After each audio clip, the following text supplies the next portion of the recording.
We are live. Okay. Good evening. Welcome, everyone. Thanks for joining us in tonight's nature landscape paint session with Rain Delmar. Rain joined us earlier this summer for a fantasy portrait workshop. This evening's class is going to be a little bit more open-ended. We've got our theme, which is kind of natural landscapes, but kind of do whatever you want. And Rain and I and the other artists that'll be joining us will be talking a little bit about what we're doing, and maybe you can learn and sort of apply some of that towards whatever your own personal vision is. But really, we're just here to paint and hang out. Rain, you want to tell us a little bit about you're a fantasy realist. You want to tell us a little bit about how landscapes kind of fit into that scheme of things? Yeah. Hey, everyone. Good to be here. I'm Rain. Normally, I paint surrealism and dark surrealism, but today I thought we could do something different and definitely not something I usually do, but really enjoy doing, and that is landscape. I mostly use landscape as, a background for figurative paintings, but today I'm just gonna keep it simple. I went hiking not too long ago in Maine, and we saw this beautiful sunrise, and I thought that it would be a cool thing to paint. So that's what I'm going to be doing today. Okay. Yeah, my daughter Kaya here, she's going to be doing a sunrise also. I'm doing kind of a sunset. But yeah, beyond that, I've got kind of a picture in my head here, but I'm really planning on just sort of letting it evolve. Kaya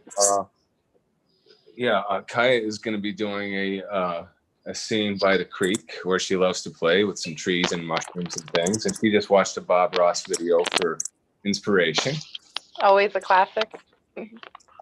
And I'll show you what I'm doing here real quick. I'll reverse my camera. I've made a gradient, and I am still just very lightly sketching in pencil my scene, which isn't very clearly defined yet. I've got an idea of how I want it to all balance out, but I want to I want to make sure that my pencil drawing is pretty open-ended so that I kind of find it while I'm painting. I think we're going to be, it looks like we're going to be using very similar color palettes. Nice. I haven't, so far I only gessoed my board. I found this cool little wooden, frame that I bought in Michael's forever ago, and I was like, oh, that would be cool to paint on. So I gessoed it, and I painted over it with some acrylic, and then I'm just gonna start, I guess, freehanding the rest. Okay. That's where I'm at. So I guess you're working in oils. Yes. Yeah. And I guess I'm going to be doing the same. And so we're inviting other artists once we kind of get into the groove of things here. We're inviting other artists to go ahead and join us. We'll be sharing the Zoom link. And I know one of the people planning on joining us is another fantasy artist, Leo Gonzalez. Right? Yeah, you know Leo? Okay, yeah. Yeah, I do. He's an awesome guy. Yeah, and I really love the painting that he's working on right now. Yeah, I just saw it today. Pretty crazy. And I'm excited to see what he does with that. He's really been making the most of the unfortunate work situation. And he's been pretty prolific.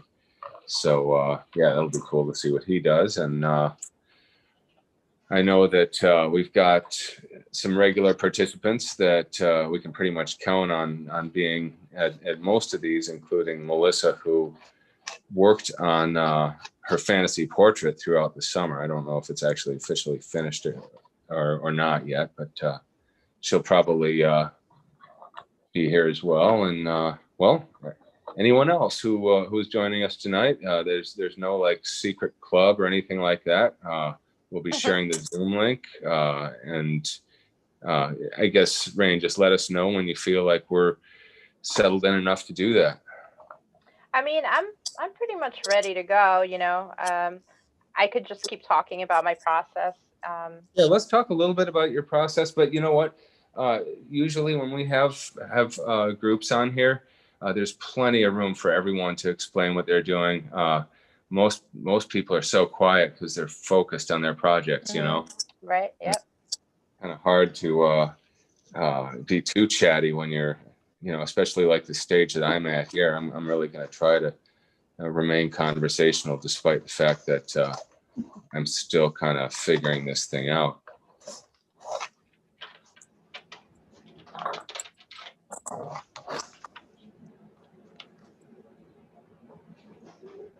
But you know, the sunset and the whole idea of, okay, so there's a receding landscape, and I think symbolically, when you're looking at a sunset landscape kind of thing, there's this you know, sense of longing. There's this whole symbolic thing that goes with it there, and I think that that's not just because of literature, but I think that instinctively there's a part of us that understands that it's like the final opportunity to seize the day, or it's fleeing us or whatever, and you know, there's this kind of sense of wanting to chase after that last bit of light.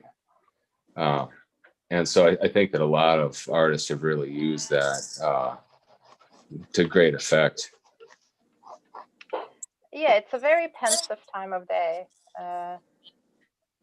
And there's something to be said about sunsets and sunrises alike that makes you want to be silent. So, you know, it's almost like nature's doing all the talking for you. I like that. Yeah. So another thing that I think is going to creep into my painting a little bit is a little bit of Max Ernst. Are you familiar with him? I don't think so. Okay, it's surrealist from the Dali surrealism sort of period, and he did these really neat organic landscapes. And if you ever saw some of his art, you'd say, "Oh yeah, I could see a guy being influenced by him."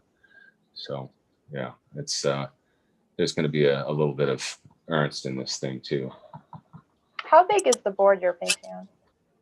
This is, I think, 12 by 24. I think. Okay. Yeah. Pretty sizable. It's a decent size. Yeah. If I could have done it 8 by 16, I probably would have, but this is what we had laying around. So I'll see what I can actually pull off tonight. I'm going to try to do something decisive in tonight's session, but you know, it's probably not going to be finished. Yeah, I think I've done enough drawing with pencil here. I'm going to start to paint.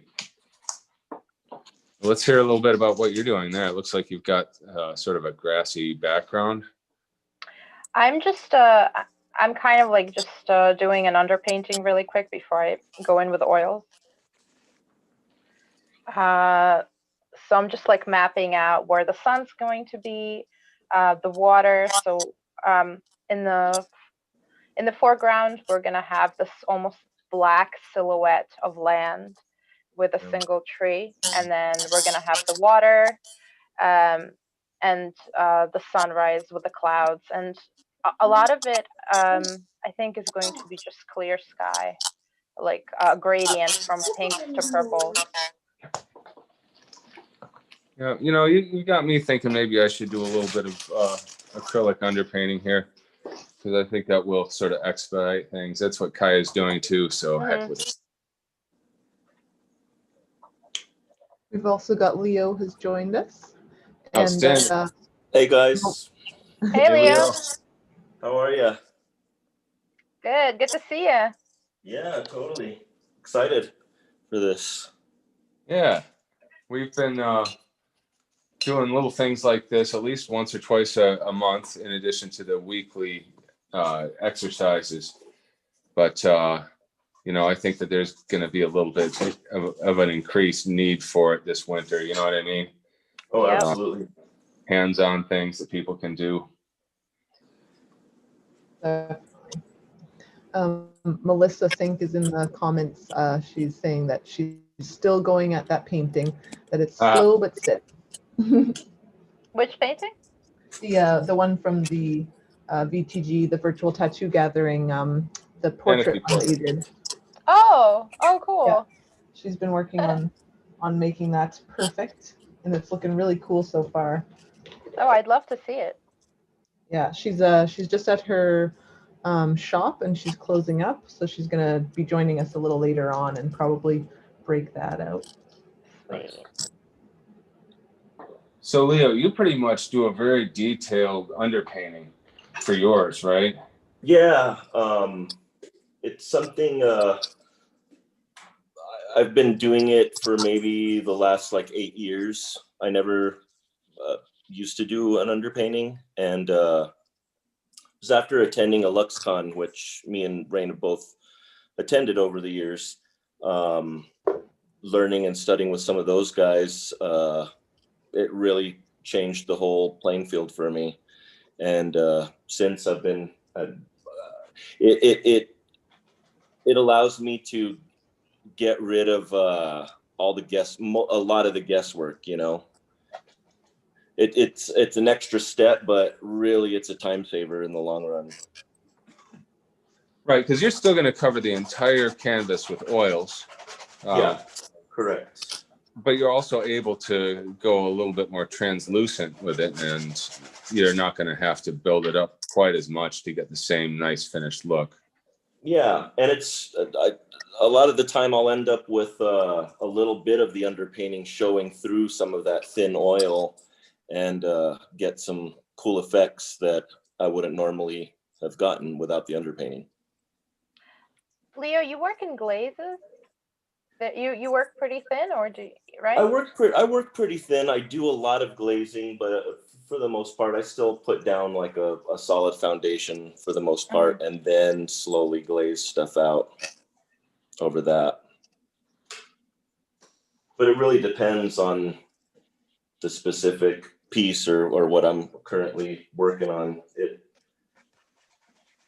I'm winging it the whole way through and hoping for the best. I think we all are. There's so much more of that than I think a lot of people realize. So anyone who's thinking that they're stumbling along, we all are. But you know, you start to learn how to stumble less and get more predictable results. But you know, even if you read all about it and watch every video, it's only really going to gel when you've spent those hours doing it. You know, the last painting I did was so effortless for the first time pretty much ever. It just flowed out and happened. And then I started on this one, and it has been a wrestling match the whole way through. Oh. So what's been tricky about it? Because it seems to me that you've got a pretty clear composition there. Yeah, I mean, I started working on I got an iPad recently. I've never ever worked digitally ever, and so I did the first color study that I've ever done digitally and worked a lot of stuff out.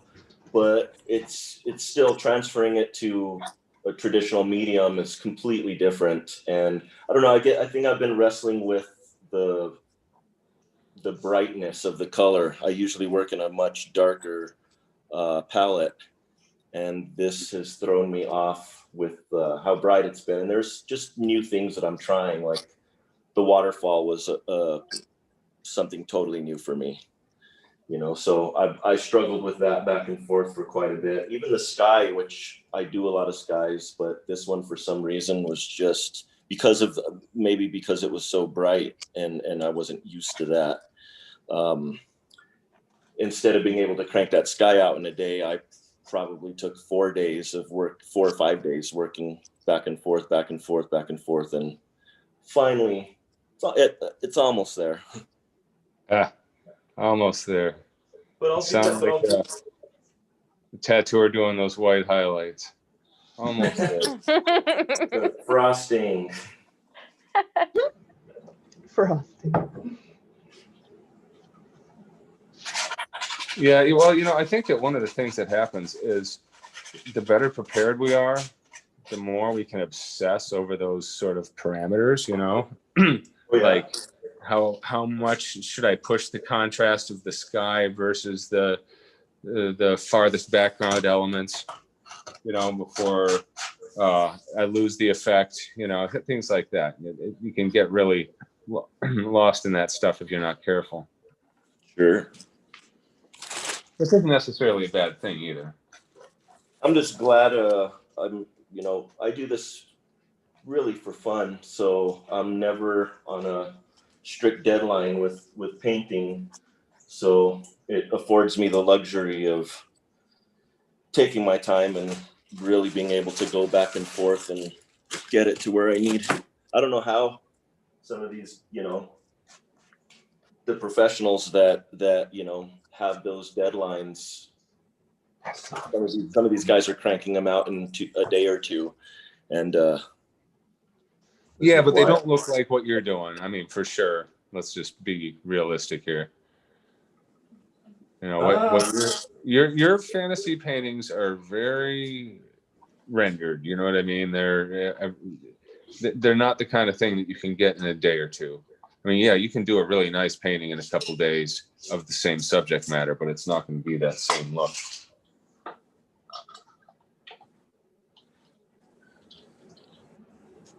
Well, I guess. How many hours are you in already, Leo? Oh, I have no idea. I'm probably at least. Well, not the stuff from Craig Driscoll. It's too thin. I've probably been working on it for about 2.5 weeks on and off. Oh. But as far as hours, I mean, I could spend a few hours in a day. I could spend 8 hours in a day on it. So quite a bit. The only painting I ever kept track of was one painting that I did, I think it was like 2010, and it was over 300 hours, and I decided I'll never keep track of the hours again. Wow. Man, I'm painting for like $2 an hour. Yeah, well, I can never look at it and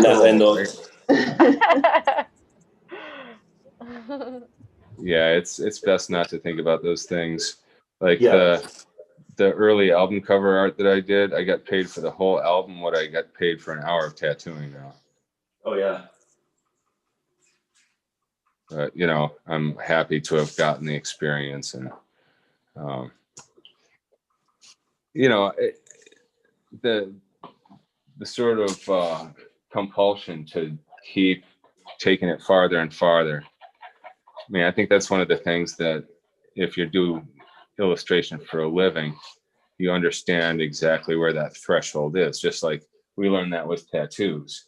We know we can render the thing forever, but there's a limit to how much our clients are going to pay for and how many times they're going to come back.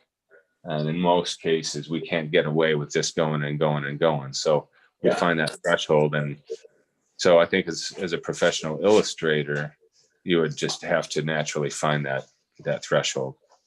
For sure. So Rob, sir? As is, I think I'm always looking at it from the point of view of, okay, I'm doing this for me. So this is what I want to do with it. I want it to be perfect.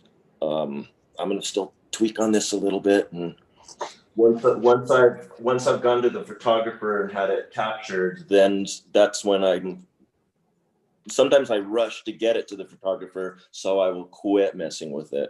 Right. Yeah, I get that.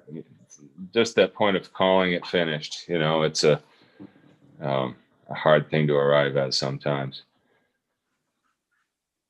Were you saying Rob is in the house too?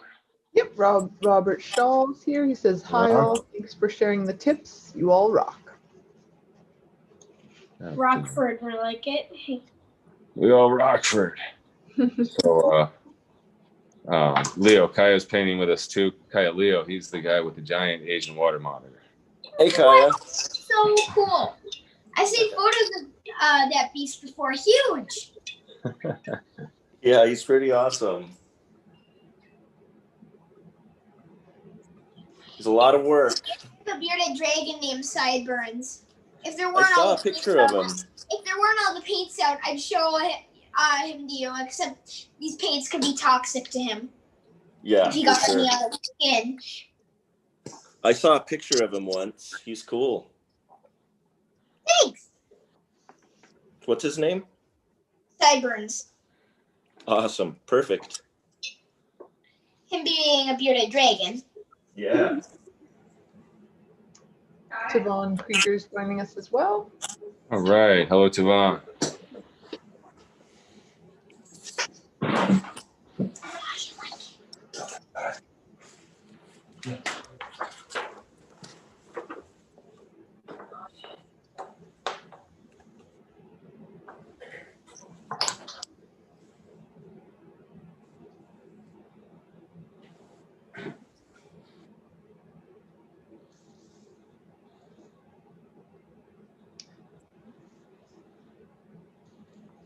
When we had decided on the idea of a nature landscape, I figured I was probably going to be using something from like a hike that we had gone on.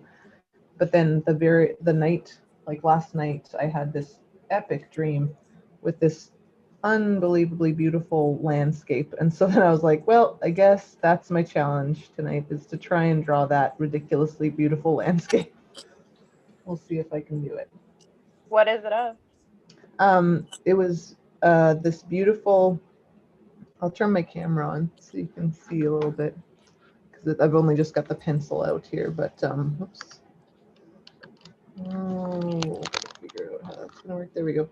So there was this river that was coming along, and it was surrounded by these giant green lush mountains, and they meet in the middle. And then they were like dripping little water from the moss. Oops.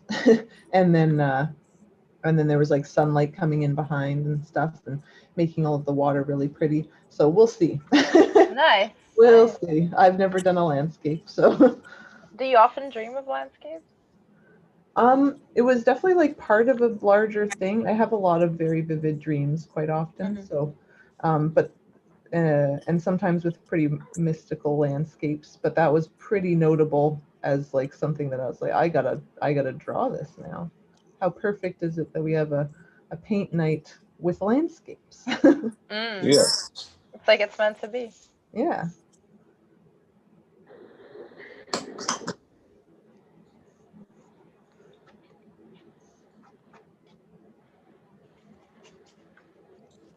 So yeah, you can kind of see a little bit of, I'm just kind of blocking in these silhouettes of these land masses. And so there's going to be water down here and kind of create the reflections for the land masses too. And, you know, it's funny, speaking of album covers, there's so many things that I've done in my recent paintings that I look back at my old album covers, actually kind of like sort of reviewed a lot of them recently. And there's some of the very same tricks I use now I was using back then, which was in my teens. It was like, oh man, I've grown that little. But, you know, they were good tricks. I stole them from the best, people like Michael Whelan. What tricks are those? Oh, okay. So some lighting tricks in particular, like using different colored light sources from different directions, like that warm, cool thing that you see in new school tattooing so much. Yeah, the first time I had ever seen that was Michael Whelan. So that's one example. Like radiating light rays, I believe I took that from Whelan as well. There were a few things like that, but yeah, he was just one of the first art books I actually bought, just for the sake of trying to improve myself.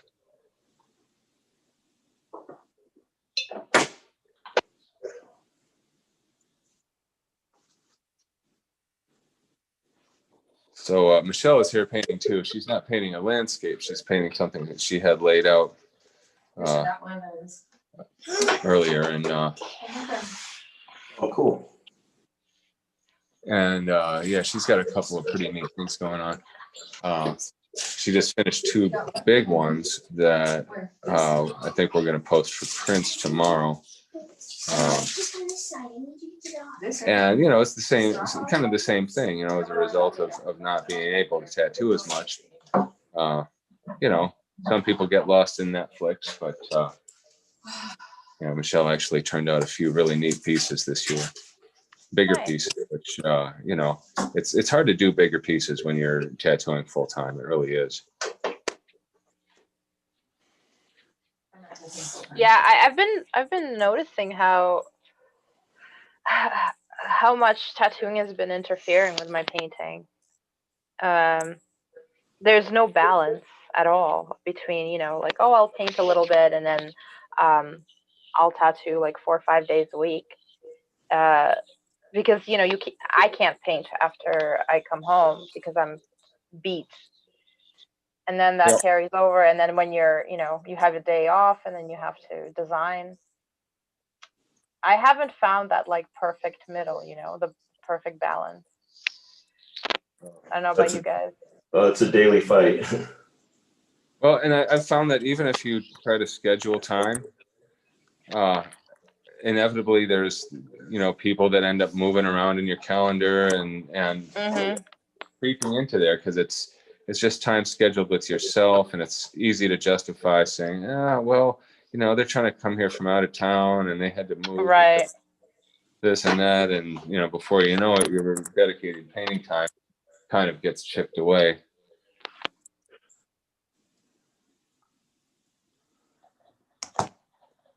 I think I've got more painting done due to the pandemic this year than I have in decades.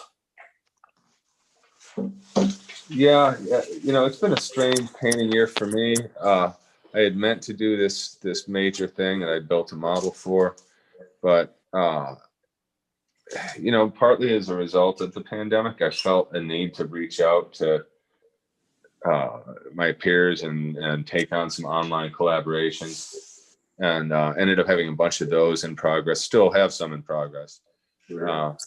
And it was very gratifying. I'm really happy to have done that. And partly it was because there had been a lot of like tattoo collaborations canceled, you know, and this sense of disappointment that went with that, because I was psyched about it. It was going to be a really exciting year for collaborations. And that's a lot of my social life and everything, you know what I mean? But so yeah, I kind of put my own paintings on hold and ended up doing a bunch of these collabs instead, and that was fun. But over this coming winter, I think I'm going to get back into that big one that I had built the model for, and you know, a couple other things that I've got going on. How big is it going to be? That one, I'm not sure yet, but pretty sizable, probably like 5.5 feet high. Oh, wow. Yeah. When I do these light form paintings, they're usually pretty substantial like that, and you know, they kind of have to be in order to, you know, we go to all this effort to make a model and everything, and do all this prep work. Sometimes the model, you know, you put more time and effort into that than you do into the painting. Right. Do you follow James Gurney? Me? Yeah. Yeah, the Dinotopia guy. I think I have a book of his, Okay. but not on social media. Okay. Yeah, you know what? His posts are so great. They're always, everything he posts has something educational in it. But he does a lot of sculptures for the sake of getting the right photo reference. He'll build whole little villages and things sometimes, which I think is so neat. Waterfall City and Dinotopia. Yeah, Waterfall City and Dinotopia. I think he actually built some of that stuff. And, you know, he built dinos. He put his family in costumes and marched them through the yard. Another artist who built models was Maxfield Parrish. He built whole, you know, rocky landscapes. sometimes. Wow, I didn't know that. Yeah, pretty. You know, I mean, his stuff is so photoreal, right? Yeah. And it's partly because he used all the technology available at the time. Probably used projectors and everything else, and you know, there's nothing wrong with any of that. Definitely, I feel like whatever tools allow you to push your vision further, they're all valid. For sure.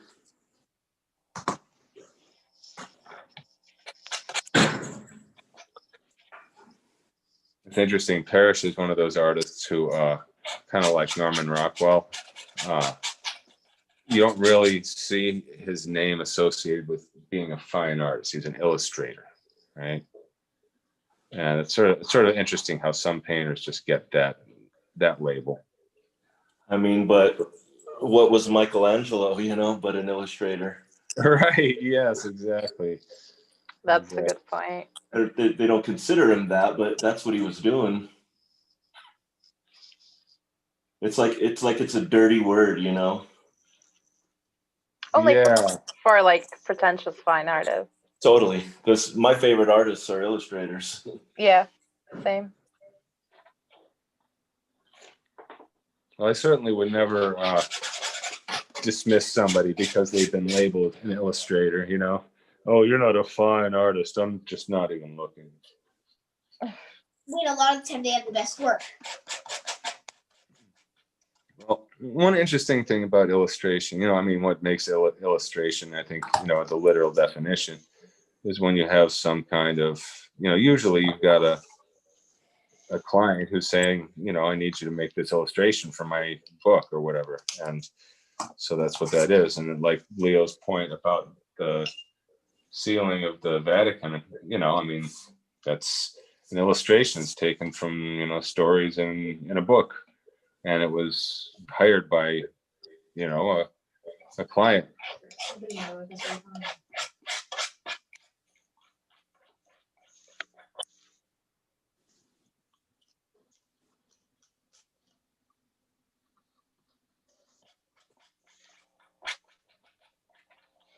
So Renee Little is also in the chat room, and she says, thanks for the paint night. I host one at my studio in OKC. It's nice to finally be the student. Everyone's work is amazing. Well, thank you for joining us. And yeah, we are actually looking for people who like to host things like this. And if you want to get in touch with Sandy later on after this event and talk a little bit more about that, we'd love to hear from you.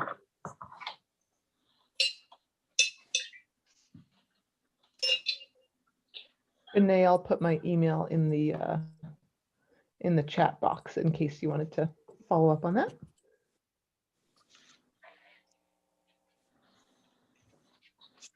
Yeah, I think it's great when shops, you know, kind of, you know, find some sort of common activity, artistic activity that everyone there can sort of do, and you know, it's not work, it's after work or before. Jesse Levitt in his shop, they have an afternoon paint session once a month.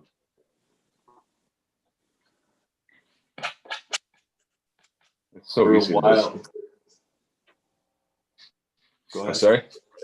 I was It's just just saying, easy to get into a grind, you know, and it's a great way to sort of force yourself out of it a little bit. many years back, me and the guys at the shop found this. It's like a little private club called the Press Club here in Albuquerque, and they've got an old like 3-story cabin, super cool, super atmospheric. And we ended up joining up with the club so that we could do paint nights over there. We were doing them like once every other week. And then we ended up having several other shops that started joining in and showing up and painting or working on whatever, just hanging out, you know, having some beers. And most of us were doing art. It was That sounds awesome. yeah, it was super fun. That was pre-COVID. Oh yeah, that was it's probably like 10 years ago. Okay. Yeah. Sometimes I feel that's how long it takes to get your coworkers to do a paint night. Right. Roughly 10 years. We've had a couple of nights since then, just hosted at my house and stuff. But yeah, sometimes it's like pulling teeth. Yeah. I get it. Well, yeah. Everybody has, their own lives. Yeah, for sure. Yeah. Asking people to take time away, and I'm happy to have these scheduled things because otherwise there's always something. There's always something. It's like, okay, I need to keep working on the drywall until it's done. Well, yeah, of course I need to do that, but I also need to take a break from the drywall. That's why I haven't been able to participate in any of these paint jams up until tonight. Is that it seems like either I'm working or I've been working all day, and so the last thing I want to do is paint, or the back or the arms are killing me. There's always something. Oh, by the way, thanks for sending pictures of your setup. Oh, for sure. I'm actually giving it some serious thought because how long have you been standing while you're tattooing already? I guess it's been a recent thing. No, it's been at least 2 or 3 years, and it was a game changer for me. Mm-hmm. You wouldn't go back, right?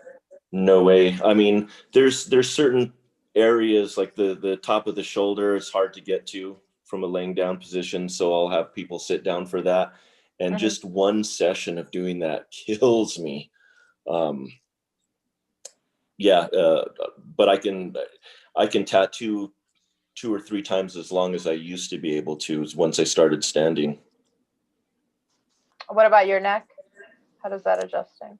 Well, that's the thing is initially all the tension went to my neck and shoulders, but I haven't been doing that for 27 years, Right.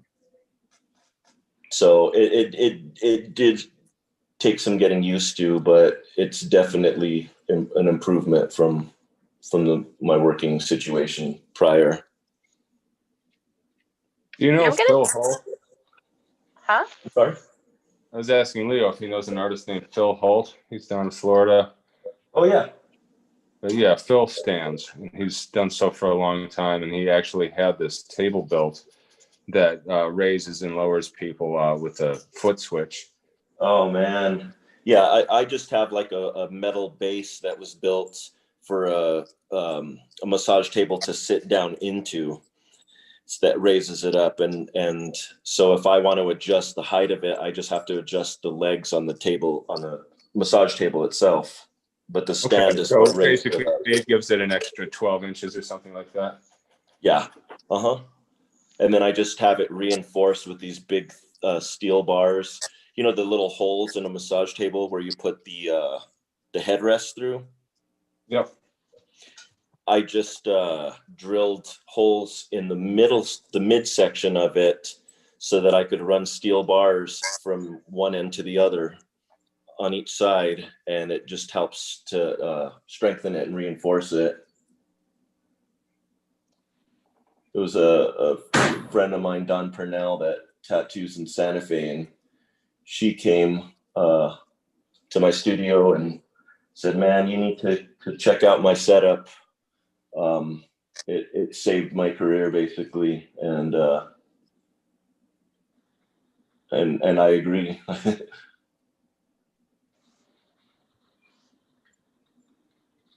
So how long of a session can you do standing?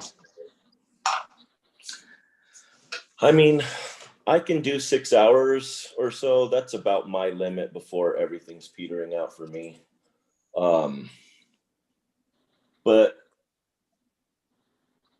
I've been usually trying to keep my sessions to about 4 hours or so. I guess I have a different situation. I'm not tattooing a lot of people coming in from out of town, so we can just go month by month and slowly chip away, you know.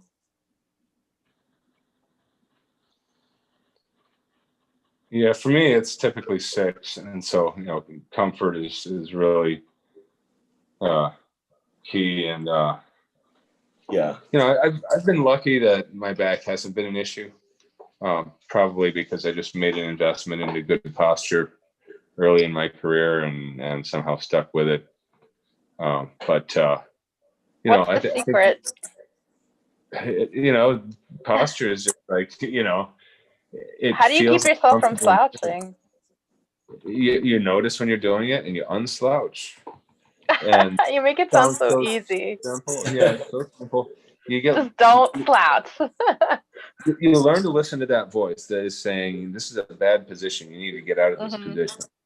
And you need to not listen to that douche voice. It's like, oh no, just tough it out. It's not that long. Another couple of 3 hours. You can survive. Don't be a wimp.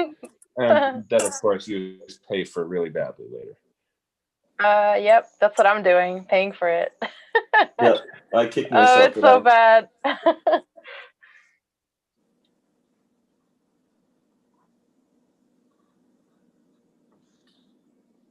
But yeah, I mean, it's kind of like that silly thing, like you just floss your teeth, it's no big deal. But making good habits is a hard thing to do. For sure. Making good habits out of bad habits, especially. Well, yeah, making good habits out of bad habits is even harder. Yeah. Yeah, Guy, whenever I see you in a photo tattooing, you've always got perfect posture, and I always okay, I'm gonna try to do that. And then I'll think about that in the middle when I've pretzeled myself into this weird position and my ribs are just like in half, and then I'm like, right, straighten up. Well, the ideal situation. Inspiration. The ideal situation is one where your eyes, your wrists, your back, everything is sort of equally tired at the same time, where you don't have one weak link that, even though everything else is still good to go and your client has got money and you know what I mean, but you have to stop because this one thing, this one weak link is shutting down on you. So yeah, whatever that weak link is, try to figure it out and honor it. Yeah. Sometimes it's just a matter of being better about adjusting your position and your client's position as you're getting started. Yes. It might sound super simple, but it can be as little as that, just making sure that those things are handled. And one thing that I find a lot is the client is like, no, just any position is fine, whatever works for you, because they don't want to be an imposition, right? But really, it's important that they're not going to be, their arm falling asleep an hour into the session, or their rotator cuff is giving them grief and they're not wanting to say anything, but their hand is falling asleep. So you feel it even if they don't fess up to it, because they start twitching or squirming around. So that's how you know. Yeah, the hand flexing thing. So yeah, all those things, if you actually just take that little bit of extra time in the beginning to get it dialed in, it's worth the time investment. But sometimes, especially if it's been taking a while to get started, your client's been waiting, and your stencil took forever, you want to just get going, and you end up compromising that. Exactly. But it is really like a huge thing. Every time I actually take the time to like raise the bed so that I know I'm not going to be slouching as much, I'm like, oh wow, so grateful that I did that.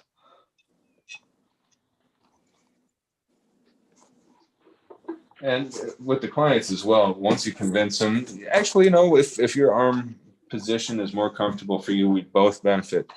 So then I'll just have them rest their arm on that armrest, and I might only tweak the angle of it a tiny bit, or the height of it a tiny bit, but just enough to give them a choice. Let me know, go a little higher, go a little lower, what do you think? And they'll be like, oh, I want it to be comfortable for you. I'll be like, don't worry, my seat raises and lowers. Let's find your sweet spot. And so we'll find that, and they'll have a chance to have a little input into it. And I think that does help. We get longer sessions that way.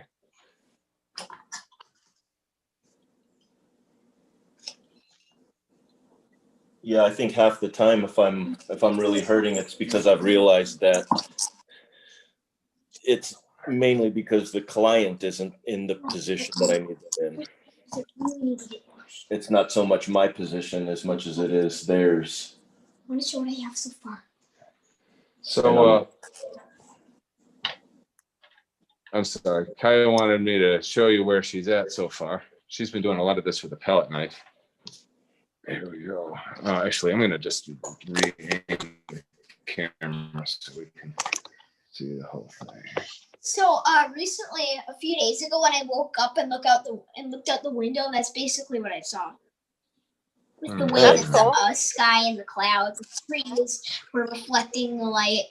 Of course, in fall colors. Except this isn't the painting I did isn't in fall colors. You can't really see fall colors, but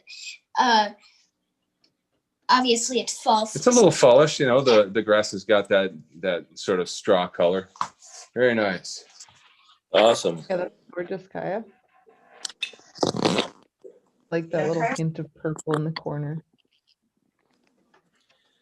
Yeah, she did this all with the palette knife, and there's a couple palette knife painters that I've been following, and one in particular, Lynn Bodges. I'm just blown away how somebody can make such a presence of a realistic landscape, which when you zoom in up close, it's just all palette knife, all big chunks of paint. Yeah, for sure. It's a good exercise when you want to loosen up, like if you paint too tight. Yeah, that's yeah, if you paint too tight, that's an interesting problem, right? Because we're tattooers, and I think a lot of us sort of we default to Yep. tight. That's my that's the way biggest it works. adversary. Yeah. And here I am doing it right now, going in with my liner, you know. How do you guys have stuff. How do you guys have it set up so that it's so close?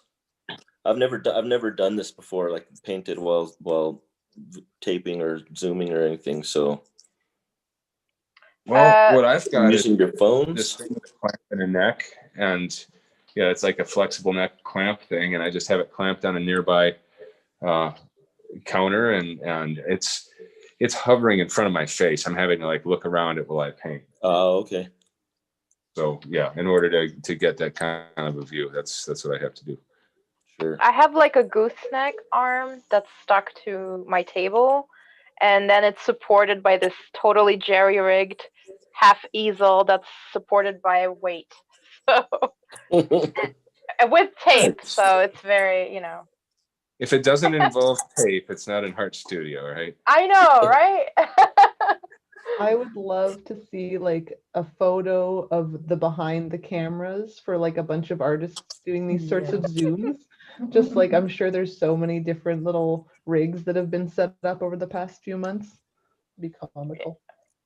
I'll submit mine. This one is extra. It's extra because there's tape in two places. It's a crazy situation. It is. But I'm kind of vibing with it. I don't know. Want to hear a fun technique I'm using? I'm actually taking paper towels and putting a little bit of white paint on them and dipping them in water and basically just buffing out a bunch of white paint and blotting, and I'm able to basically make a misty effect. That's cool. An early morning scene. Yeah, the early morning mist. That was her objective. Get that look. Awesome. It is a beautiful look. So magical.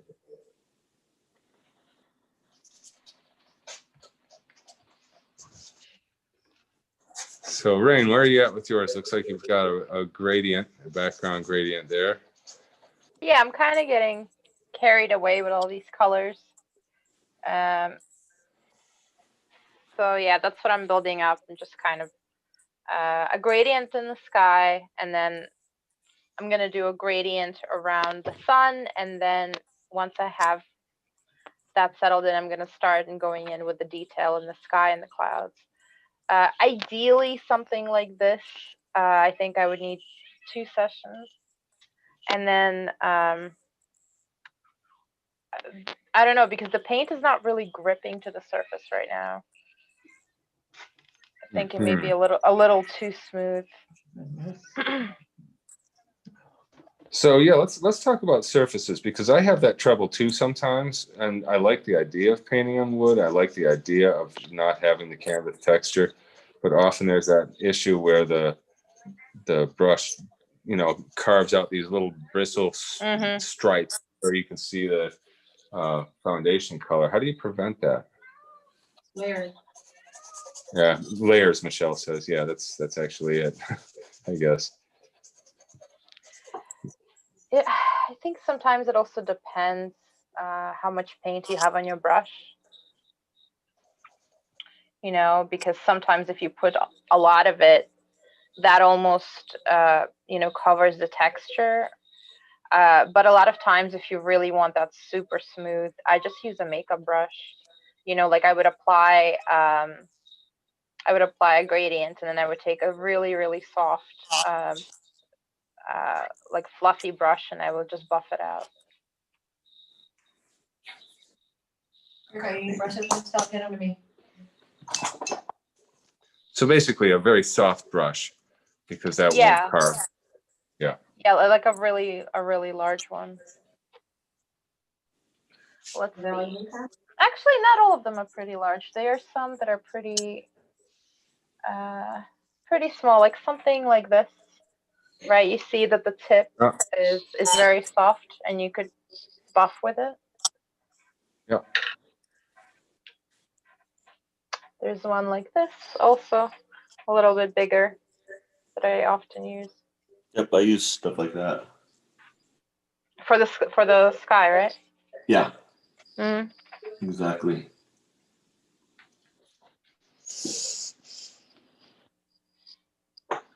I haven't painted on canvas for years.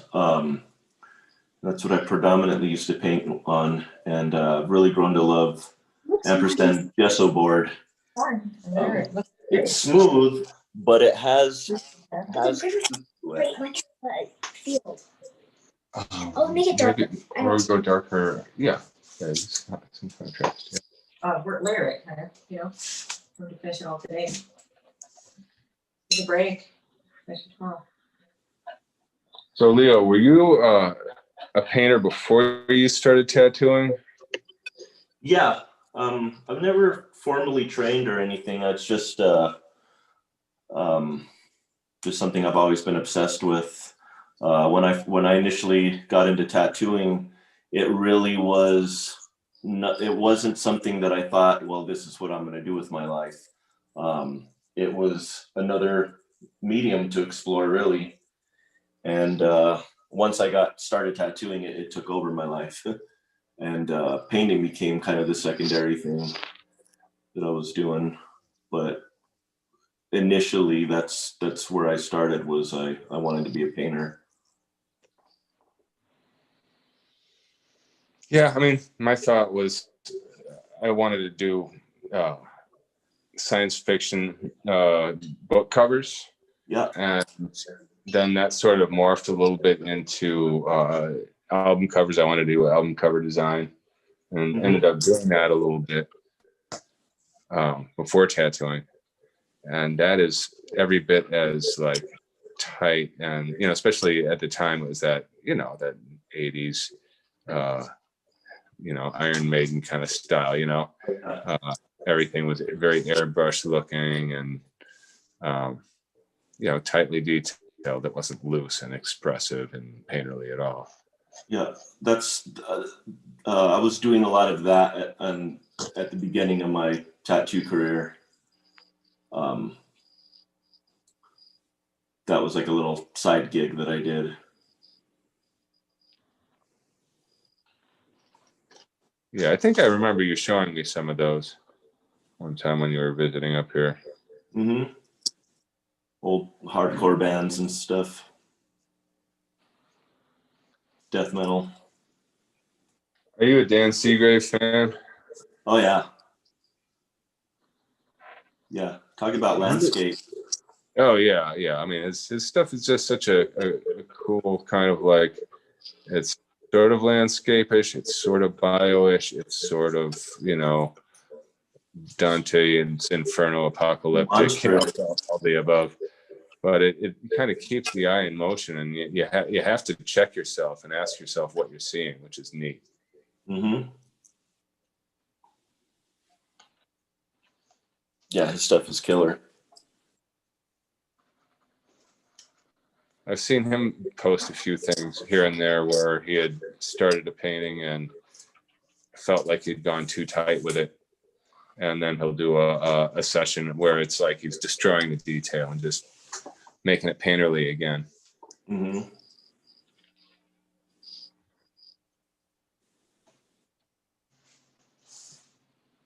I love seeing in progress stuff.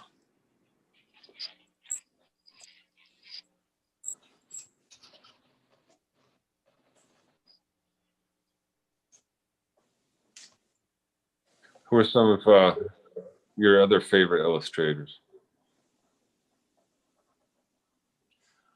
Love Ian Miller.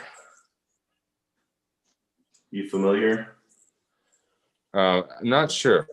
He did background art for the Ralph Bakshi films Wizards and Cool World. Ah, okay. Yep. A lot of gaming art, but it's all super tight pen and ink stuff. There's even like a bio factor in it, which I don't think is intentional. But yeah, you should look at his stuff on Instagram. He goes by Edwin Dorff. I'll message you his tag. But yeah, his stuff is insane. Talk about detail. It's just crawling. I've got a couple original pieces, and there's one of them from the 70s that it's literally hard to focus on and see with the naked eye. You have to pull out a magnifier because there's lines on there that are like the width of the hair on a fly's back. And there's thousands of them. It's just insane what he does. Single hairbrush painting kind of action. Huh. And he's like, I don't have that kind of painting. And he's an old guy, and he still has it. But it was always, you know, Frazetta and Boris and anyone who did Dungeons and Dragons art.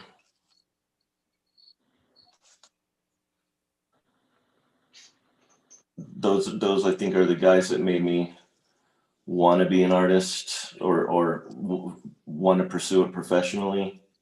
Yeah. Well, and of course, Boris made a couple of really excellent instructional books that, you know, those are out when, you know, back when we were young and trying to figure that stuff out. God, I've learned so much from that. And then that convention I was talking about that me and Rain have done, IlluxCon, the first few years that they were doing it, he was posted up in his booth painting like all day long. And it was like the best thing ever. I was able to post up next to him for like 5 hours and watch him paint and just pick his brain. And he was totally cool with it. He's like, that's what you're here for. You know, ask away. You're here to learn. And so, you know, just learn so much by doing that. Yeah, you know, I mean, one thing about Boris is, I mean, even studying his technique, there's that ability to put paint down that smoothly, and you know, there's that creamy kind of, I don't know, it's hard to even describe, but some of that stuff can't be taught. No, I mean, there was points where I would get distracted talking to somebody for like 10 minutes, and then I would turn around and he had like this huge section of painting done in 10 minutes. Like, he's like a sorcerer. So Rain, were you a painter before you started tattooing? Yeah. Yeah, I came to tattooing as soon as I got my illustration degree from college, and then I realized that I don't want to be, an illustrator. That's when I went into tattooing. So what was the Mhm. reason why you decided that? I think it's a combination of things. One, one of the last semesters in college, they kind of gave us a course on, the politics, the customs, kind of the business side of illustration. And it kind of, I think it scared me a little bit. Also with the way that I have always painted. I just don't think I'm somebody who can, how do I say this? It felt just for me personally strange to take something that's so personal and so sacred and then change it because somebody else has input into it, um, which is interesting because I have no, it's very different with tattooing. I don't mind doing it that way because the way that I paint, it's usually very, it's like a diary, so you don't want other people's hands in there. So for me, I just decided that I'm going to keep like fine art for myself, and I'll do like illustration gigs here and there, but primarily, do tattooing. And that's just what works for me, everybody's different. I completely relate to all of that. Oh, nice. Yeah, I was researching H.R. Giger for the encyclopedia feature, and so he had this problem kind of earlier in his career where some well-intentioned, well-meaning patron would drop by and he'd have something in progress and they'd be like, "Oh, is that sold yet?" And be like, "No." Like, set it aside from me, I want it, right? And the minute that got said, he didn't want to finish it. Like every brush stroke, there's a sense of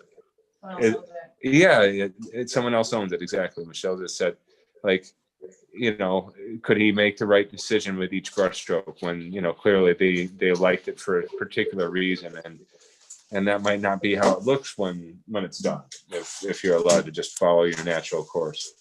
Right. Yeah. But yeah, I really enjoy the input from my tattoo clients, but it's definitely the same way for me with painting. I'd prefer to not have any expectations. It's different with tattooing because you going into it almost with a mindset that it's a group project, right? And with painting, it's like your own piece of pie.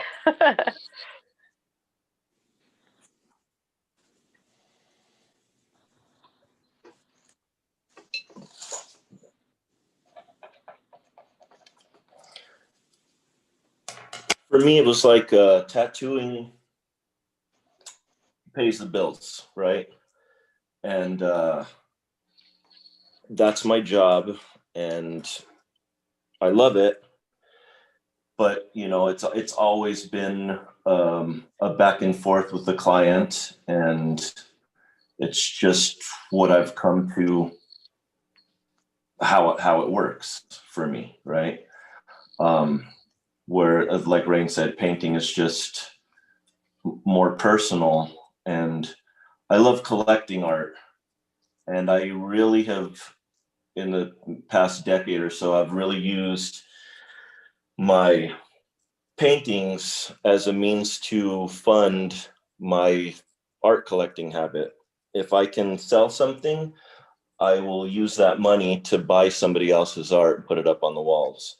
That's really cool. I love that. Yeah. And if it doesn't sell, that's Then okay because I get to hang it on the wall. You right. know. But when I sell stuff for money and then, you know, it goes towards the bills or whatever, later on I feel like I lost something. And if I bought somebody else's art in the process, then I feel like I've gained something. So I can give my all to the painting as I'm working on it, and I'm not concerned with the deadline or it has to be done by this or by that or like this or like that. And I do it to where I'm satisfied with it, and then I get to enjoy it for a while. If it sells, great, I get to enjoy somebody else's art. And nice. I like that strategy a lot. You have a Brahm piece too, right? Yeah, I've got a couple of them. I love his work. Yeah, I started collecting relatively recently, only like a few years. And one day I'd love to have a Brahm piece. He's one of those artists who gets a nice sense of realism where the brushwork is still very creamy and visible, but the light is right. It's great. And it's cool that the closer you look at his work up close, the more painterly it is, you know. But you step away from it and then it focuses in, you get this hyper realism. Or you focus out, I guess. He had this one painting called Lamia. You know what I'm talking about? At one point I was like, there's no way it's not sold, and I went on his website and it wasn't sold, but it said it was like on layaway or something like that. And pending. I kept pending, something like that, yeah. And I kept on going back to it, wondering, you know, is it going to be changed to sold, or because if not, I was thinking of picking it up, but I'm not sure what happened with that. He doesn't really update his site all that much, so I don't know if a lot of that is truly still pending or if it's just he never bothered taking, you know, yeah, most likely changing status. The first piece that I got off of him was so cool because I pitched an idea to him and he loved it. And we kept going back and forth, and he said, well, why don't we make this kind of like a collaboration? Your thoughts, your ideas, my paintbrush. And so I would just feed him ideas, and he would send me scans of sketches, and I'd be like, oh, I like that, but what about this? And we just kind of bounced back and forth till the final drawing was done, and then he did the painting. And that was a really, really incredible experience. Yeah, that's an amazing amount of like direction for an artist to give you. Yeah, because he really doesn't do that. You think he was willing to do it partly because you are an artist? I think I just pitched the perfect idea to him. It was this, there was two paintings that he had done. God, I can't remember the names of them, but there were these like women figures that were kind of embedded into this machinery, right? I'm gonna show everybody's pieces. And I pitched to him an idea of, well, what about something along those lines? And I said, but what if it's this like puppet mother who's in this like kind of carnival contraption, and she's being powered by, this machine is being powered by these weird, creepy doll children that they're powering the machine that's bringing her to life as she's creating them. And so she's creating these weird little dolls and stuff, and they're part of this machinery, you know, and it was just right up his alley. Nice.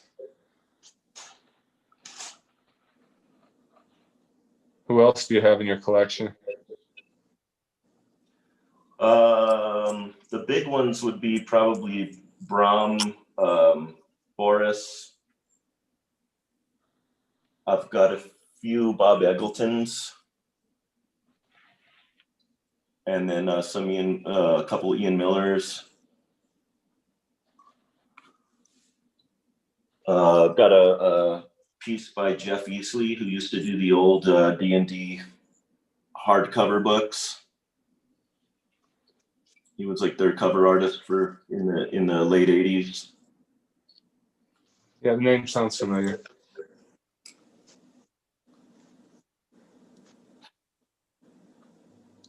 That's quite a collection. I'd love a Whelan. He's way out of my price range.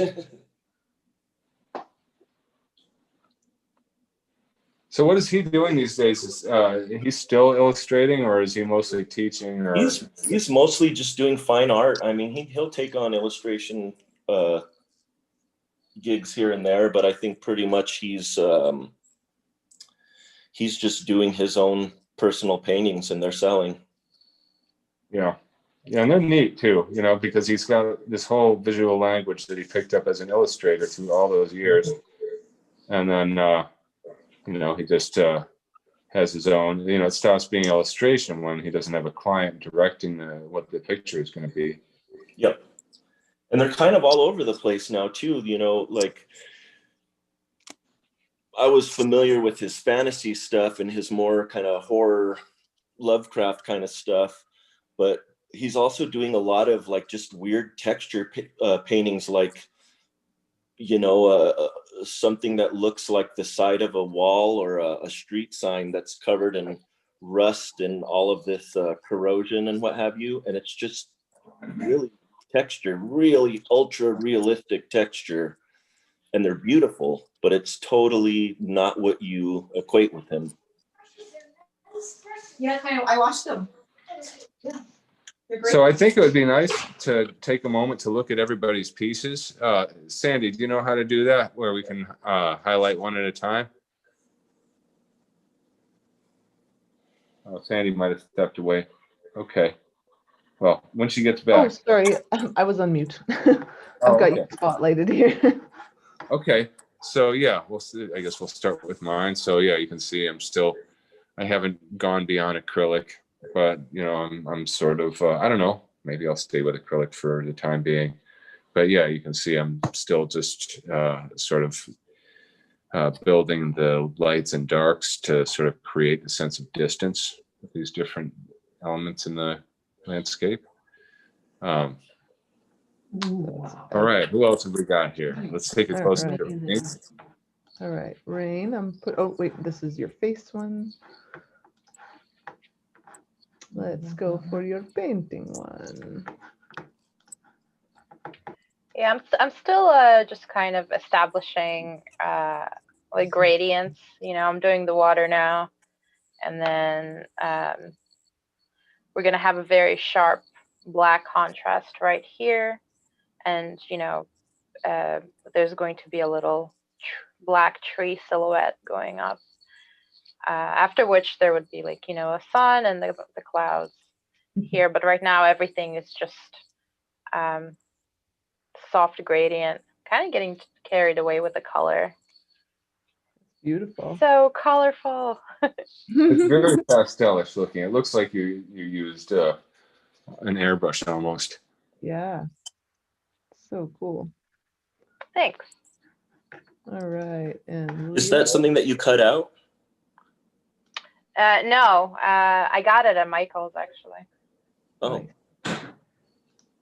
Cool. Leo, I've got you spotlighted now. I'll try to move this closer. Wow. Don't drop it. This is massive. What the? I'm tweaking on vines right now. Oh, Cool. sweet. Wow. Yep, some incredible detail in there. Thank you. I love the texture. Yeah, I love the little vines. You know, it really, you know, it takes a lot of variety to make that much texture remain interesting across a whole composition. You know, But yeah, for instance, having some of it off in the distant background and separating with that layer of mist, that's really important. But then, like that thing that the creature is sitting on, it's not just a whole bunch of texture. There's shapes of various different sizes in there, and some of them are sort of framed off by that frothy stuff. Yeah, I'll be attempting some new things like moss. I've never really painted moss before, so I want to make this log and the cliff that he's on super mossy. And I think over in this area, I'm gonna try to get looser and get a little more abstract and painterly with it, and then kind of hyper focus in as it comes closer to him. There'll be some foliage detail and what have you being brought out. He's waiting for you. What's that? Very nice. So the area kind of in the distant background below the thing that he's sitting on, you're going to keep that very simple and washed out. This area? The very light, like waterfall area underneath. Oh, this area. Yeah. That's pretty much done. Yeah, I like that. I like how there's almost nothing there, because it otherwise would be competing. Everything else is so busy. Yeah. There'll still be a lot of like leaves and foliage kind of peeking through the light down here in the dark areas. But yeah, I wanted to keep that kind of washed out, and even the sky kind of washed out. Very nice. All right, who else have we got here that's ready to show theirs? I can show mine. It is nowhere near where everybody else is right now, but that is okay. So it's kind of weird lighting, but just got those weird little mountains that come together, and they're gonna have like some really backlit little highlights that kind of get limey green almost, and darkening some of this stuff. It's definitely not going to live up to my dream, but it's the first landscape, so it's pretty cool. Very nice. Yeah, I like that, the water surface. And then my mom's here as well, and she's working on a winter thing. Oops, how do I show them? So she's just got like the roughed out stuff with the shadows and stuff. It's already starting to so much. The contrast in that, it's really it's like you can get the sense of it being almost like noonday light, Yes. Yeah. Yeah. That's I think up a place we like to go snowshoeing a lot from last winter. Nice. Yeah, you'd have to really squint your eyes if you were actually Exactly. And I'm going to show Kaya's where hers is at. Doesn't have to be finished. Nobody else is finished. Okay, she doesn't want me to show it off. Oh, no worries, Kaya.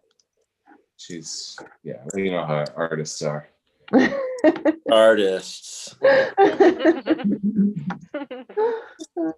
Okay, now I'm allowed to show it. Okay, let's see where we're at. So she added some different kind of alternating areas of contrasting color. Right. Oh, nice. Sweet. There we go. It's very like brush strokey because I use a palette knife. Super loose and palette knifey, and then this is almost the sunset we had tonight here. I mean, no, it's a sunrise. Sunrise, that's right. She's doing sunrise, and that's why she went there's softer pink. That's why there's none of those. The colors you have in yours with the bright yellow and the deep orange and the dark purple and the right. That's why mine's more like a soft, mistier. Very nice. Yeah, definitely gives the right sense of morning. Definitely looks like a sunrise. All right, so you're gonna let that dry for now, or are you still working on it? I'm gonna let it dry. Okay. It's beautiful. I love the colors. Nice It's one. fantastic. It's beautiful. It really is beautiful. Is she working with oils on that? No, that was all acrylic. It's really With good. acrylic? Okay, awesome. I love your painting, Kaya. She was planning on going oil, but so was I, and this is what happened to be out, and you know how it goes sometimes. I love the painting. Chris Hall is also in the comments, and Melissa just got home, so she'll be on soon. Chris, if you wanted to join the Zoom, the link is just a little bit up in the comments. as well as to Vaughn. I think he said he was setting up. So anybody that's looking to do that, you're welcome to join in. Yeah, a lot of Chris's stuff has got a little bit of natural landscapey kind of vibe to it. And I've done a couple collaborations with him that have got a sense of that to them. I'm curious to see what he's got going on. Ooh, you're feeling generous. Okay. You want any bonus? That sounds great. I'm still trying to decide if I should go to oils. Wow. Can you just go onto oils directly from that? Like, does it have to dry for a long time, or they? Well, it would need to be dry enough, and also I'd have to be careful to not like have a thick plasticky sort of buildup here. Oh, Because especially light blues, for some reason, light blues don't, you know, especially linseed oil has trouble adhering to it. So, um, Wow, I like that. but like the white that I'm using is just gesso, you know. So a lot of this is stuff that you can paint oil on top of. And I've done plenty of oil paintings with more developed That's why my hands got underpainting than this. That's why my hands got completely caked with paint because of the gesso. Yeah, just a mess. Yeah. I got it all off. I mean, it does. Like other paint kind of falls off and flakes off your hands more easily, but gesso is like super glue almost. Amazing. I left it because it was too much for me to carry. So I'm bringing the other one. Yeah, what another artist in our community who does a lot of really nice landscapes, especially recently, this guy Spencer Castleberry. Spencer and I have done one collaboration together. That was a landscapey kind of thing, you know, a little bit bio, but very landscape. And it's always interesting to see tattooers and how they, you know, try to get into that place, because people that paint landscapes for a living, they've got it down, you know, and we have other things down. It's always interesting. It's not like we're struggling to get it, but it doesn't come as naturally to us, I don't think. totally. Yeah, that's true. Nick Baxter, he's doing some very nice landscapes, plein air ones. And, who else? Dan Marshall. Oh yeah, watercolor, right? Yeah, Dan, I don't even think he's tattooing at all anymore, but his watercolor paintings are crazy good. Amazing. Yeah, I watched him paint at I think it was Paradise Tattoo. Also the top night, yeah. Landscapes used to look like, and now this is what they look like. It's turning up better and better.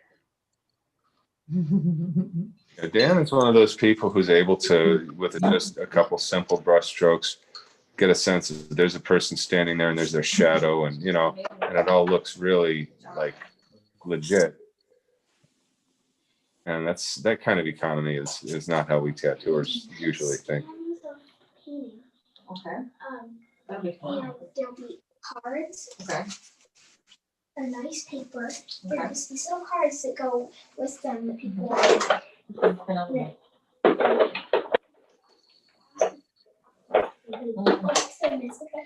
love it, and I love the colors. It's really, really nice painting. Love it. It's really nice. Beautiful.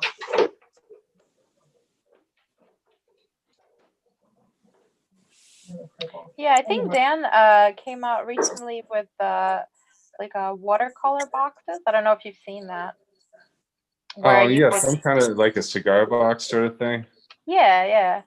They look really good. I was thinking of getting one. I haven't painted in watercolor in since I left Ukraine, probably. I must have been like 12. It's been a really long time. Wow. It's such a neat medium. And you know, I mean, I haven't done a lot of it either.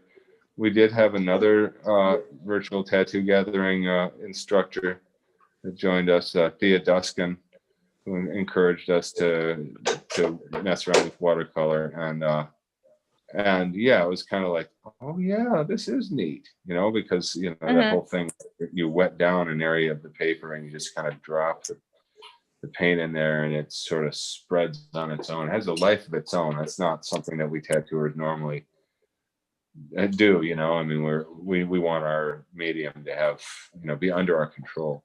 Yeah, yeah, exactly. It's a lot. I find it a lot more difficult than oil, watercolor for me personally, because there is that element, you know, of chaos that you can't control. Yes. Oh, did you want white in here? And you didn't think about it at the very beginning? Too bad. Yeah.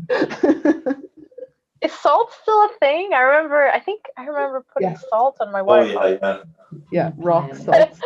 Yes. Nice. Yeah.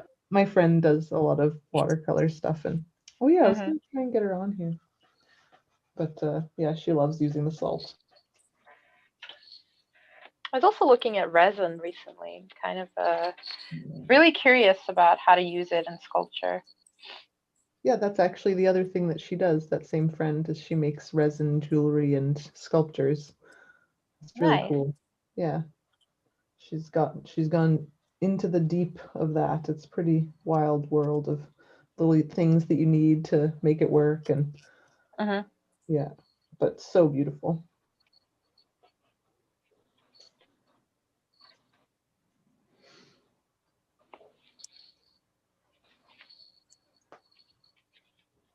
Yeah, the idea of doing a painting in resin where, you know, you've got different elements that are an eighth of an inch, you know, a couple millimeters separated from each other by layers of resin, and then when you shift your head back and forth and look at it, it actually has a three-dimensional presence. You know, it takes a lot of patience to do, but it's pretty neat.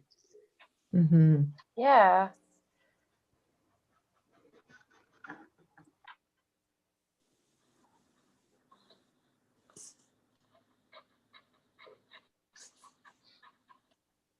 I recently bought a sculpture. It was of a boar's head, and he had these red cap mushrooms growing out of his head. And when I was talking to the artist, he said that he sculpted the caps, but then he molded the stem in resin and hung it upside down so they would kind of elongate. It's fascinating. Huh.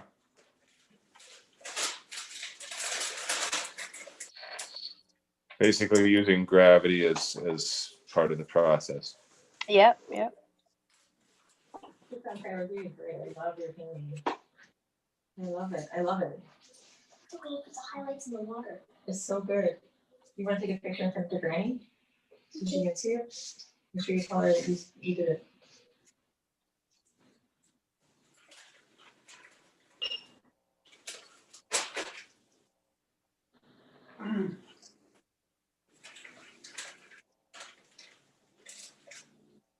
You know, one thing I think, another thing about tattooers is a lot of tattooers, I think, tend to mostly just look at work of other tattooers and don't take enough influences from all the other amazing things that are going on out there.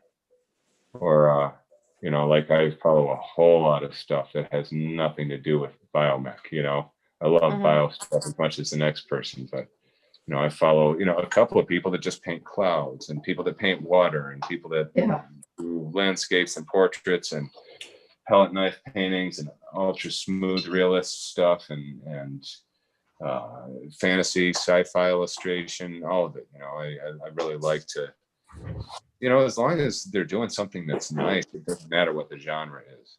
Mm-hmm. Yeah, that's true. Totally. We've got somebody joining us. Is Dorsha joining? Who's joining us there? It's coming up under Moto G Stylus. And painting some trees. I'm not sure if you have sound on yet. Yeah, if you aren't familiar with Zoom, just touch the screen and you'll see a row of icons show up along the bottom, and one of them will show a microphone with a red line through it. You tap that, you'll enable it. Nice. Looks like They are connecting to audio. Outstanding. Also, if you can hear us right now, you're going to want to mute the tab that you can hear us from, possibly, before your audio comes on, just so we don't have a loop of, Situation, yeah. yes, the feedback. Is that how it happens? Snowy night. It is? Yeah, Wow, it you're says gonna wake that up and see It snow. says that there's a 10% chance of snow. Wow, But a 10% chance is a 10% chance. that is cool. And there's a 10% chance of snow. Maybe. Maybe you go up and woke up to see a foot of snow on the ground. Daughter is talking about how we might get snow tonight. How long have you guys already had snow up in Vancouver? We've had snow. Yeah, we don't have any snow right now, but there's like as soon as you go up into the mountains, there's snow, and we started having it at the middle of October. It was disturbingly early, but then it went away for a little while, and then it came back again in November, and then it's just in the higher parts. But we're thinking about going snowshoeing this week, so because there's definitely lots in the mountains. There's none here. No, in the mountains. Oh. Yes. And you guys haven't gotten any snow yet, right? Oh, we haven't seen it in a few years. Oh, no. So we'll see what happens this year. Yeah, well, 10% chance is 10% I'm chance. sure it's not last year, guys. Yeah, there might have been little bits of I it, mean, but it yeah. was snow, it's just not like it used to be. Yeah, I mean, we haven't had enough to make a snow thing Yeah, for a couple of years. yeah. You make a snow cats last year, you That was a couple of years ago. Every now and then it'll get. Hey, who we got here? This is T-Von. How's it going, guys? Oh, Kevon, welcome. Glad I you think make it. Moto G Stylus might have been your phone's name and not the person's name. Ah, that makes sense. Yep. But I didn't want to say anything just in case your name was Moto G Stylus. Yeah. Yeah, it sounds sort of like somebody's DJ name or whatever. Yeah. Yes. So, Kevon, what are you working on? Just kind of getting started, and Oh yeah, nice. I don't know. I'll get you spotlighted a little here just to get that's some sweet Yeah. shapes. Well, it's got enough. Like, I mean, it's a tree, but it's a landscape of a tree. You know. Yeah, I was thinking kind of a Boris Vallejo, and I don't know, just sort of that painterly feel. I'm not sure exactly what I'm going to do with it yet, but Yeah. Very nice.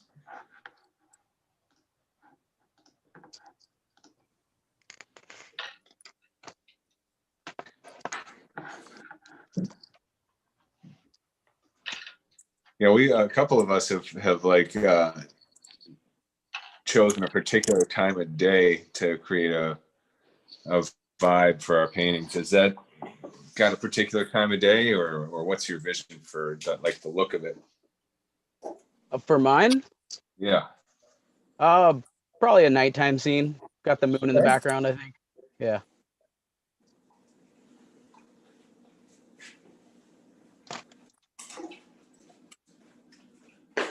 Little spooky. One of those trees that you'd walk up in a nighttime walk and be like, "Ooh, something's going on here." The heck is a tree? What was I thinking? Just get lost in the. Hey, no.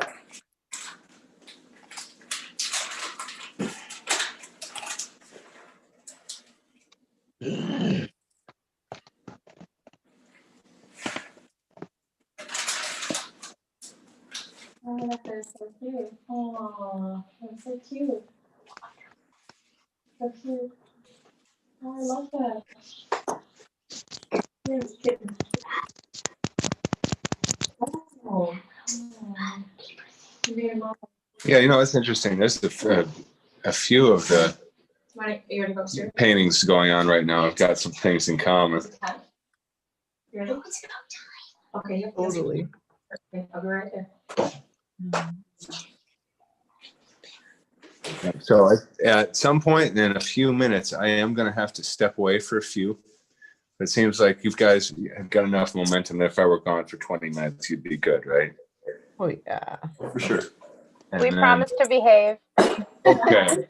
Okay. And then I might actually get into oil on this thing after. Yeah.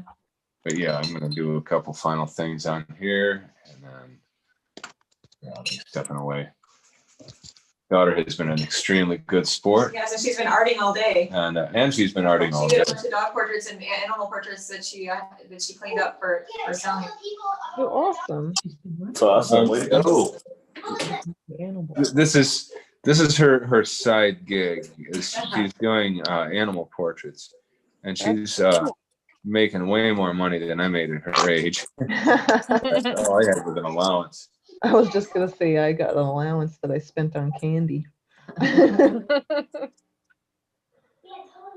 Kaya is saying, tell them that they can get some. Well, We don't we don't want her to be overwhelmed, but You've done so many. Yeah.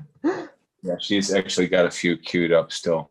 But if anyone ever wants an animal portrait done, you can just private message me on my Instagram and say, hey, is Kaya accepting commissions? Yeah. Oh, that's cool. And I'll see where she's at. That's awesome. And she'll do pets of any species. She says, heck, I'll even do a turtle. Mhm. She's pregnant. We got the tiger guys, so we're starting. I'll come up there. Yeah, I'll be stepping away in just a second here. Need to get down to yellow. And Might have to have you immortalize our dinosaur. your dinosaur.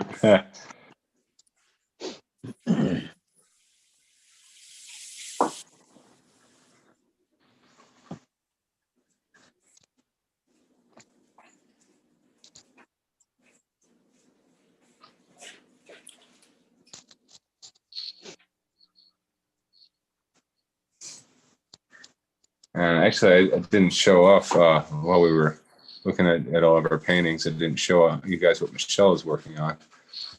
Off to the side there, and it's not a landscape at all, but A mental landscape. it's a mental landscape, yeah. And then, yeah, I guess next time we show things off, I'll try to bring that out. I've got you on Spotlight right now if you'd like to show that Okay. off. Well, I'm just gonna aim my You can just phone grab it over. here. Just hand it to you. Okay. And so here's this one. Oh, beautiful. I love your lotuses, Michelle. Wow. Very cool. Oh, And then can you hand over the other one? Yeah, this one is super cool. I don't even know what you would call this. I'm looking It's- for a name. In some way, she said she was looking for if anyone gets a brainstorm. oh God. Oh, Oh, I right. love that. It's cool. Oh, it's like Beautiful. friggin' lace lilies or lace, Oh some my sort of God. lace plant. That is spectacular. Post them when I love Nice, right? Very cool. And so this, I guess she's switching to oil next. That's an acrylic underpainting. And yeah, I guess a lot of us are doing that acrylic underpainting. I think I'm going to switch to oil when I get back to this because it'll just be a much nicer color scheme, I think. But all right, well, I'm going to step away for a little bit, and I will be rejoining you guys shortly. All right. And Melissa, we've got you in here. I don't know if you're actually next to the camera right now, but if you wanted to show yours off, you let me know and I'll get you on Spotlight there. I'm next to it. It's kind of loud here, so I've got myself muted for the most part. No worries. Well, I'll spotlight you so you can kind of show us where you're starting and range. Oh, that's cool. the- I yeah. remember this piece. Yeah. I love what you've done with it. Yes, Thank you. So Very bold. cool. I've got probably about 25 hours into it, which is insane because I paint really slow. Well, it's looking awesome. Very cool. What are you yeah. thinking for the background, the lower right and behind her? The lower right behind her, I've got like some glowy mushroom type things sketched in. And then up in here, there's a, I don't know if you can see it very well because it's not even roughed in yet. Looks like a capsule. Yeah. Nice. What colors were you gonna go with? Sweet. The background, like I tend to work in layers, so this background's a lot brighter than what it's going to be. But I'm probably just gonna mute it out a little bit and work it towards like a dusk. Nice. Nice. Oh. Very cool. Thank you. Quite a mess of our house.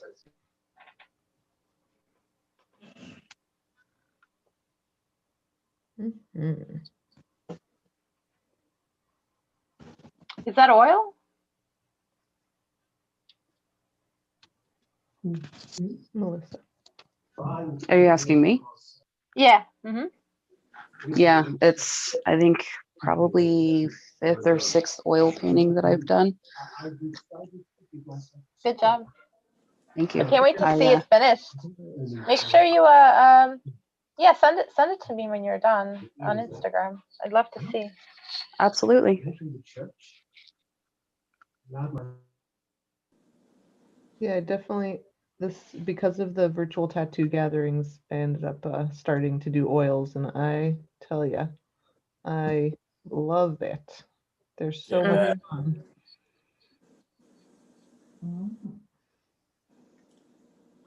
Love the smell of oil paint, not the turpentine or the mediums or whatever, but the actual oil paint.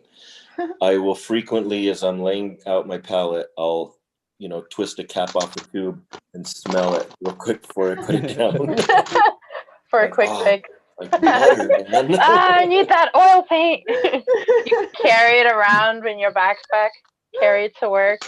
That's great. Having a stressful Not even time, you're like, cadmium no. in our You got some cadmium, orange? I got a guy. His name is Blake Art Supply. He's a real bastard, let me tell you. That's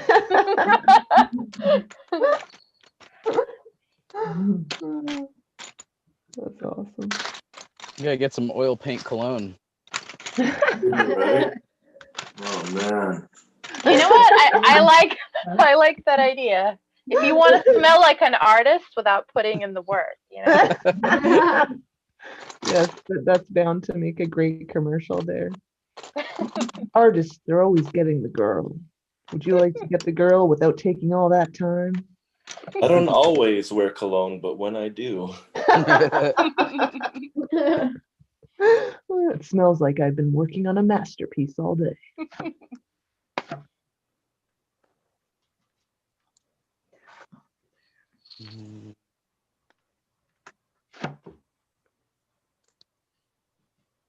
You guys have other like unusual smells that you guys are drawn to? Like Play-Doh. Like what? I What? love the smell of Play-Doh. Well, there you go. I Yeah, don't know my what that partner smells actually liked that too. My partner used to like eat it when he was little, and I guess it's a very nostalgic smell for him now. I used to try to eat it. I didn't particularly like the taste of it, but it smelled so good that I kept going back and trying it again. Maybe it'll be good this time. I used to do that with grass because I loved horses, and I'd see horses eating grass, and they always looked so satisfied, and it sounded really good. And I was like, oh, this has got to be good. And I try, I'm like, this is not good.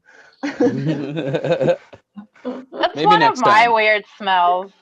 Will be kind like the smell of a stable. Oh yeah, totally. I mean, it's really like horse shit probably that I really like. Yeah. But there's a horse there. I don't know. I don't know if it's gonna sell as well as the oil perfume, But don't knock it, I guess. Hey, my favorite smell in the world is fresh roasting New Mexico green chilies. Ooh. And if you're not from here, like? God, heaven. It's so good. Like and we put it on everything over here, man. I mean, if they made green chili toothpaste, I'd use it. That'll feel clean afterwards. I'd probably use the eye drops. I love it so much. Oh my god. That might not feel great. All right. I All dare right. you. Yeah, no, that sounds really like I really want to smell this now. You know what else? Like sometimes like concrete. Okay. You know Sure. when they, Yeah. you know when they like do pour that. concrete? Yep. Yep. I had a friend that like loved gas, like the gas station smell. Ugh. Mhm. I know. Jeez, that's I awful. know.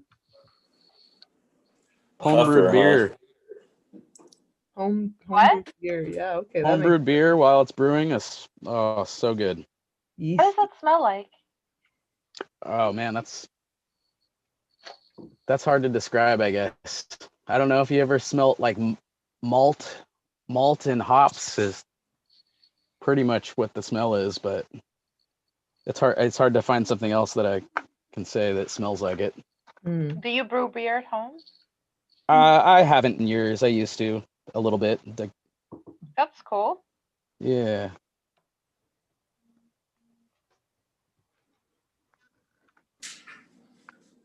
I smoke a pipe, and so I'm really partial to the smell of pipe tobacco too. That makes sense. Oh yeah. My mom's agreeing. It's like a tobacco store, you know. Like when I was a kid, I used to love going into the mall and going to the Stag Tobacconist, and just love that smell. Yeah, I feel like a lot of smells that we really enjoy have a lot to do with just the nostalgia because smell Oh, is yeah. so attached to our memories. Mhm.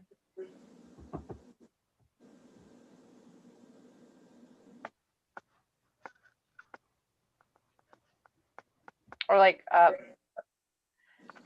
smell of a fresh book and an old book. Yes, different. They're different, but they're both so good. Yeah. Or a fresh tape cassette from the 90s. There you go.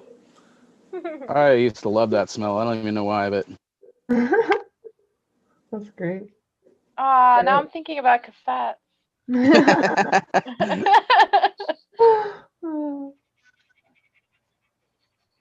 And how you wind them back with a pencil because they don't Yeah. get tangled. Oh dear. I saw this little meme that was like, you remember those head cleaners that you'd like put in and it was just like, because it was just cleaning the thing that would read. Oh yeah, yeah. And it was like, found this old tape, but you know, sucked. Head Cleaners is the worst band ever. I was like, It that's sound great. like nothing. Yeah, totally. Oh, Rain, I was listening to what were they now? We were talking about the Who, and then what was that other band? Lung. Yeah. Oh my goodness. So enjoyable. Right? And you got to see them live, right? Yes, I saw them either, I don't remember, it's either early 2020 or 2019. Nice. And it was like a 2 hour long ritual. That's what it felt Yeah. like. Mm-hmm. That's so cool. Especially one of the things that I really loved is that I've never seen a band do this. They, once they perform, they bow to each other first and then to the audience when they finish their set. Oh, that's Which- cool. Which I thought was That's very, awesome. very significant and on par with the kind of music that they produce, very ritualistic folk, Yeah. Atmospheric sound. And then, that gesture that they honored themselves and each other. And what then band was that? I'm sorry, I missed that. The band? Lung. Huh, never heard. Yeah, check them out. They're super, super great. Oh my gosh. Yeah. Yeah, you're just like, the idea of it being a ritual, it really does sound like there's a couple of the songs where you're just like, is there going to be like some sort of wood spirit coming out now? Is that what Oh yeah. happened? Have you ever seen them live? Like, I No. mean, like a video on YouTube. Oh no, I haven't had a chance to look that up. Oh, you're gonna be in for a treat when you see what they look like. I did see a photo and I was like, antlers? Yes. Yeah. Yeah. I got to see Arcona, I think it was Arcona live, and they were You like wearing a did? bunch, yes, and it was They're glorious. my favorite band of all time. Oh my gosh, I they love were them. amazing, and like wearing all those pelts and stuff, and they Yeah. kept saying like my friends. And I was know. like, yes, My I love friends. it. Oh yeah, no, that was, and there was like a flute. I think it was like definitely one of the best performances I'd seen. That was a lucky concert. They came to What- Vancouver. What's and, this band? Arcona. Arcona. Oh, I haven't heard of them. They're Yeah. Russian folk metal band. Yeah. Okay. Cool. Yeah, if you haven't listened Amazing. to a lot of folk metal, just go dive into that. It is a good time. Yeah. Yeah, there was like, it was really funny that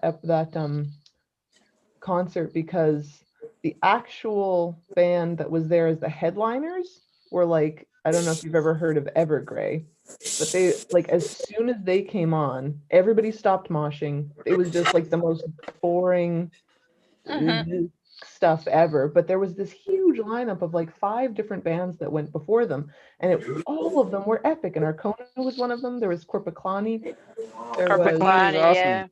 yeah. there was They're Power great. Glove, which I don't know if you've heard of them, but they do like a lot of like old nostalgic TV show songs, or like Mario video game songs in metal. Nice. And they're pretty hilarious. So like they've got Inspector Gadget. It's Oh my god. also worth a look. I'm trying to imagine it now. Yeah. I can't remember the other 2 bands, but I remember being like, this is a spectacular lineup. And then you've got Evergrey comes on, and everybody just stopped dancing and just like stared like zombies at the thing. And I was like, what just happened? And then we just left. We were like, okay, well, it's done now. Oh man. You never want to be that band. No, right? Yeah, the same. We saw Highland earlier this year. Yeah, I've been meaning to do this for a few years, but I see Arcona every time they come to US, so I actually wanted to paint portraits of the band members, specifically Masha. Oh yeah. Because she's the best in the whole world, and I wanted to give it to her if I ever see them, because I know yeah, the guy who plays the pipes, Yeah. like we talk once in a while, and I see him at the show. So I figure he could probably give it to her. Totally. That's so cool. It would be cool. Yeah. Heck I yeah. did that with you know the band Nightwish? Yeah. Yeah, I used to be I still am, I guess, a big fan. So years back I painted the portrait of Thomas Holopainen. Awesome. He writes all the music for the band, and I actually got to give it to him. It was pretty cool. So cool. What a treat. Nice. Yes, it was pretty sweet. I was like, oh, thanks for all the awesome music. So cool. It's really funny. It's funny, Guy's not here now, but when I first met Guy, I was getting my tattoo done on LA Ink, and I was so excited. And he said, "Oh, you should bring a portfolio so I can give you a little bit of critique and stuff." I'd only been tattooing for a year, and I like put a portrait of him on the cover of it, but like turning into biomech. And Wow. I remember it was so funny because I like, as soon as I gave it to him, he was just like, cool. Like, looking at his own face with I was like, this is weird. I was weird. I'm sure he appreciated it. Yeah. I was like, I guess if you were all of a sudden given this picture of like your face staring at you, it would be strange. Yeah. Wait.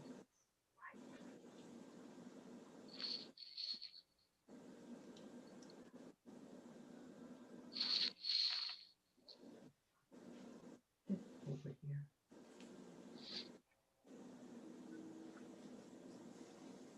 I feel like the paint is really like sitting on the top here.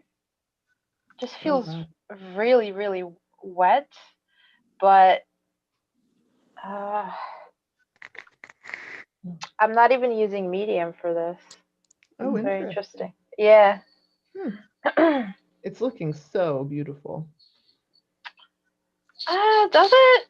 I Oh, feel yeah. like it's Oh, it looks kind of cool. I like it. I love the Thanks. water just looks like it's that, you know, when it's like the sunset and it's like looks like it's kind of on fire, but water. Yeah. I'm trying to recreate the sunrise that we saw. So this one was at the we saw it at like 7 a.m. on the peak of Cadillac Mountain in Wow. Maine, and it was just so breathtaking and freezing. I was definitely underdressed when it dropped like 20 degrees.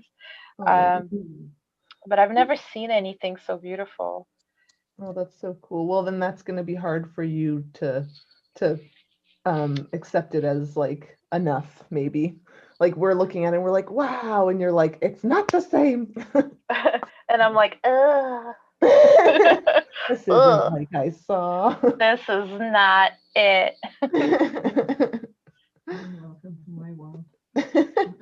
My mom's relating with that. She often talks about that. Just like, oh, this isn't what was in my head. I get it. How's your back?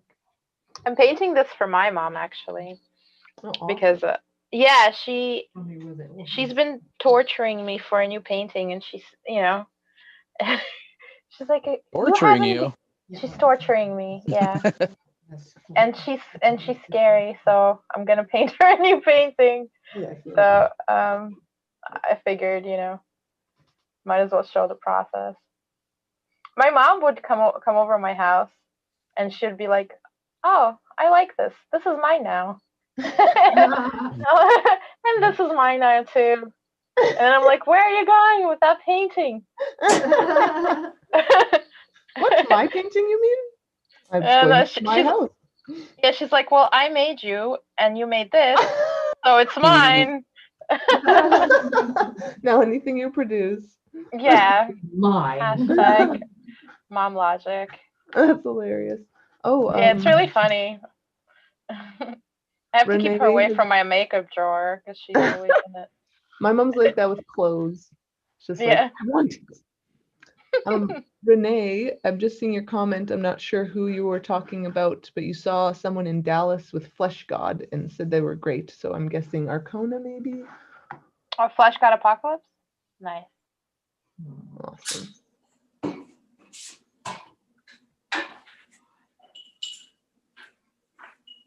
I saw Flesh God last year also. They're great. It was my first time seeing them in concert. Awesome. I've never heard about them. I'll have to look it up.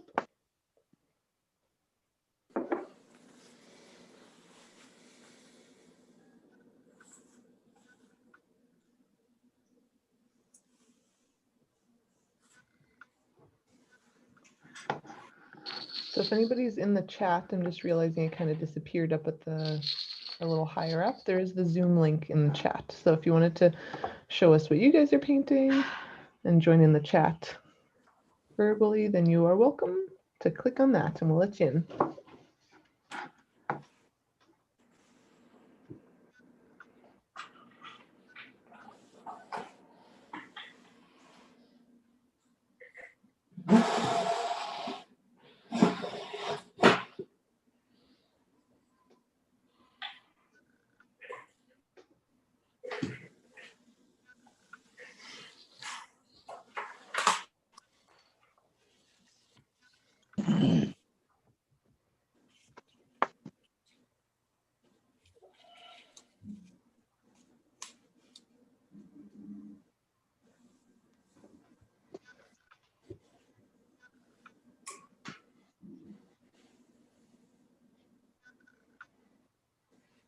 Renee says, yes to Arcona and Flesh God Apocalypse and check them out, but what a show. Nice. Awesome. Nothing like a good metal show, I tell you.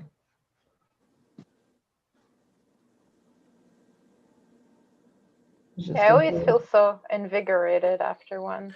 I Absolutely. miss shows. Yeah. Yeah, remember shows? Where you got to like run around with a bunch of people yelling. Underwent. Oh, someday it'll be back. We'll get there. Yeah, I hope so. I hope so too. Yeah, we were going to see Ramstein in was it September or October, and we got like, you know, we were in the very front, like in general admissions, like as close you could get to the stage. Oh. And you know, the whole summer we were making jokes about getting our eyebrows singed off because they have like all of the pyro. So preparing your eyebrows and everything. Yeah, putting Vaseline on my face. No, we were really looking forward to it. But you know, they're gonna reschedule the show, so oh, good. Hopefully 2021. Yeah. Oh, good. That's awesome. Yeah, I know that not everybody is doing stuff like that. My friend, she does a lot of she goes to a lot of craft shows to sell her resin stuff, and some of them are flat out not giving them any money back or rescheduling the shows. God. What do you mean? I know. I was like, that's not a thing, right? And she's like, oh, it's a thing. Wow. Interesting. I know. I was pretty bummed for her. She lost quite a bit of money. Anymore. No. There's nothing she could do about it. No, not for. There was only like one or two that did that specifically. Most of them, the other ones, rescheduled or did it digitally or whatnot. But yeah, whatever. I want to know how good those places, those shows do when things get back to normal after they screwed everyone over like that. Exactly, right? Yeah, because word travels. Crappy move, man. You want to make sure that you treat your artists and vendors, you know, well. You're not gonna otherwise you're not gonna have a show.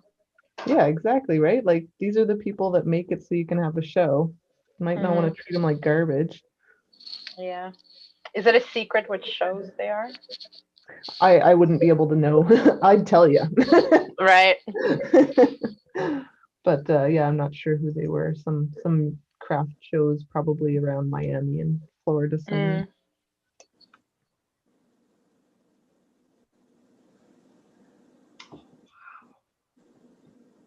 So how are you guys, you know, coping with, you know, the plague and everything? I'm feeling pretty lucky that I'm in a very small town with nature surrounding me, so I can go out for walks all the time, and as long as it's nice out, and so that I'm feeling really lucky about that. But it is sounds amazing. Yeah, so grateful. So I can't complain very much, but I definitely feeling it after this long. Every once in a while, you just get that wave of like, goodness, please go back to normal. Yeah. I've been super stressed because my wife works in the ICU directly with COVID patients. Oh, wow. And so, you know, I've been trying to stay in as much as possible and only go out when I need to. But every now and then you run into, you know, you go into a store and everybody's wearing their mask except for that one guy. And it takes everything in me to not completely lose my shit on them because, you know, she's already risking her life every day that she goes into work. And I just feel like all that just raises her danger level, you know? Of course. Yeah.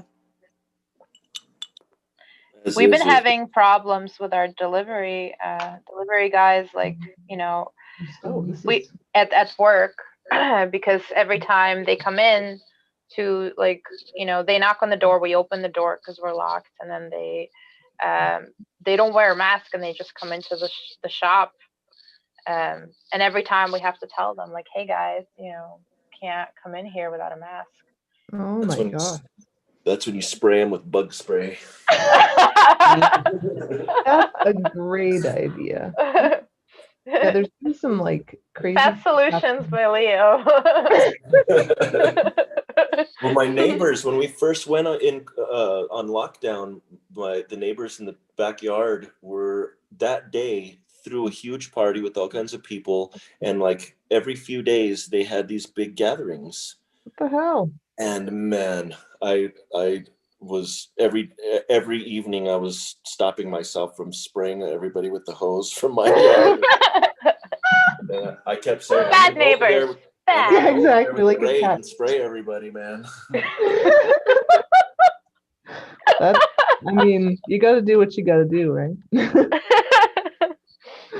Oh my With goodness. soap and water. Oh, no, easy. At least we can stay clean. Maybe get me. Yeah, there's been some unfortunate things where people are going into stores in some of the cities and like getting really angry at the people at the store for making them wear masks because it's mandatory now. So And then ridiculous, man. there's been people that It spat is. on somebody. It's just like, what? Oh yeah, or like purposely cough on them or what have you. Yeah, like get out That's of here. terrible. Get those people taking care of people in the ICU. Like, oh yeah, you don't think that this is a problem? Well, then you won't mind not having any PPE while you go and change this person's bandages. Sure. I saw this guy lose his shit in a store that like he claimed that he had like a medical reason that he didn't have to wear a mask, and like they were like, sorry, you have to wear a mask in the store, and he like got all pissed off and he's like, well, you're gonna hear from my lawyers and this isn't right and da da da da, and I'm like, dude, just fucking put a mask on. Yeah, you know the It's- people that actually have It's issues aren't going to give you a problem like that. They're not going to be Yeah. jerks. it's not like Totally. we're asking you to wear a Nickelback shirt, dude. It's a mess. Right? They're not monsters. Oh, that's hilarious. I always just think like, God, man, aren't you even the slightest bit ashamed that everyone else is doing their part and you're like the only person in the store who doesn't give a shit about anybody but yourself? Well, the problem is they think that they're the ones that are in the right. Like, oh, well, you know, you're all a bunch of sheeple, and so, you know, Mhm. I'm spreading the good word. And You're COVID. spreading something. Yeah, exactly. Sure. So my mom's about to head out. I just wanted to kind of show her progress here. Oh, Oh it's awesome. wow, that's awesome. Damn, that's Oh, really it's cool. turning killer. Yeah. Like a nice walk, right? That's where we're Yeah. hoping to go again in the next couple days. Great job. Very cool. Yeah. I love the color palette too, how it's, you know, very, very muted. Yeah. Yeah. Like how many colors did you have in there, Sonia? Like two? Three? Three colors. I'm into it.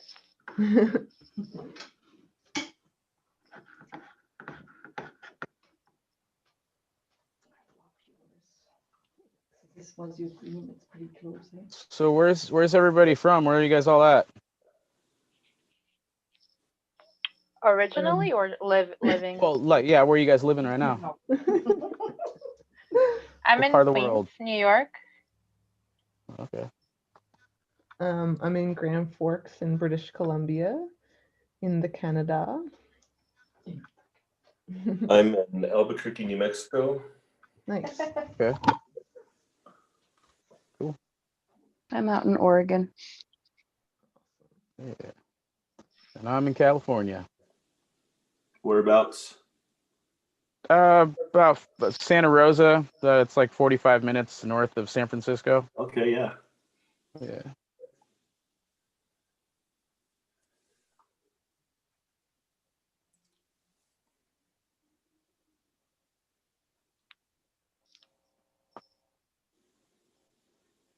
I really want to visit Oregon 1 day.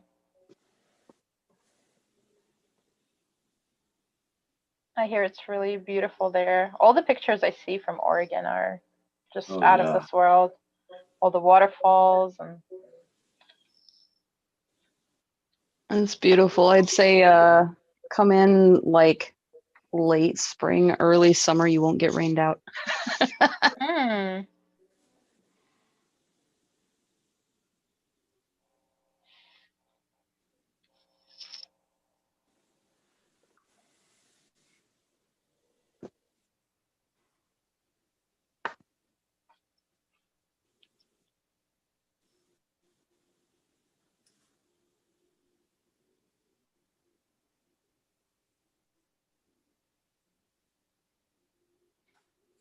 Leo, I'm seeing this like printout that you have there. Did you make this small beforehand?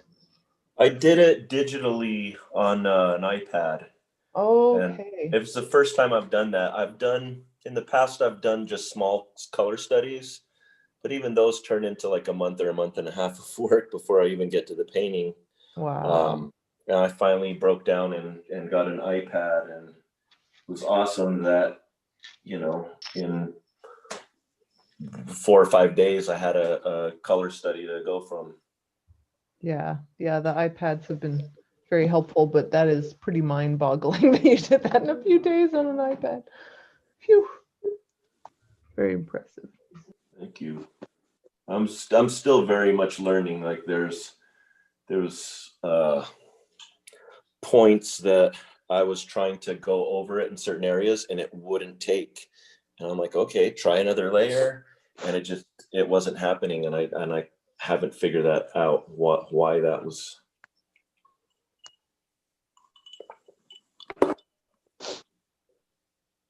I'm you mean pretty on the iPad technologically or in the impaired. painting? On the iPad, Mm, Procreate. So totally learning it, yeah.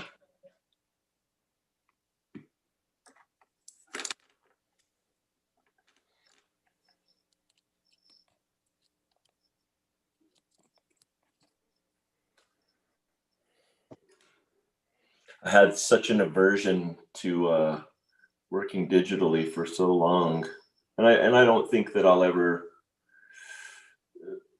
It won't replace actual traditional work for me, but it definitely. Now I'm like, why did I fight this for so long? It's going to make my life so much easier in the long run. So, you drew all your tattoos, like tattoo designs.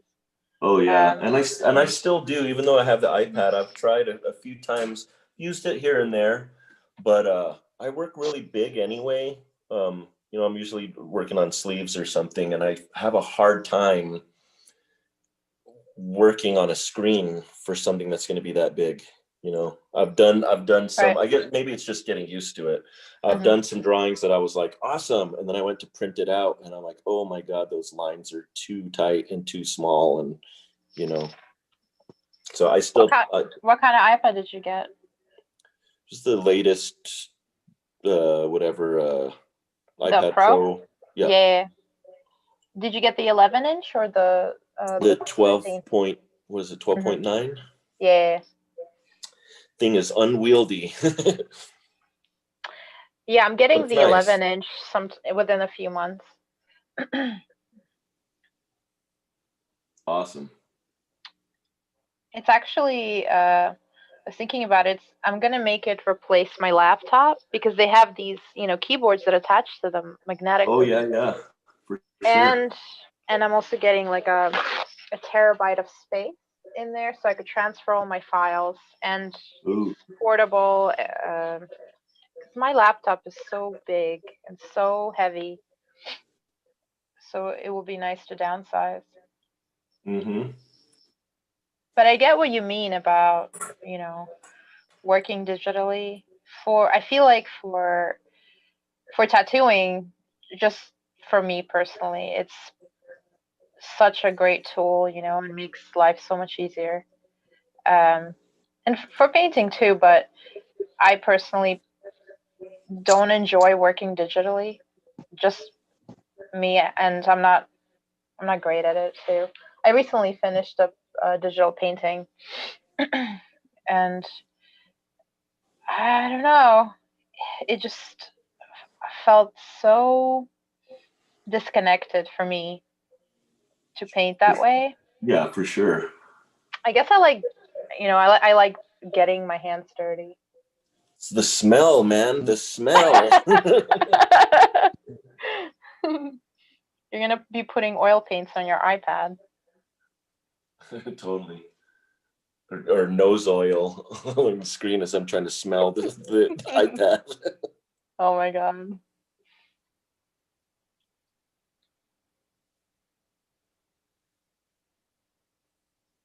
No, I think it's going to be great for, preliminary work for my own methods or whatever. Are you working on a series, like a thematic series? No, I mean, I guess kind of, but it's not, I didn't set out to do that.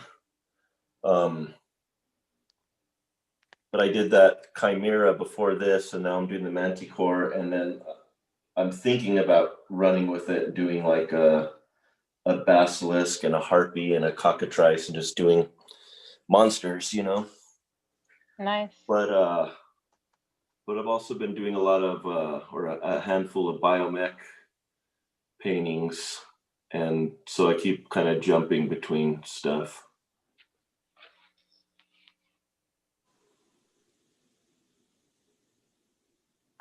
Mech and monsters. Yeah. Has anyone ever heard of Robot Pencil? Or he goes by Robot Pencil on Instagram. I think his name's Anthony Jones, and he's like a concept artist. So he works pretty much predominantly all digital. Uh-huh. He's really, really fast, and he's just really fun to watch. But also he does like courses, and you can pay for the courses and get like a pretty extensive like class basically from him. But he usually puts all those after, because he records them all and he puts them all up on his YouTube channel, and you can just totally. I've been binge watching him, and I get a lot out of it. And like sometimes he doesn't really go so much into like his technique or like what he's doing, but he just has like these cool like perspectives on just all kinds of different subjects and stuff. And it's like you're getting like a seminar just of his personal views and watching him paint at the same time. And he's just phenomenal. He's really, really cool. But he does like lots of robots and lots of I don't know, like kind of gnarly mechy kind of looking stuff. Mm-hmm. It's really, really cool. Robot Pencil. Robot Pencil, yeah. Isn't it his so YouTube cool? channel? Sorry, Robot what was that? Pencil. Sorry. His YouTube channel is under the same handle? Yeah, I believe so. Yeah. Got it. Isn't it so cool at this day and age? We've just got that, Yeah, art school online. it's pretty amazing. I've been watching some Patrick Jones anatomy videos. He does a lot of like Conan, sword and sorcery, fantasy kind of stuff. But he's like master anatomist, and that's something I want to eventually move towards, is doing the actual human figure, because I haven't really done that except a whole lot. And so I'm trying to study that a little bit more, and it feels like I'm in school again. Yeah. Have you done a lot of figure courses, like figure drawing sessions? I mean, I've done it. It's never been my thing. Yeah. And I would like to eventually have some humans fighting some of these monsters. Totally. Then we'd have men, monsters, and mech. Yeah. Hey everybody, Is my audio on? Hi, Yeah. Renee. Oh, Uh-huh. hey. Hey, everybody. I'm Renee. Oh, Renee. Hey. Oh, cool. Hello. Hey. Hello. I'm the metal girl that commented on Flesh God Apocalypse. Oh, Hey. cool. I've got an underwater landscape. I don't like of coral. I don't know if that works with It does. Yeah. It does. Yeah. Welcome. Sure. Thank Well, you. that's Thank you. cool. I was kind of working late tonight, and then I found this piece. I was like, sick. A landscape had to be there. That's awesome. Yeah, and you guys were like, I don't know. I was like, oh, they're talking about cool stuff. I got to get on there. Excellent. Yeah, it's really been so nice to just hang out with everybody on these because it's just like, I was listening to podcasts yesterday while I was cleaning because it was just nice to have some voices going on. Oh, So I'm it's nice addicted. actually Yeah. hanging out to people actually talking. Yeah, I've just been a listener. I think I've forgotten how to speak. Like, Yeah. oh, hey guys, hey. What's I up, think fellow humans? Yeah, what's up, fellow humans? We got stuff in common. We're humans. What's up? Oh, no, I'm gonna thank you step away for about 10. I forewarn you, my fiance is here and he will do nefarious things with the camera. So that's on him. I will not. That is untrue. He's warned us. He does So if sound you see a very guy with a trustworthy. beard on my screen, that's him. She's lying. So, oh, that's awesome. I'm like alone in my studio. If you guys hear like a howling, whistling wind, that's literally Oklahoma. It just Oh sounds. my. Yeah, it sounds like a horror film sometimes. So you guys hear that? That's just the wind. Oh my. That's And funny. it's been really loud tonight because I think we are getting a cold front in too. It's been weird cold. Oh geez, yeah, it's pretty chilly out here too. Where are you at again? You're I'm in Grand Forks in British Columbia, so I'm like really close to the border. We can drive to the border in 5 minutes Oh, to wow. get to the States, but into Washington. But yeah, it's it's really That's cool. funny. We're so close, but I remember people would come up from Washington. I used to work at a gas station, and there was these people come in with their it was middle of summer, and we get like 40 degree Celsius summers a lot of time, 30 to 40 degrees. And these guys come up with their snowmobiles, and they were like asking for directions, and they said, yeah, so how far we got to go up to get snow? And I was just like, pretty far, man. Doesn't just become snow when you cross the border.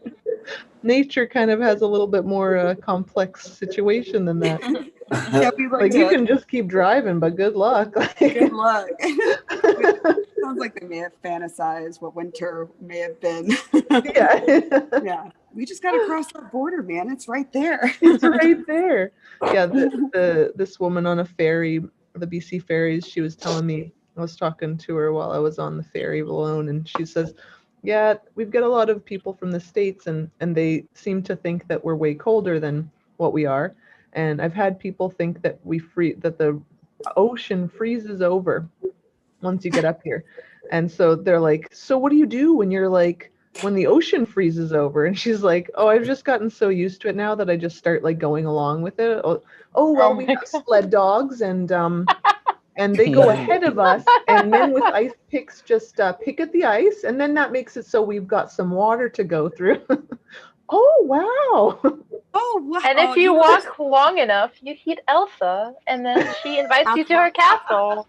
And then there's a Pretty magical. Snowman. Snowmen are real and they'll talk to you. Oh, that's amazing. Salinity has nothing to do with it, Yeah. Oh man. Yeah. I think. Yeah. The only time I've ever been like that north, I remember just being as like I grew up in Florida, and when I looked down and I saw like -5 Celsius, I was like, what does that even mean? Yes. Yeah. That is the cool. And yeah. Oh, go ahead. Our winters will often get like, you don't have this the whole time, but there's a section of time where it ends up like -20 Celsius, and it Oh, is like my nightmare. And everybody says, "Oh, you should be used to it. You've lived there for so long." I'm like, I don't care. If never used to it, it always sucks. that is But always, if you're left outside, you'll still die, yeah, exactly. And then like my friends in Alberta were dealing with like -50, and I'm like, how does anybody live there still? Seems like a terrible idea. -50. Yeah, that cold hurts. Yeah, it's like, what? This is not supposed to happen.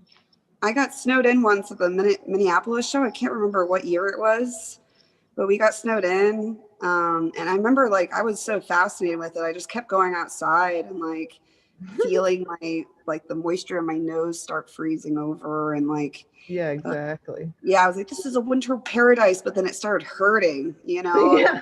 run back inside. But that was the greatest show ever. We all made money tattooing each other. And yeah, it was more of a nice introduction to everyone. And yeah, it was kind of weird, but it was kind of fun at the same time. That's cool. Yeah.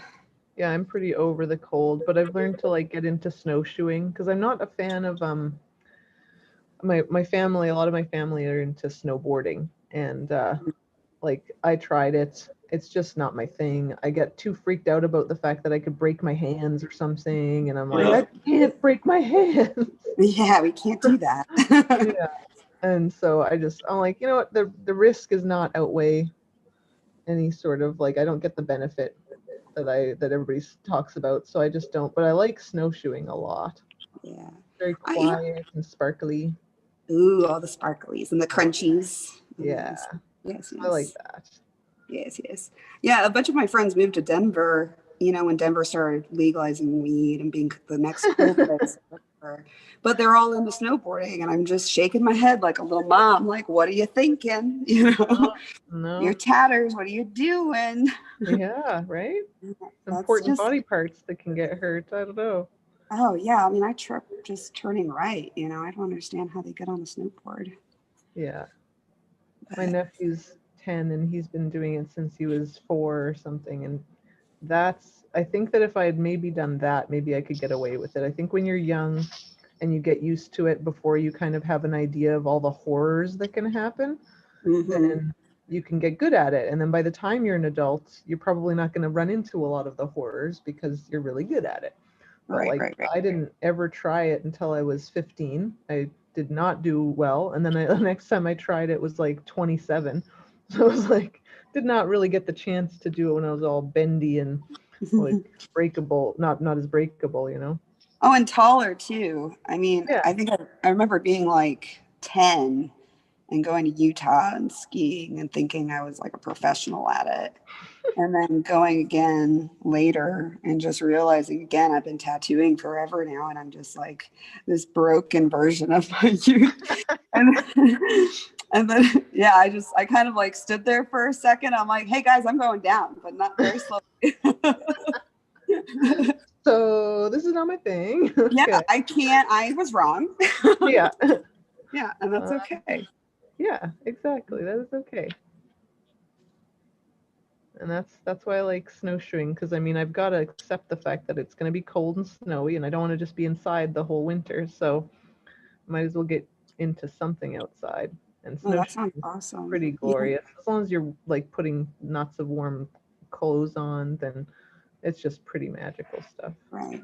Listen to some metal, chomping. Yeah, definitely. Exactly. Yeah. I'll definitely be bringing some high lung, because that just like it makes it feel like everything you're doing is just absolutely the most epic thing that's ever happened. Ever.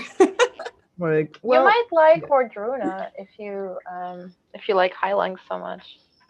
What was that? Oh, it was. I think you texted me that before, and I didn't get a chance. Wardruna, right? Yeah. Wardruna with a W. Wardruna, yes. Yeah. Ooh. Yeah, I'm gonna have to look into that one. Yeah. Thanks. Yeah, always nice to have good recommendations. And also maybe Elevati. Ooh, Elevati. Gotta write all these down. Yeah, they're spelled weird. ELUVEITE. I'm not sure. They're really, sure- really awesome. I'm sure Google would replace something if it wasn't right. It'll be like, did you mean this? Did you mean this really obscure metal band? Yes, Google. Yes, I did. Yes. Bless you, Google. Bless you. You always know. I really do miss shows. That's like, I don't know, I think I've just been going to shows since, I think I was like 16 or something. And now I like hiding in the back, having my little cocktail and just listening. But man, really, that's like the one thing I really, really miss is shows. Yeah, I've lived in a very small town, so I haven't gotten to go to a lot of shows since I moved from Vancouver. But yeah, they were definitely excellent time, especially metal shows. Mm-hmm. There's nothing like it. There's nothing like it, and if you've never Yeah. gone, like It's people like are always such an "Oh," energy. yeah, and people It's always think infectious. it's gonna be violent or something, and it's like the most friendly vibe that you Yeah, it's ever true. go to. Yeah. You know.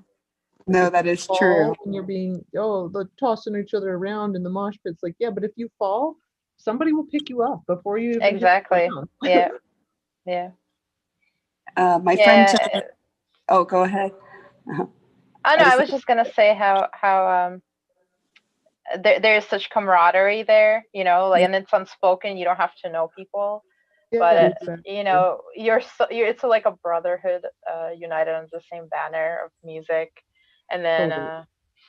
the one, and then especially I like to stand in the front because I want to be as close to the front as I can, but then you're really squished after a while. Like there's everybody's sweat is on you. Yeah. How do you? I can't. I just can't. And then everybody's farting because it's yeah. Nobody will know it's me. There's so many people. You're like, come on, switch to vodka or something. No, I started going to like sludge metal shows, kind of like Sleep and Bongzilla and like these nice drone-y shows. And I realized one thing that was different is that everyone like completely respects the bubble. Right. There's no one that touches anyone, and we're all just standing, True. just like really getting into closing our eyes and getting into the music. My friend took me to Sleep in Philadelphia, and he's in a slam metal band, so he's like really used to that aggressive. It's called like swine rot. It's like real. What? Wait, is that a genre? Is it a genre? Stop. Check out swine rot. I just hold on. I just want to make sure that I'm hearing it correctly. Swine, like pig. Yeah. Rot, as in rotting.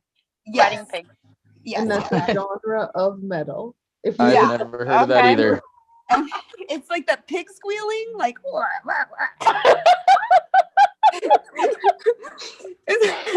So imagine that kind of guy going to see Sleep. Yeah, I want to imagine it. Yeah. Oh my gosh. And he was just so like, everyone was so fucking nice. I guess he sneezed on someone like in the middle of the show. Oh my God. And the guy turned around and he was like, I thought he was going to punch me in the face, but he just kind of like rubbed it back on me and then like high-fived me. Oh shit. I don't know if anybody's a fan of Next Generation Star Trek, but there's this one episode where the big Klingon guy Worf ends up in this hot mud bath, and he's just so upset about it. He's just like, so all you do is just sit here? And he's like, they're like, yeah, and you just relax, and he's just like doesn't get it at all. Makes me think of that. Yeah, it's like, I don't know, sludge metals or like drone metal or however you want to call it. It's like it's like the most Kenny G adult metal where you're like, no, What's drone metal? Drone metal is kind of Doom? It's Like Doom? Doom yeah, metal? like doom metal, like Okay. yeah, Florida has like 50,000 genres of sludge, drone, stoner metal, swamp metal. That was a thing. That was real fun. What's swamp metal? Oh, check it out. Check it out. Look up Rotting Palms. They're really good. Why is everything rotting that you suggest? Because they're all It's all Florida. It's very moist. It's very moist in Florida. Yeah, my friend lives there now, and she just like that's what she says is super moist all the so time. moist. You all the can't time. tell if like you're sweating or if it's the moisture of the air or they've become like one thing on your skin or No, you really can't. It's Wait, pretty. so what's swamp metal? Is that like because I imagine like, you know, a bog witch, you know, and like yeah. tatters like singing about the harsh life in the woods or something. Oh, kinda. Think like if Cannibal Corpse was slowed down like 50 paces. And so I see. Okay. yeah, and they're trying to like this ambient droning grunge thing going on, and then Got it. like a tone for at least 15 minutes. You must have a tone for 15 minutes. But it's really, I know I tattoo it to it all the time, and like I don't know, like Russian circles, like ambient metal. I love that stuff. Mm-hmm. But yeah, check out sludge metal. It was like I don't know if it was just a movement for a moment, because they did have like a festival, and I don't know if anyone's still doing it, to be honest. Like, well, I mean, creating music at least. Mm-hmm. But it was a wonderful time in metal. I mean, I have my homework cut out for me because I'm definitely Googling pig rot. You know? Swine rot. Yeah, I have to write that down again. Close. I was close. Yeah, if you just look up pig rot, it might come up with some. I feel like it's one of those searches that, like, if it doesn't come up with the band right away, you're gonna get some disturbing stuff. Yeah. Yep. So much of that when you're like doing tattoo reference looking up, I find too. Like sometimes you just look up something very benign and you're just like, why is there a enormously sexual furry now? Like, why did that come up when I looked up tiger in the first page? Or like, I remember I had this one guy who was getting like this woman turning into a tree, but it was like the position we had her in was that she was on a cross. So then I'm trying to find woman on a cross, and I'm thinking, well, it'll be a couple. I know where this is going. Oh no, it was like a whole thing. There was like literally websites just for it, and then there was like all these like dungeon photo shoots with like women with fake blood all over them on crosses and like terribly photographed with flash in this like hideous little basement, and you're just like, oh, I have stumbled on something. and this is the reference photos that I get to use. Okay. And then you go down a rabbit hole. You're like, that can't be medically sound. And then before you know it, you're like, yeah, I know what you mean. It happens. It does. It does with the simplest things. Like, I mean, that one was a little bit of a creepy thing to have to search up, but like, even with the simplest things, you're just like, you're trying to get away from the first one that comes up. So you're not just using the exact first picture and everybody's like, oh, I recognize that from Google. But then you're like, ending up in these weird tangents. I kind of like going down that rabbit hole, though. I mean, I have I try to keep like a pretty steady library at my studio, so at least me and my coworkers can like have just different references other than Google. But sometimes you just get on that fix and then like end up in some person's blog that really, really loves like whatever specific weird thing that you're trying to look for. Yeah. And then I don't know, it's I follow, like, I don't follow people that like claim to be like, I have a whole professional people I follow, but then just like normal people with cell phones is amazing. Because they take the craziest shit. Yeah, so true. So true.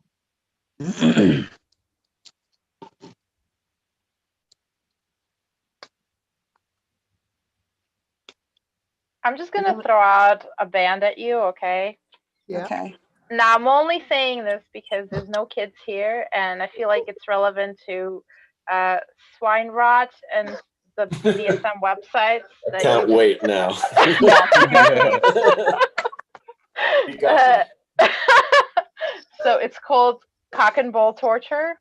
Fuck yeah. All right. Writing it down. Yep. Yeah. It's a band. You're not just sending us on That's some sort of spelled- Google thing. Yeah, you're welcome. Yeah, how are Yeah, you should totally look it up. It's a band for sure. I'm just gonna look. I want to go straight to Bandcamp. Oh God. Oh God. That's not a band, oh, by it's the a way, lifestyle. just so you know, I don't think they have good music. You know what I mean? Don't make the mistake Just that relevant. no. It's for the name and for the crazy, insane lyrics / sound that they have. Yeah. It's very that like pig squealing situation. Oh yes, yes, yes. Yeah, and their content is just, oh God. Well, it is actually exactly what you would expect with a name like that. So Okay. Perfect. You're not walking into it totally blind. yeah. Also, when you Google it, you're also gonna probably Yeah, get exactly. really yeah. really terrible results. So be careful. Yeah. Oh, it's too good. Watch out for anything that might, get attached to your phone when you look that up. Just saying. You've been warned. Say it 3 times and it'll show up on your Instagram. Yeah, exactly. That would be a very interesting ad. You know. Yeah, cock and ball torture. Like I'll be curious to see how Facebook spins that one. Yeah, exactly. What ad did they find for me about this? It's like that whole like myth of Bloody Mary or whatever you say there in the mirror, but it's like now it just happens on our phone. Yeah. Or especially when you're talking to someone and you're not really Googling anything. Yes. And then it shows up in your ads. It's so creepy. I know, right? Oh yeah, if you want to freak out your clients, because I have doubters, and so like in the middle of the session, I'll just like have them just open their phone and then I'll kind of word into it like Mr. Rogers, cat litter. Mm-hmm. And then by the time like 6 hours go by and then they finally leave and I'm like, open up your Instagram, and then they're like, holy shit, and it'll be like some ad for cat litter, and then they'll text me later and they're like, for some reason I'm being advertised. For some reason. Yeah. You're like, You get ads for cat litter and pictures of Glenn Danzig.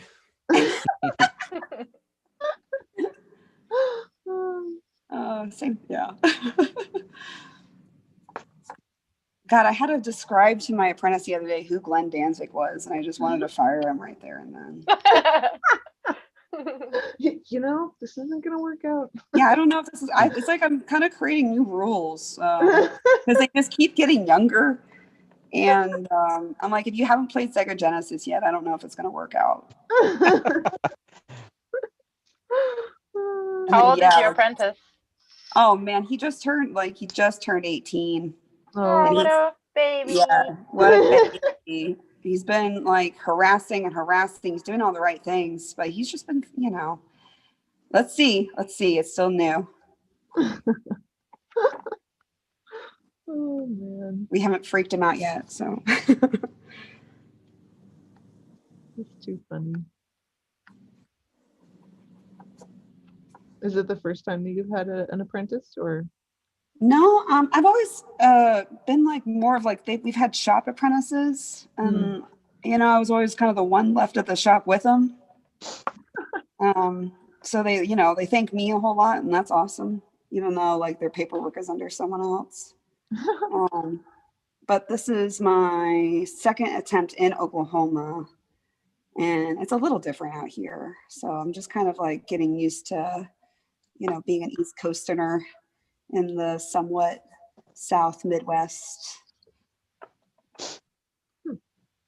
but we shall see. I don't like having apprentices, to be honest, but we're getting to that point where I'm like, I just want to hire some, or I just want to train someone myself, because I think that would be easier than trying to deal with some of these cray-crays out there. But we're a little limited. Tattooing hasn't been legal very long here, so Really? yeah, there's not a whole lot of like long-term training unless they've just been doing it out of their house. That's wild. How long has it been legal? Well, I think we're like comfortably within the 10-year mark. It's been a little bit longer, but the states made it so hard to actually get licensed. There was like a good couple year gap that, you know, if you weren't pristine on paying your taxes or your licensing, or if you're coming from a state that already had individual licensing, you could do it, but not a lot of people did it. So yeah, it's crazy out here. It's like the Wild West. And this is Oklahoma? Uh-huh. I actually went out there to try and get an apprenticeship, and I came back 7 months later and was like, nope. Where'd you go? Nope. I was in Pryor, Oklahoma for about 7 months. Oh, shit. Yeah. I'm in the city. Yeah. It was very different over there. Yes. I know. I don't know how to quite word it, because like I'm from a, you know, meth town. I'm from like, you know, Wisconsin. So I'm very used to crazy, and it's like a very mild manner kind of crazy. It's like you're not sure what kind of crazy you're going home with. Yeah. Yeah. You picked me. Quite sure. I see red flags, but I'm not sure.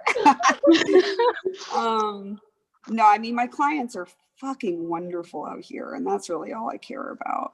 Yeah. Yeah. I just stay at home and paint. Melissa, did you bring home someone from there? No. Oh, yeah. Okay. I was like, No. your partners from? Hilarious. What brought you out here? I actually had a friend of mine who had a lawn care company out there, and he offered me a position paying twice as much as what I was making here salary. And he was like, hey, I know this tattooer out there. We can probably get you an apprenticeship, blah, blah, blah. And this is before I was tattooing. And things just like didn't happen the way they were supposed to. Yeah. I basically came home after 7 months without a job and barely surviving. I was like, yeah, no, I'm done. Oh, no. Oklahoma will do that. Yeah, and made really good decisions until she picked me. Dare. I have peanut gallery here. But no, Yeah. it was way different. Way different. It's just a different culture out here. Like, I don't, you know, it's business wise, it's real interesting because they are kind of like behind. Don't let her lie to you. She put a spell on me. We're all witches. No. Yeah, exactly. She knew what she got when she picked me. No, it's kind of, you know, it's funny when you think that you're in a crazy part of the world, you know, and then you move to somewhere that's seemingly really docile, but then you find out that it's just as crazy as where you left. But it's definitely different, and it's got a little bit more older values.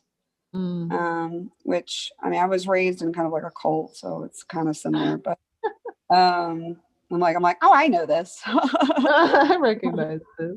Yeah, I recognize this chaos. I can work with this. But I found, like, I don't know, I never knew about, like, I don't know, just assumptions that people would have of me, just because, like, oh, you from the city. Who is this city girl? Oh my. And I'd be like, hi, I'm Renee. This is my building. Hi. And they're like, hi. And they were like, oh, she's got to be like, I don't know. There was like all kinds of like just weird assumptions of like, oh, she must be an heiress or something, or she must like have a rich dad, or she might like, who's your husband? I'd be like, no one. Whoa. Yeah. An heiress? An heiress. I kind of That's went cool. along. You should have. Yeah, I was about to say. Oh, I did. Oh, I did. Just to get him off my back, I totally did. Oh yeah, no. Yeah. Oh yeah. But no, they ask for your husband a lot, and it's just kind of like he is here right now within me. Let's go. On to the Couldn't have next. possibly Okay. made it this far without a man. Like, okay. But no, I mean, it's beautiful sunsets, and the people get really rad tattoos out here because it's like they're finally like, oh, we can have them. We don't have to drive to Texas. Fuck yeah. So it's kind of like a little bit of a little gold like rush here. You can get yourself in line, you know, you'll be fine. Wild. Yeah. I like a frontier. I'm a frontier woman. Awesome.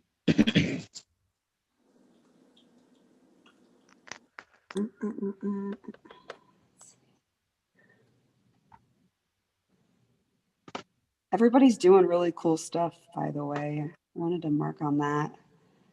Yeah, it looks so cool. I really love that people are doing like acrylic underpaintings with gesso too. Yeah. That makes me feel cool because that's what I'm doing. Yeah, I should probably try that out. I haven't done that yet because I'm just getting into oils, but I like that that idea. Mm. Because right now it's just all the black. I'm having to really go over the black to make sure it's not peeking through too much.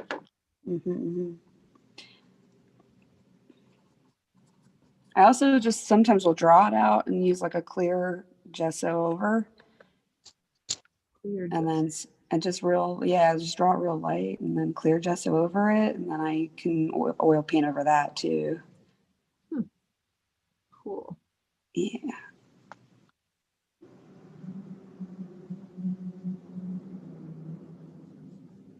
I haven't actually worked on this painting in several years, so it's kind of cool getting back into it. Nice. Oh, cool. Yeah.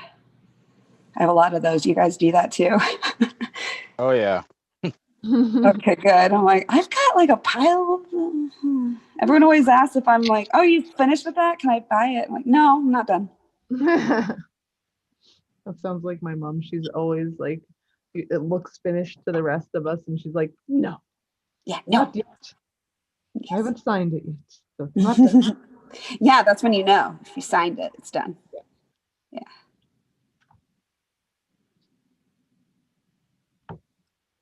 I feel like I'm the only painter who doesn't sign their work. Ooh, You you're don't so sign your work. serious. I haven't signed Anybody any- else?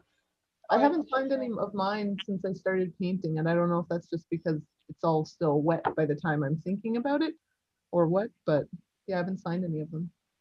Not even like an initial or anything? Nothing? I don't know why. I really don't like it.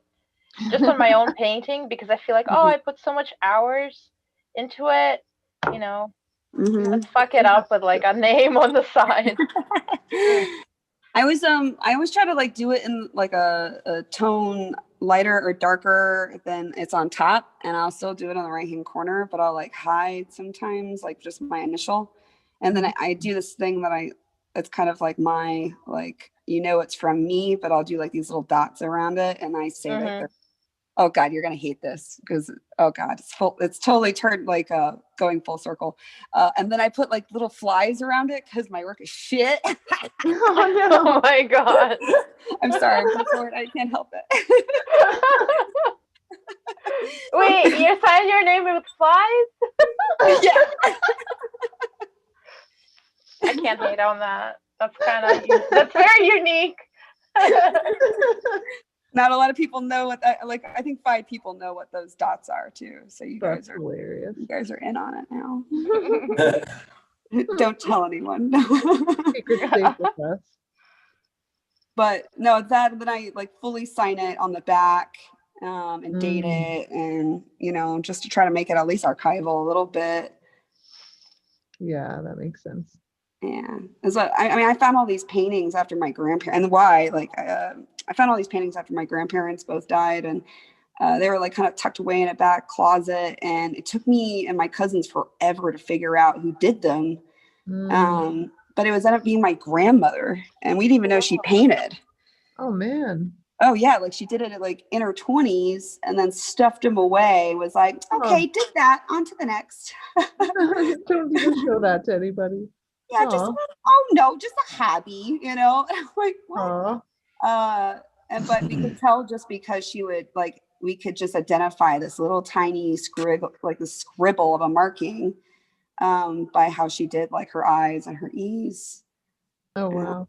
Yeah, I was like, shit, what the, okay. What a trippy thing to find out after she'd passed. Oh yeah, I had a real, you know, of course, I thought I was the only one that painted in my family. Yeah. And you're like, oh, that would have been a cool thing to be able to talk to her about or something. Yeah, or do it with her or anything. Like, I'm like, holy shit, I had something in common with this woman. Whoa. Yeah, totally. And I kind of wonder what made her hide it or what made her kind of shun it away. And it breaks my heart a little bit. But. Yeah, exactly. It makes you like feel sad that she felt that that was something she had to hide or wanted to hide. What was it a painting of? Oh, I have them here in my shop now too. They're one's of like when they lived in Louisiana, and it's of this like murky little dock with like a little boat and like a little shack. Oh. And then one's of this like really creepy house, little ghost-like figure, and like, whoa. Yeah, they're just like real creepy and kind of murky little scenes. Maybe so like have it out because it was just figure out or something. Yeah, like I'm like, well, this is me. Holy crap. Yeah, like I can relate even more. I can relate even more. How terrifying! Like they terrified everybody so much that I'm like, oh, I'll take them. It's like those creepy, like velvet. Oh, the clown painting. Oh, God. They're scary. So scary. So scary. I watched this episode recently of you know this show called Paranormal Witness? Oh, I can't watch that anymore. I watched it because somebody, I don't remember her name, but there was this lady somewhere, I don't know if it was in a comment that I saw, and she said that, oh, I used to live in this really haunted place, and they actually made an episode about it, and she's a tattoo artist too. Whoa. And yeah, they made an episode about it on Paranormal Witness. I think it's season 5. It's called The Pit. The Pit. The Pit. It was really creepy. I watched it and I was to my boyfriend, like, hold me. Oh no. Swine rock bands practice. Yeah. What's in the pit? Swine rock. Oh yeah, I used to watch those things all the time, and then I just you know, if you have a vivid imagination and you watch that, it's just like, well, I'm never sleeping again.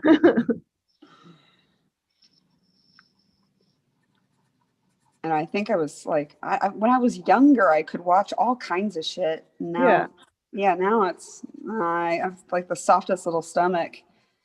Well, I mean, even just watching cartoons from when we were younger, like if you watch Dark Crystal or The Secret of Nim or whatnot, and you're like, holy crap. Yeah, I just watched Secret of Nim again. And I mean, it's pretty freaking dark. Yeah. I don't think I quite realized as a child that they were like experimenting on rats but then the National Institute of Mental Health. I was like, whoa. But answer me this. Throughout the entire movie, it never explains why Mrs. Brisby all of a sudden has magical powers with that fucking amulet. Because she's still a regular mouse that learned how to speak English. And it's like they just threw that in there at the very end. To be like, okay, and she saves the day. The end. The end. Magic No of love. questions. There you No go. further questions. No further questions. I can't remember enough. It's been a couple of years since I rewatched it because my partner had never seen it before. It wasn't one of his childhood things, so he was just like, "What the hell were you watching when you were a kid?" It's like, it was the 90s. I don't know. How old were you when you watched it? Like 5, He's like, the secret, the Dark Crystal, he can't actually watch. He's just like, this is too much. Oh, I love that. That was my dream, was to work for, good. be on the Skeksis team, like when I found out that they were redoing the show, I literally screamed out loud, and like all my friends knew why. And like, why did I tattoo? Why? I could. I'm so bummed out that they didn't. That they canceled that. Oh, they did. Oh, they like. Oh, I didn't know that. Yeah, they're not doing another season. They got canceled. And they really shot themselves in the foot. They didn't advertise it for crap. No. I mean, most people, even fans that I know, didn't know about it. Damn. That should have been the first thing on the homepage on Netflix when it was out, Yeah. That would have been a runaway hit. Yeah. And it wasn't. I feel like I remember it being pretty big and a lot of hype around it, but You probably just knew people that were into it, because I had quite a few friends as well, but I wouldn't have. I don't think I saw it on the Netflix until. Yeah, I had a lot of friends like not even know about it. That is disappointing. Yeah.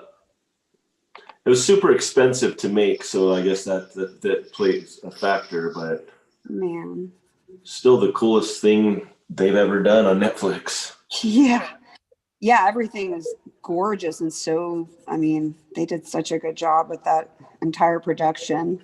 Mm-hmm. The costumes. So the costume. Yeah, the weird animatronic tongues in the mouth, just like little nods of detail, Or no, those were CGI, weren't they? I think there's like one part of the Skeksis that were CGI, and I think they're their tongues. Oh, there you go. Yeah. But to have such a full scale puppetry like that, think of how many people were on board for that. So many people. Yeah, I can see how expensive that is. I wonder what they'll do with COVID though. I thought like maybe the world, the CGI is just gonna explode. Or just computer graphics, or like Pixar or DreamWorks or something like that, because they can't get actors together because of COVID. Totally. Yeah, I think they're even moving back Dune. Oh, are they? Yeah, I heard that they're just like pushing it back because they put so much money into it that if they don't have it in theaters, they don't think they'll make enough or something. Oh my gosh. Yeah, and I've been waiting for that forever.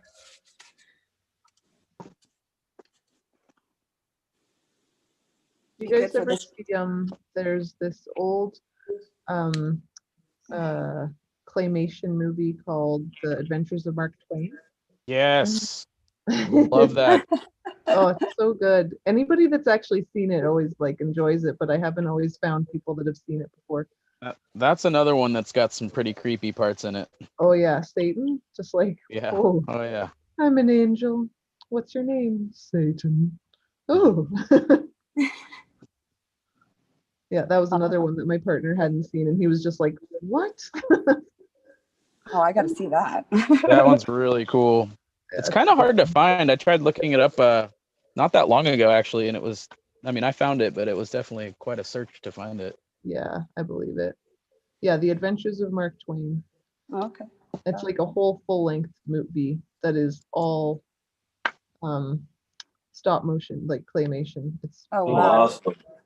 Yeah. I have like a list of things to watch and listen to.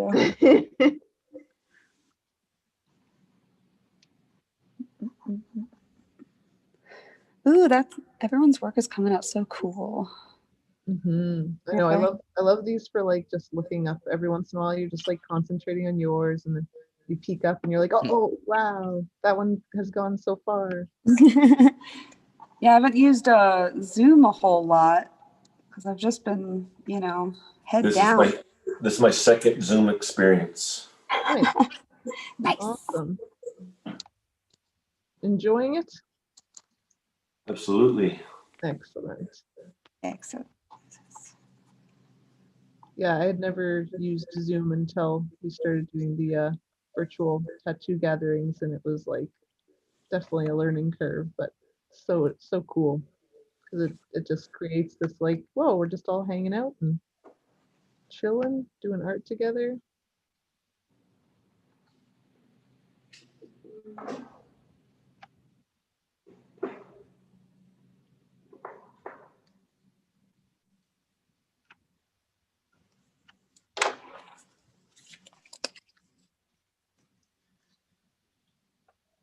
I'm doing I have an art night that I do here. My studio is pretty big, so I'm able to like socially distance about 6 people. Awesome. You know, we're like the strictest of codes that no one's following, so try to Yeah. at least be like the studio that's like showing like, no, we can do this, we can be masked, we can social distance, we can do art, it's fine, everything's fine. Totally. It's like just do it so that you can keep doing it. Yeah, exactly. Otherwise Like, somebody's gonna tell you all of a sudden like, no, well, you couldn't do it, now you can't have nice things, you don't get to do yep, this anymore. you can't do it anymore. Yep. I mean, they used to be huge, but now it's like, okay, you know, who's really serious about this? And it's great, but man, I think with diligence it will be fine. Yeah.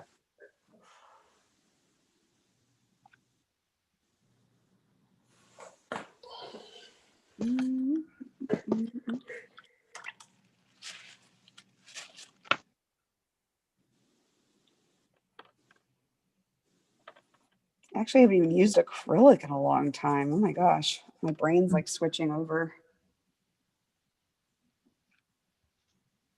Yeah, it is definitely a brain switch. Mm-hmm. I feel like you have to be so patient with acrylic. Yes. I can't do it. I have to like count my drying times in my head and then kind of come back and smush at the right time. Smush. How about the smush and the timing? Yeah, it's funny. Before I got into oils, I was only doing acrylic, well, and watercolor, and both of those are so like finicky. And I remember being like, oh, I can't do oils. That looks so hard. And then you get into oils, and you're like, oh my god, this is so much easier. You're like, wee. Exactly. Exactly what it's like. Look at all the blending. Exactly. Oh my gosh, the blending. It's like a dream. I just get angry if I have to paint in acrylic. I just legit get mad because nothing is blending and it frustrates me so much. I can't handle it.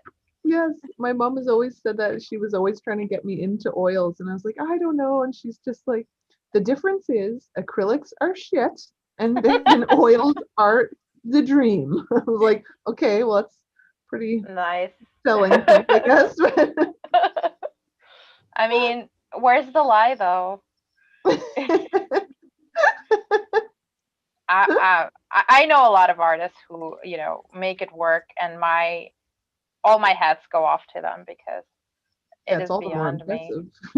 Yeah. What? How did you do that with the acrylics? How did you not go insane before that happened? I took an acrylic class in college, and my professors, they had this interesting technique. They would paint something and they would cover it with a layer of matte medium. So it would dry, and then they would paint on top of it again. And if they made a mistake that they didn't like, instead of painting over it, they just erased that. So like the medium served as like a autosave almost. Oh, interesting. That was interesting. Okay. It'd be cool to just get layers that way too, kind of what you're talking about earlier with epoxy. What's that guy's name? It's Eric something, and he does this like amazing fruit and glass bowls. It's like Eric Stravetti or something like that. Someone look, you guys look him up later. But that's his technique. Like he just does these like really, really beautiful transparent layers. And I've been wanting to play around with that with my space paintings like forever. But I got to see his work in person in Portland. And I just like stared at it. I kind of moved my head around and like, wow, like there's these beautiful, beautiful transparent layers. And everything looks real jewel toned. And like, I don't know, I want to play around with that so bad. Were you saying in acrylic? No, he did it in oil. In oil, yeah. Yeah. And I actually, oh my God, that was like one of the things, like I tried to get like, I don't know, this crazy bowl for my aunt so he could paint it and one of those things, but no one would give it up. I'm like, trust me, this is gonna be great. Yeah, you know. Hand of my bowl. Yeah, hands off the balls.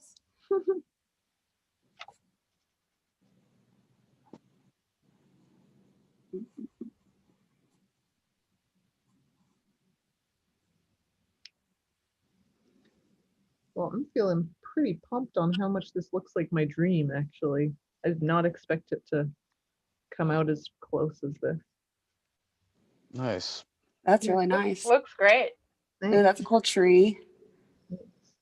Now, were you like sitting in your dream or are you flying through that thing? We were riding horses into the water. Oh, dope. No, I was like, damn, that is not something I've done in my real life, but that is sweet. Reminds me of the Goonies. Mm-hmm. Yeah, the little pirate ship in the background. You know. Nice.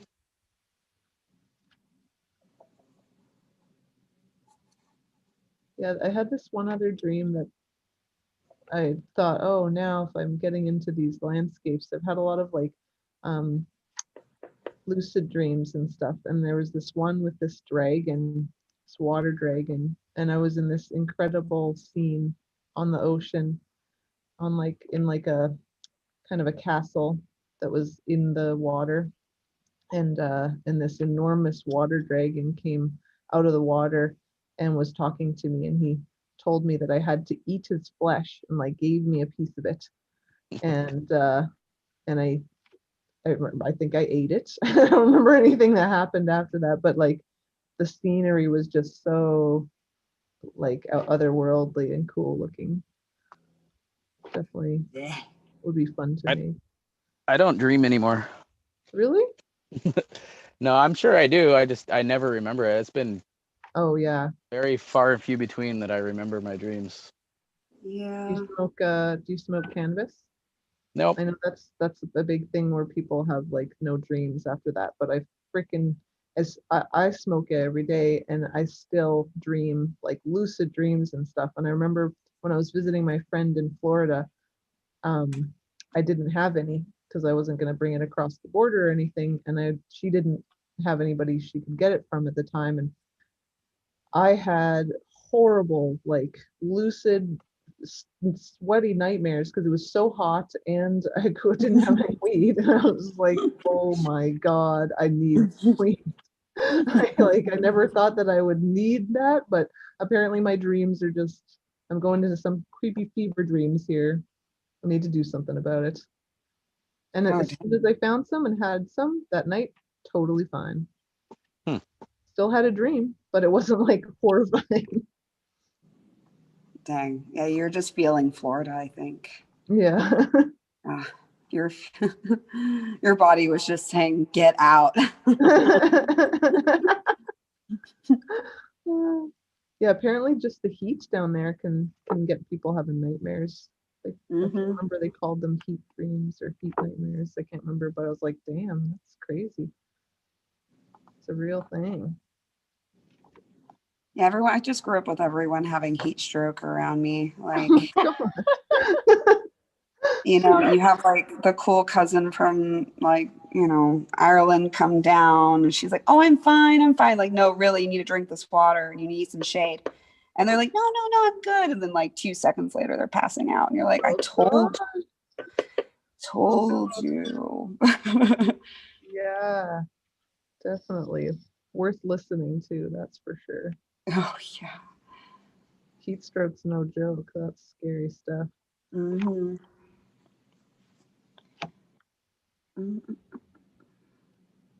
Well, that's wild, though. I mean, yeah, I'm a little bit of an avid smoker myself, and I still kind of dream pretty lucidly. Yeah. But it's more if I'm stressed. I don't think I dream at all.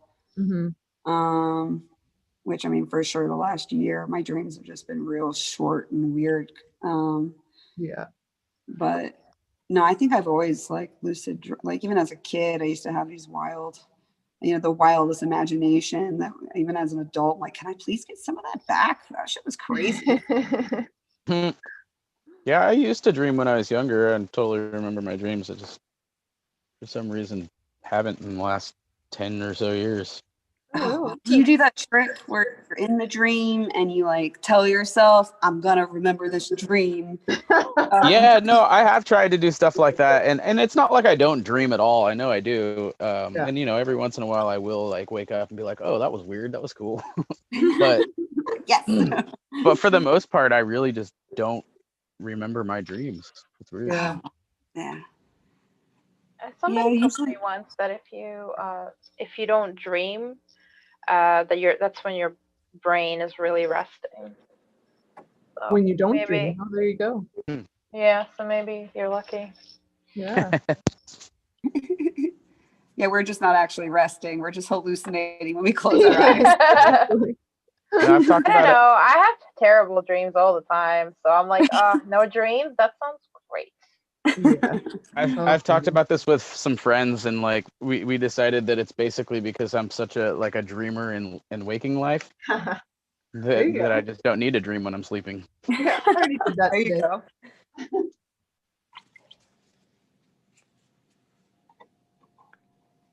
Well, that's probably it. You use up all that energy when you're awake. I want to try to make a log and see if anything happens. If I have I call them math days. It's when I have to be a boss and do math a whole lot. And I schedule those days because I realized that I couldn't go back and forth and do it correctly, like tattooing all day or painting all day. If I try to balance the spreadsheets, it's not going to freaking happen. So I wonder if it's something to do with that too. Like maybe I'll have more lucid dreamings after my math brain has been exhausted, and then maybe I'll have more stable weird dreams if I've been painting all day. Maybe dream experimentations with tattooers.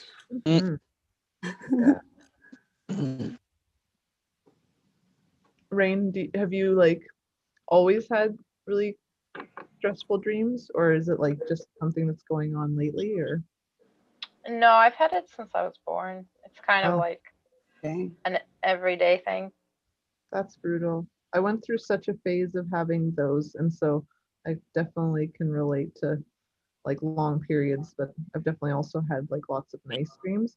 But I remember having a lot of sleep paralysis. Have you ever had those? Yep. That's the worst. Yeah, I had, and the worst dreams are when I fall asleep in my room and then I dream about I'm watching myself from the ceiling sleep in my room, but everything is exactly the way I left it. And then my dream self wakes up and then all these horrible things are happening. So it just adds this extra layer of realism to it where you don't know that you're dreaming. Exactly. So when you wake up, you freak out. Totally. Oh, that's awful. Yeah, that's terrifying. I've never had the sleep paralysis before. I had it for 2 years in a row. Every night that I would go to sleep almost, I would start hearing this my heart beating really loud. And then I knew that I was gonna start having the sleep paralysis again. And I would have sleep paralysis before I fell asleep. And then I would be in a dream where every time I would die, I would watch myself die. And I was just so terrified to sleep for those 2 years. It's oh, I just don't want to go to sleep now. If that could happen again. But then if I don't sleep, I'm sure other things happen. Man.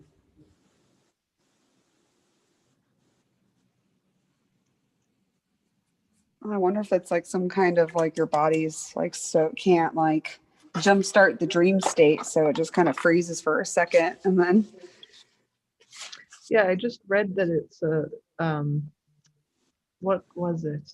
Oh, now I can't remember. I'm not going to remember what it was, but they figured out what that is What is? apparently. Oh dang. You Yeah. mean about sleep paralysis? Yeah. Yeah, it's well, on the if you know scientifically they talk about it's when your mind wakes up before your body. Hmm. So your mind is awake but your body isn't yet, and there's like a delay. That's Oh, why you can't move and you feel like someone's sitting on your chest. yeah. Yeah, so that's what they say. But it depends what you believe. Some people believe that there's otherworldly explanations for it. Aliens. Yeah. Aliens, always Aliens. Aliens. when in doubt, aliens. Aliens. Yep. Speaking of aliens, didn't they like release a bunch of UFO files earlier this year? And Yeah. we're like 2020, who gives a shit? Yeah. Yep. And those were like not super new ones either. They were just like fully like the Pentagon was like, yes, this is what was going on. Like, Yeah, I felt they were like everything's shitty, so here's a cupcake. You know, like we can at least give you this. But or yeah, like, they were we can get away with saying this and nobody's gonna care because there's so much else going on, and we won't have to get into it again. And everyone forget about it, and we can move on. Great. Exactly. Yeah, it was like real, like it happened. And I remember like maybe 5 people talking about it, and then exactly I watched it and I went, "Holy shit, that's cool." And then that was it. Yep. Yeah, I thought the radicals will at least come out, show their stuff. No, nothing. Was that before or after the murder hornets? I can't keep track anymore. I think that was before the murder hornets. Yeah. Oh, murder hornets. 2020 bingo. Yeah, I don't think I've been able to guess any of them. It's all been quite surprising.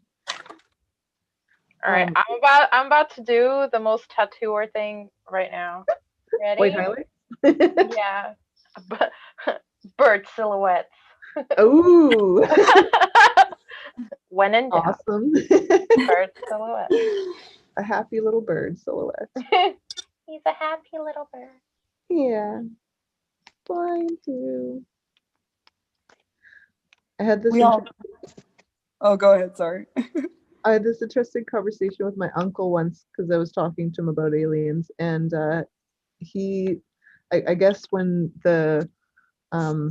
they started having the space program, I mean, initially there was like live television of that being broadcast all the time, 24 hours. And he would watch it every once in a while. And he was watching it one day, and all of a sudden something went across the screen, like a UFO kind of whoosh. And the NASA guy in the thing says, "What was that?" And then it got cut out. And from then on, there was always a delay in when it got broadcast. And he remembered actually watching that on the TV. I was like, that's nuts. That is nuts. When was this? He was pretty small, so it was probably like the 60s or no, it must be 70s, like early 70s. Oh, yeah. Like, has anyone here seen a UFO? I'm pretty sure I have. Yeah, I'm pretty sure I have too. Pretty sure. Pretty darn sure. Pretty darn sure. I saw like a cluster of lights that were like 3 lights that were literally like a triangle. Mm-hmm. They're all moving in the exact same position, and then they would like change directions a little bit here and there, and then all of a sudden it just stopped, and all 3 of those lights went in separate directions and faded away. Whoa! And that was like 15 years ago or more. Interesting. Was it like super, super fast too? Like when it like finally like dispersed?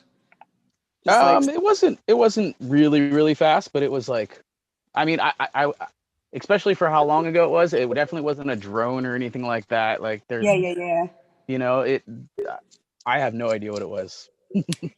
That's kind of like I was in a pool at like I think I was like I don't know maybe again like maybe like a little middle school student or something. I was pretty young, but I remember it was me and my little friend, and we saw this light in the sky that was like just kind of darting like zigzagging across the entire span of the sky that we could see, and then kind of like pulse and then dart and then pulse and then dart and then pulse. And so that was like, you know, a full radius of a sky. And so I went up, like we went up to my mom, and this is like one of those things I'll never forget because my mom is just that woman. But we told her what we saw. And then she doesn't even look up from the mat, like from what she was reading. I go, oh yeah, they'll do that. Oh yeah, let's do that. Yeah, I'm pretty sure I saw a UFO. That's too funny. Yeah, they'll do that. They'll do that. I'm like, look, just look. She's like, no, you completely believe me. Yeah, you're like, what? What will do? Are you confirming that I'm seeing it or what? Yeah, but yeah, it was before drones, before pagers, you know.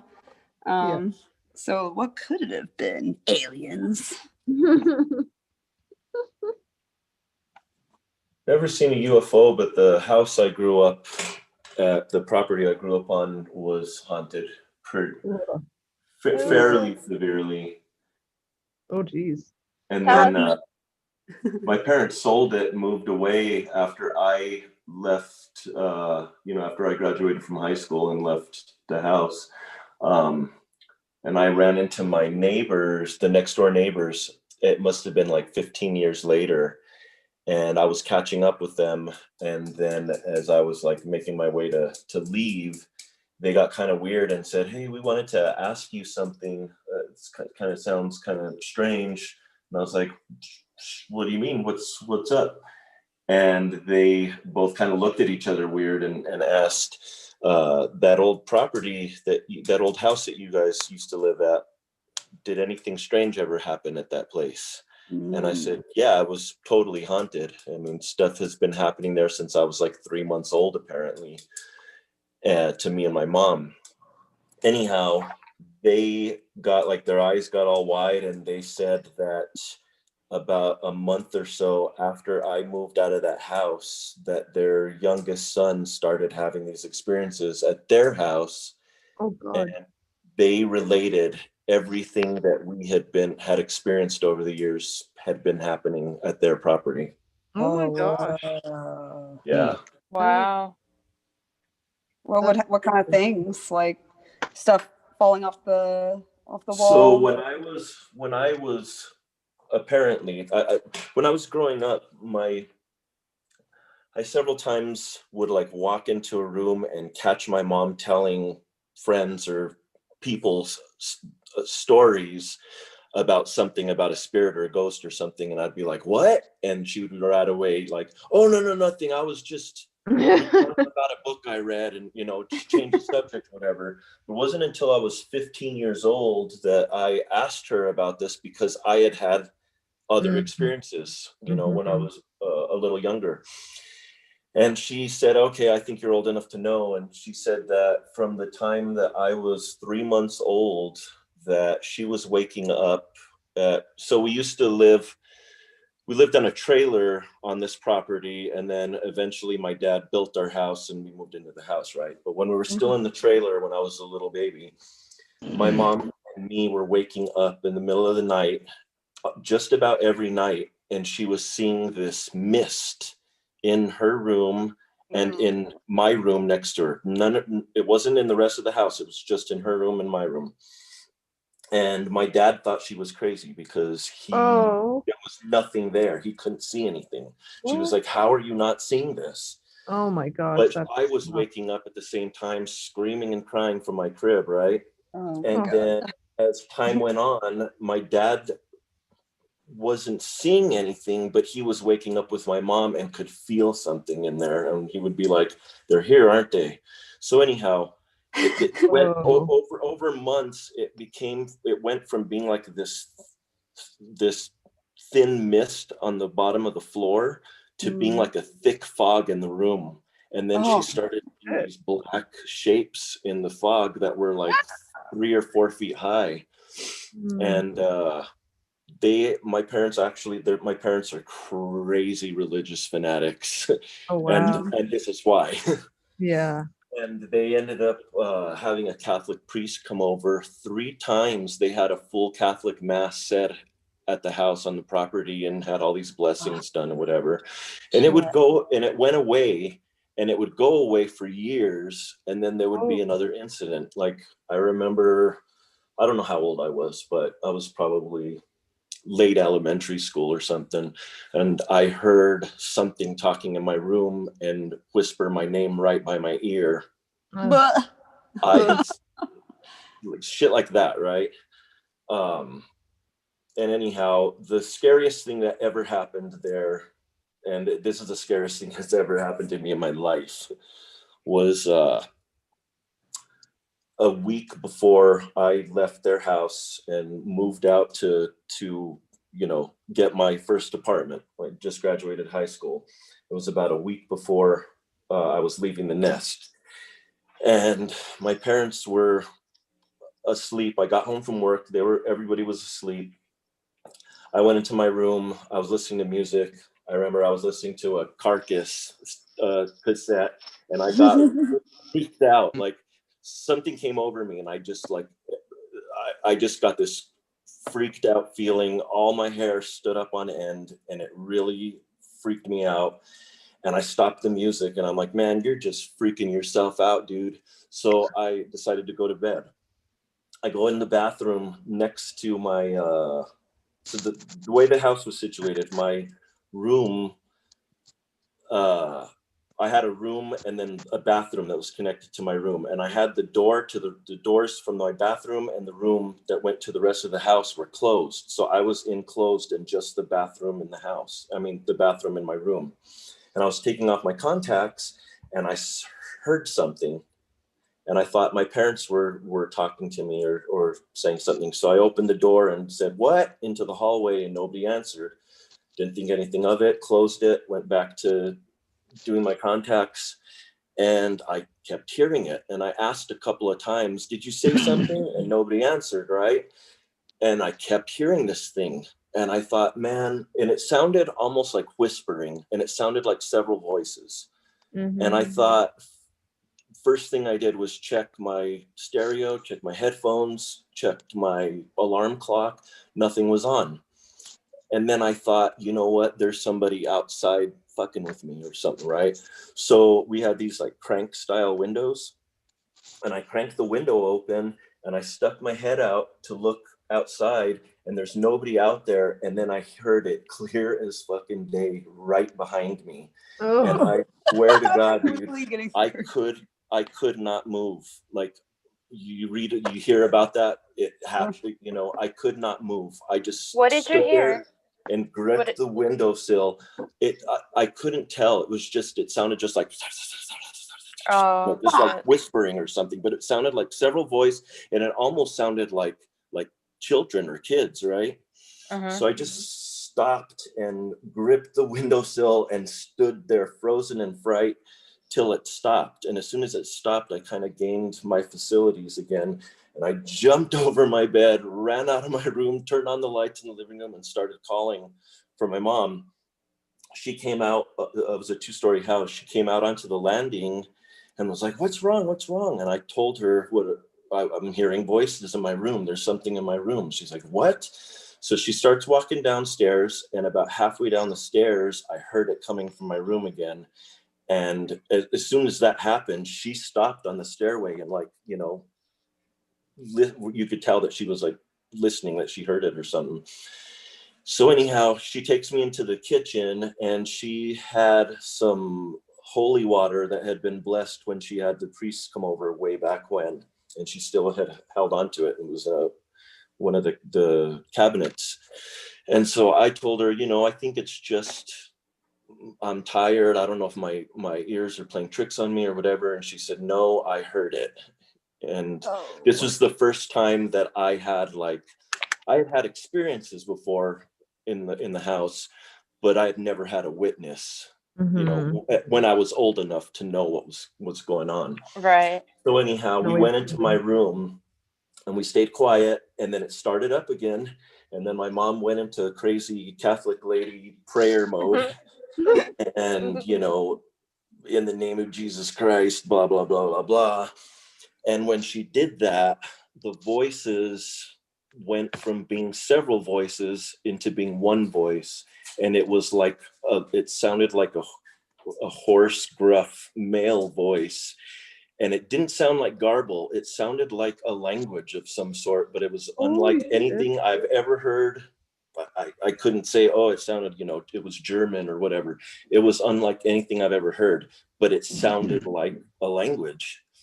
And anyhow, it got loud and it started doing that. And my mom kept on with her prayers and her holy water. And the thing kind of like shrunk into the corner of the room. And I when I tell people this story, I say, it's not that the volume came down of this voice, right? It literally felt like there was like panes of glass or something between us as it diminished, like it was leaving this plane or something, right? Wow. And so it dissipated, and I never spent the night in that room ever again. Even when I would go to visit my parents, I would sleep on the couch. Yeah, it was scary as shit. Wow, that was intense. I literally looked around like 5 times just to make sure. And my neighbors, when I ran into them and were talking with them or whatever, and they asked me this question about it, what they related to me was that they had, their youngest son was hearing voices in the house and said that there was some kind of evil spirit in the house, and he was hearing it. And they thought he was crazy too. They took him to see psychiatrists and blah, blah, blah. And everybody was like, there's nothing wrong with him. Then the dad, he was an old ex-cop. He said that he had a few times seen these black shadow people in the house, like these black shadow figures. And he said they were real small. I said, that's exactly what my mom said she used to see when I was little. And I've heard the voices in our place. So yeah. I'm all shaky now. Oh God. Yeah, I have a drawing that one of the kiddos at the shop drew because they thought they saw a ghost. I'm gonna go get it. But we've only had like a couple of things like paintings jump off the walls and the front door opens by itself. And we've watched it. So I gotta get this thing. I've seen that's a crazy story. Yeah, that was nuts. Thanks for sharing. I'm all shaky now, and I gotta fucking paint. I know, right? Dude, no, you know what? Like a lot of things that you were saying, because I've had a lot of experiences through my life, and a lot of what you're saying, I'm like remembering, when I was a kid, and it's fucking terrifying. So for sure.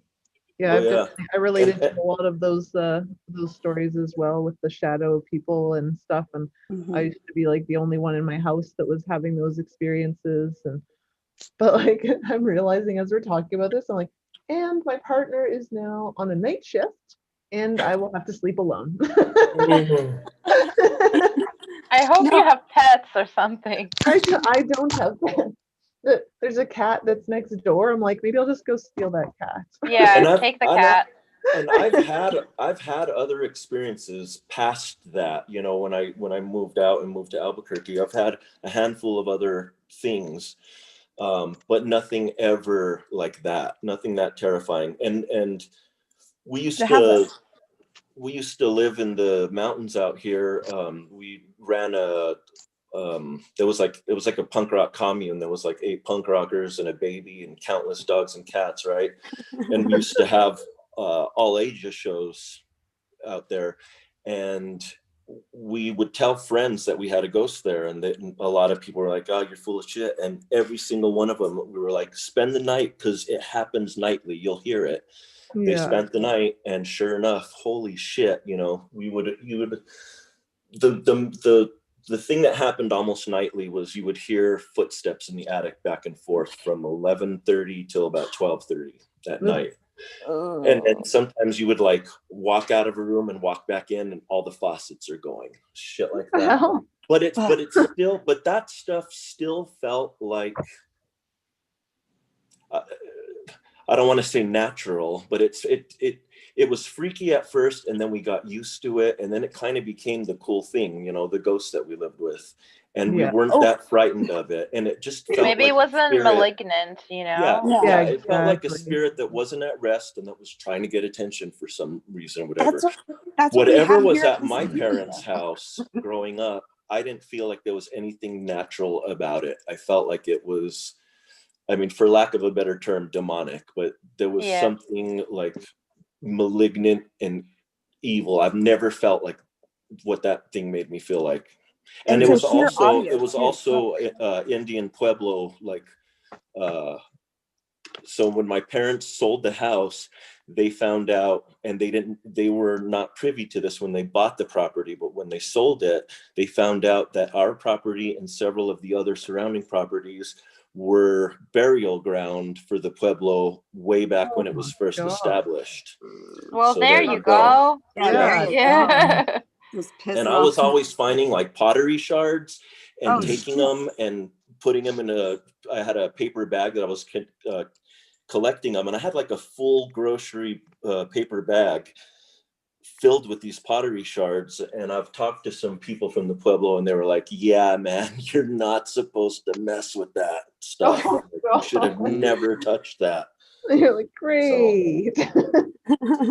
Yeah, to hear, yeah, right. To hear audio, I've never heard any like one speak before, but I went to this charter program in high school for art, and we all would stay up super fucking late and smoke weed and do drugs and do art, and it was kind of like we put ourselves mentally to a test. We all saw shadow people like all the time.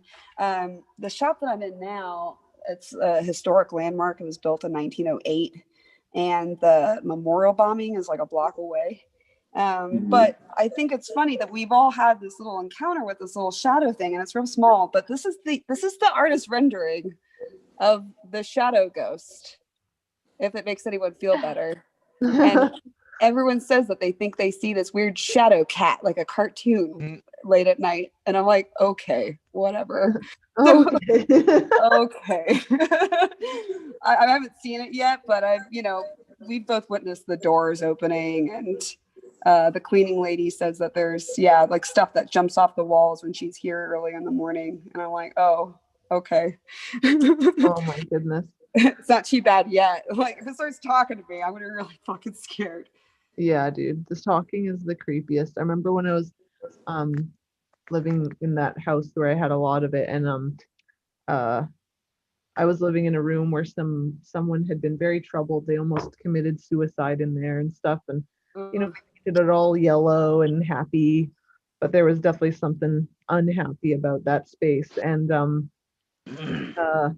I remember I would on the regular almost every night see the shadow people like circling the pool table in the basement room outside of my room, and I would just like have to ignore it because it was like, well, they're just there and I can't really do anything about this. So yeah, they're like weird roommates.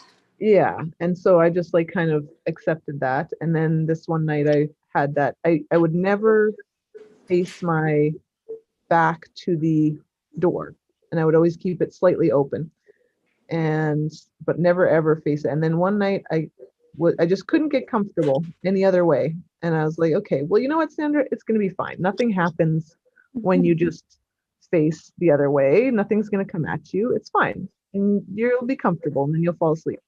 And then as soon as I did it, within like the first 2 minutes, that exact same thing of like a voice, a whisper right behind my ear just went, yeah. Mm. Oh my And I God. was just like exactly what you said, paralyzed. I couldn't move, and I was just like, "Oh my God, what do I do?" And yeah, once I could move again, eventually I like called for my mom. My dad came down instead, and this was like one of those things where some people were like, "Why would he say that to you?" But he was just like, "Sandra, you're just really sensitive to these things, and they can't harm you, but you know they exist and they're around, but." And you're just sensitive to them. And I was like, okay. And I remember like a lot of my friends were like, oh, way to go, Brian. Like, why would you say that? And I'm like, well, you know what? It's better than somebody saying you're crazy. There's nothing that Oh, yeah. exists like that. Like your Yeah. experience is invalid. No, that's a pretty good thing to say. It's Yeah, like, I thought yeah. so. Yeah. It's like, yeah, okay, it's freaky, but at least he was like, I believe you and it's valid and you're not crazy. Yeah, go dad. Yeah. Yeah, my dad never wanted to acknowledge it whatsoever. Like whenever we Yeah. talked about it, he would get up and leave the room. Like he does not want to hear about it.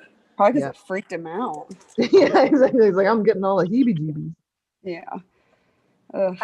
My parents actually purchased a house a few years back, and the interesting thing about this house is that it never stays. We knew people who bought it, and it doesn't seem like the house, you know, stays with one owner for a long time. They ended up, of course, selling it a few years later, but that was the last time that I experienced something paranormal. And what happened was, it was I think 4 years ago, and I had this crazy stalker in New York, Oh no. and I just had to get out of the state. So I fun. went. That's shitty. Yeah, it was crazy. I It's remember you okay. posting about that. Fun fact: he's doing 8 in Rikers, so Jesus Holy Christ. shit, there you go. it's fine. But I mean, it's fine now. But yeah, so at the time, so I just grabbed my 2 cats and I went to this house. The interesting thing is that the house was kind of in the middle of nowhere, and I didn't have a car, and the nearest like deli was 3 miles along the highway. Mm-hmm. So it was pretty isolated, and I was like, okay, great, I have a solo show coming up, so I'm just gonna do all this painting. I brought all my art supplies, and when I started unpacking my bags, I remember putting all the gold leaf into the side pocket, right? And then I look in the side pocket, and it's empty, completely empty. And I'm like, no fucking way.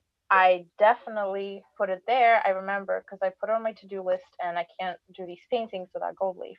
Oh no. And I'm like, maybe I'm crazy. So I started like looking at all the stuff that I brought and all around the house, and it's just not there. I come back to the suitcase, not there. I must have searched the suitcase 10 times. And then I call my mom, and I'm like, Mom, I don't know what to do. I don't have this gold leaf. I don't know how I'm going to do the painting. And she goes, it's okay. Just, say out loud, please give it back. And I'm like, what? I'm like, Mom, do you understand that the implications are that somebody has to bring me gold leaf? I don't know. I'm not going to wish into the universe for it to appear. She's like, no, she's like, no, it just happens sometimes. I'm like, what do you mean it happens sometimes? She's like, no, just. So what? I'm like, thanks for nothing, Mom. And hours pass by. I do other art stuff, and I'm like, I'm just gonna. I know I checked a million times. I'm gonna check, and guess what's in the pocket? Oh Same my pocket. gosh. This gold leaf, and I'm like, Fuck. okay, not weird. So I go downstairs, and I set up my painting studio, and and the first few days I'm painting, and sometimes I listen to music very loud when I paint, but sometimes you just have that feeling like someone's behind me right now. Mm-hmm. And that's when I stop the music and I look around, and like your neck, the hairs stand up on the back of your neck, and you just feel uneasy. Yes. So I ignore it. I go back upstairs, and then I hear a loud crash. It was super loud, and I run downstairs, and I'm thinking my cat's probably flipped over my easel, and nothing is there. And this keeps happening every night. There's a loud, really loud crash, and my cats are next to me, and nothing is turned over. And then my cats started hissing at nothing, at like just, and I'm watching them, and they're hissing at something right in front of me. And they're very chill cats. That's they're very, when you know. yeah. Cats know. And they just it got to the point where I started ignoring the crash that kept happening. But the last straw was when I there's like this little room that's next to the living room where I was painting. I went in there to do something with a gold leaf. I came back to the living room and I put my iPod with the headphones on the table where all my painting supplies were. And then I went to get like a brush or something from the other room. And when I come back, my iPod and the headphones were across the room on the floor. It's as if somebody like flung them across the room and it hit the wall and fell right there. And my cats were with me the whole time. They're in my view. There's no way that would happen. I was like, well, fuck this. And I called my friends and I'm like, I'm leaving. And then, yeah, that was it. And I was like, nope. Whole lot of nope. And because I was also like, if something happened, I'm all by myself with no car in the middle of nowhere. Oh my God. And then there's no. Demonic possession. That's how you get possessed. If you want to. Yep. With no car. That's how you get possessed. No car, yeah. Jeez, yeah, I feel like cats are very handy to have around in those times a lot of the time because you can blame anything on them. Like, oh, it was just the cat. But then as soon as they're like around you and you're still hearing it, or they look at something, then you're just like, well, fuck. I wish they were more useful though, Animals are the first ones to cue in on that stuff. Yeah. So then if you're freaked out and they're staring at something, you're like, great. So it's actually real. Yeah. Yeah, my that room that I was in, my cat would always stare at stuff. I'm just like, I know, okay? Stop it. And it's horrible when they follow it, like, and they perk up. I know where it's going. I don't want to know where. Yeah, and it's like right above your head. And you're like, God damn it! Now I gotta move. I could have lived in blissful ignorance here. Yeah.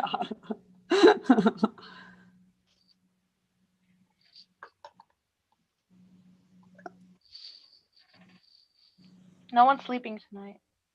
Yeah, I'm too terrified now. I guess we're painting till the morning. My partner gets back from gonna get a lot of shit I'm done. just like, if I can oh, stop hello. shaking. Yeah. How was it? Maybe that's the recipe all along. Just scare each other shitless and then be productive. Yeah, when you went ask tomorrow how it went, I'm like, I'm so scared. What were you painting? Landscapes. That's the funny thing, right? We're painting landscapes. Yeah, landscapes. You thought it was safe. Nothing is safe.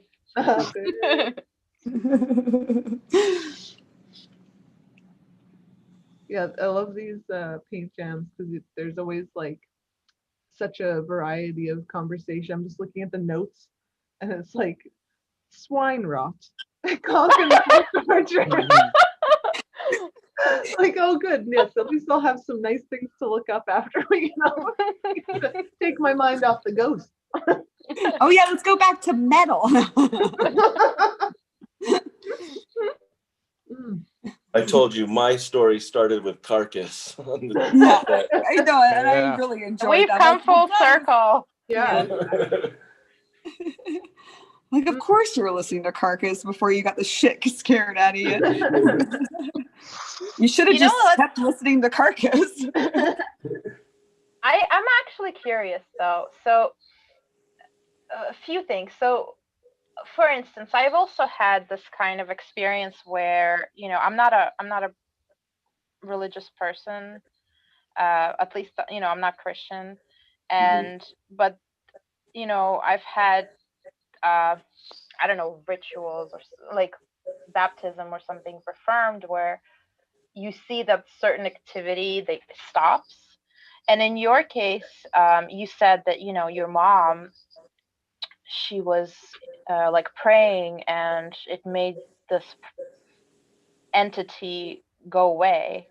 Mhm. How do you, you know, I don't know your beliefs. I don't know if you're Christian or not.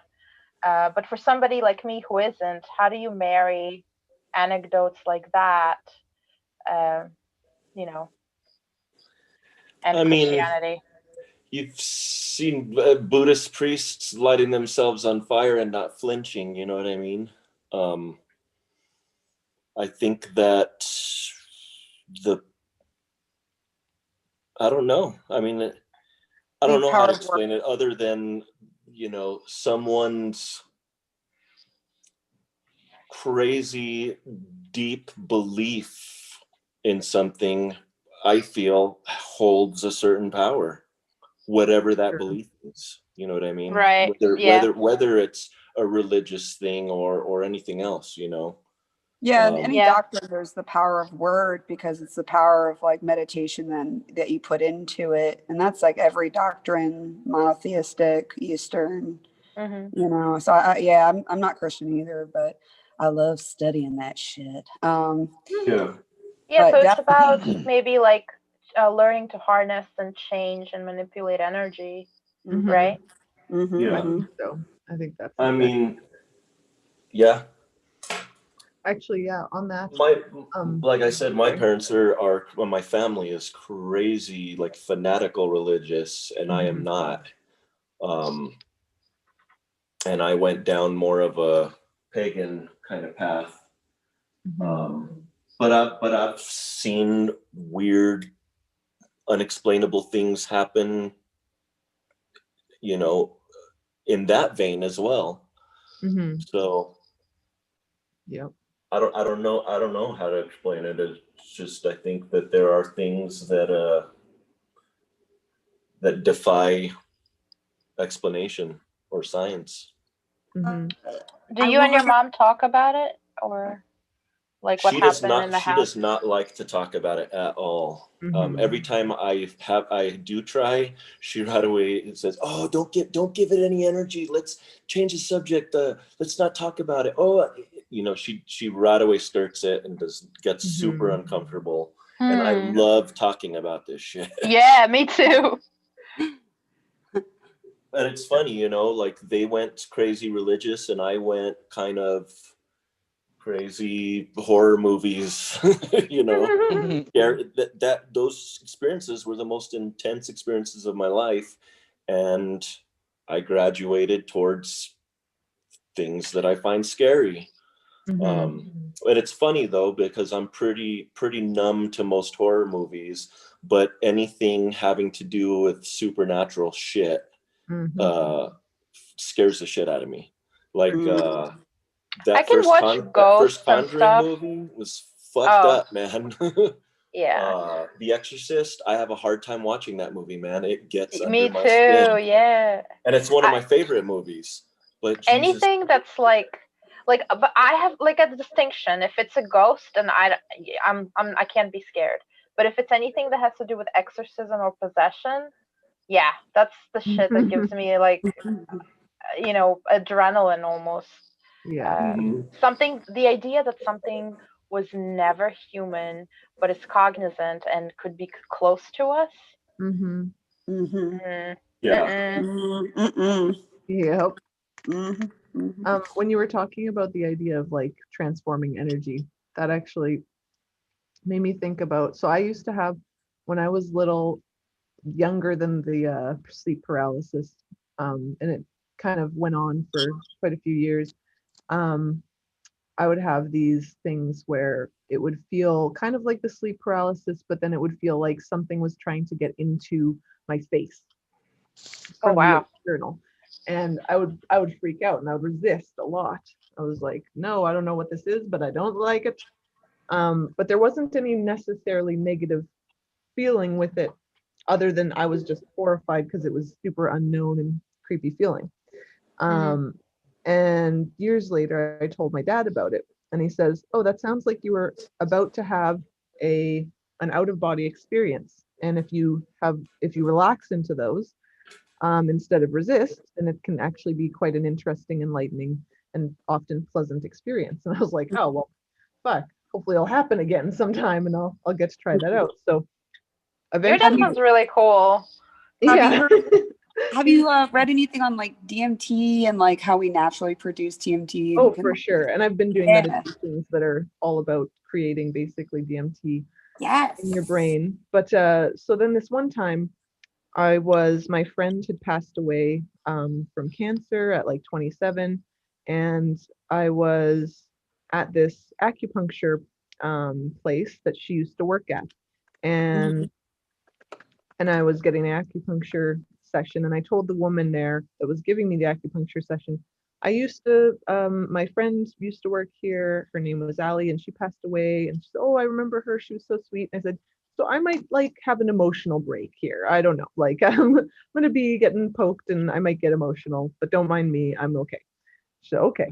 So the way that they had it set up was like one of those rooms where it's just a whole bunch of lazy boys with like warm. It was just super warm, so it was very easy to kind of not feel your body. And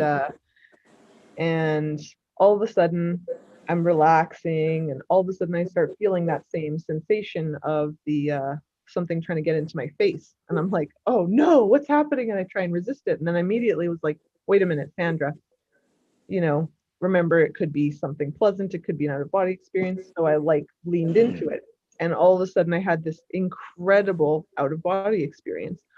And my friend Allie was there on the other side of it, and it was like there wasn't any sort of really anything visual going on.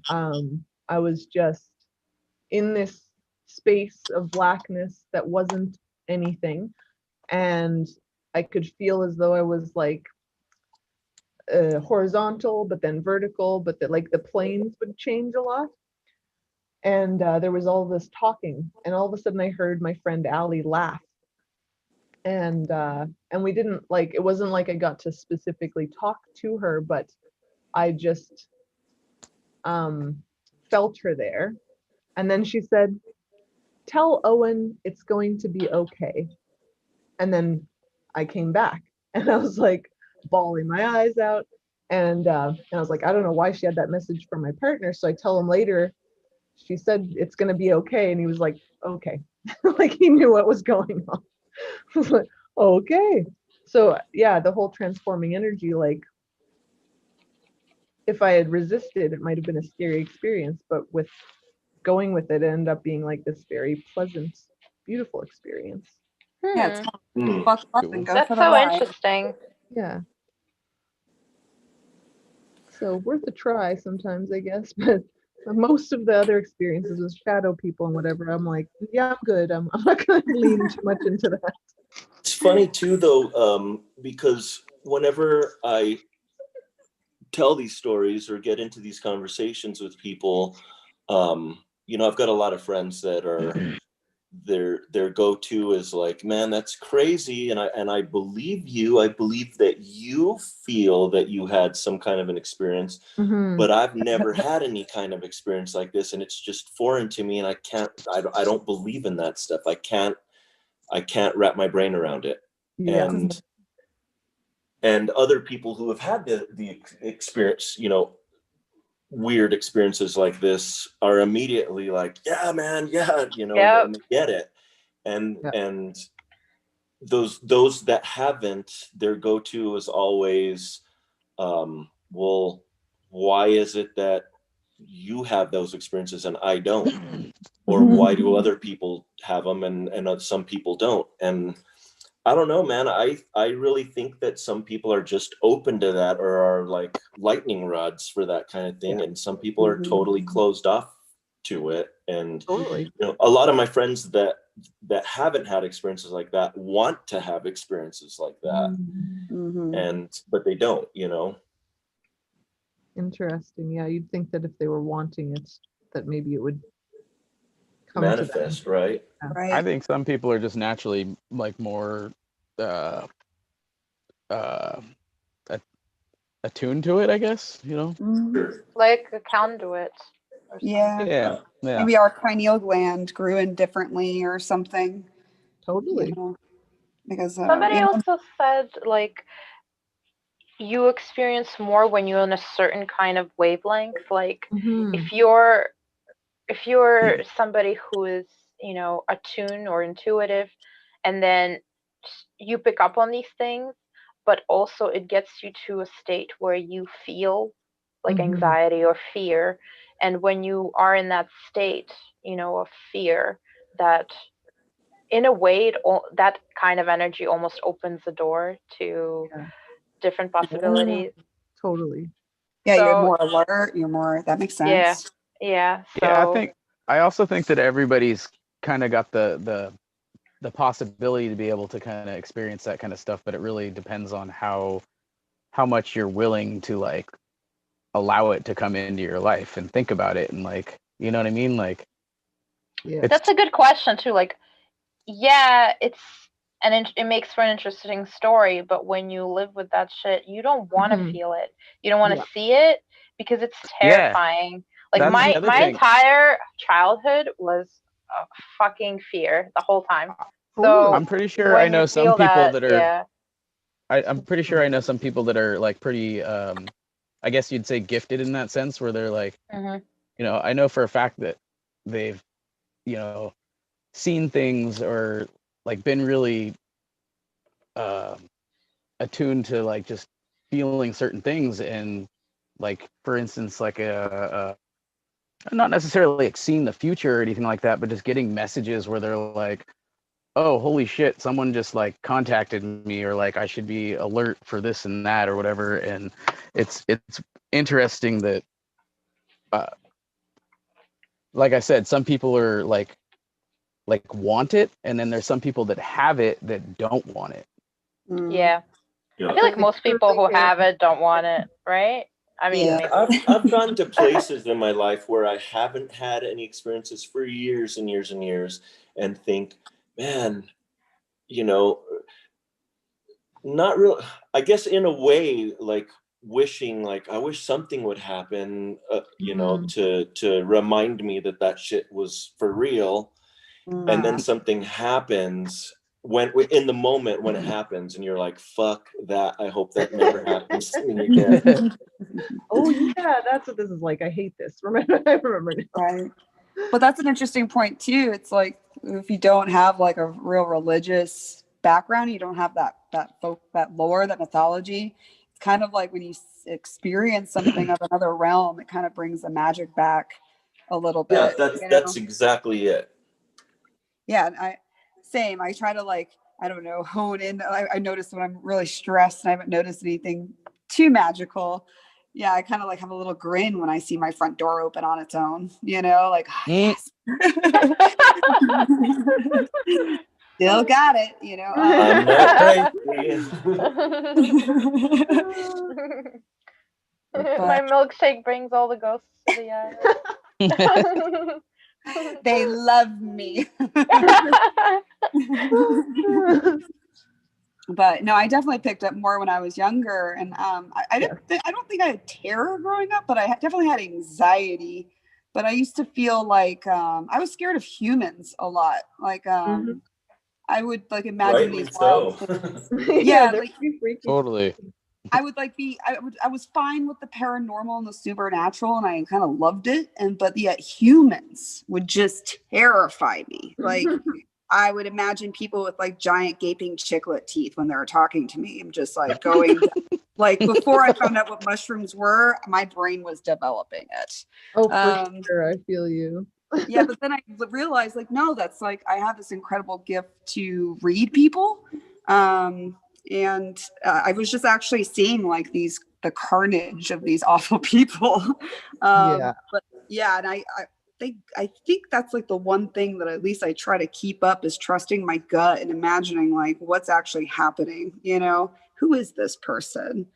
Yeah. Because yeah, like now as an adult, like I don't really fear ghosts. I fear people.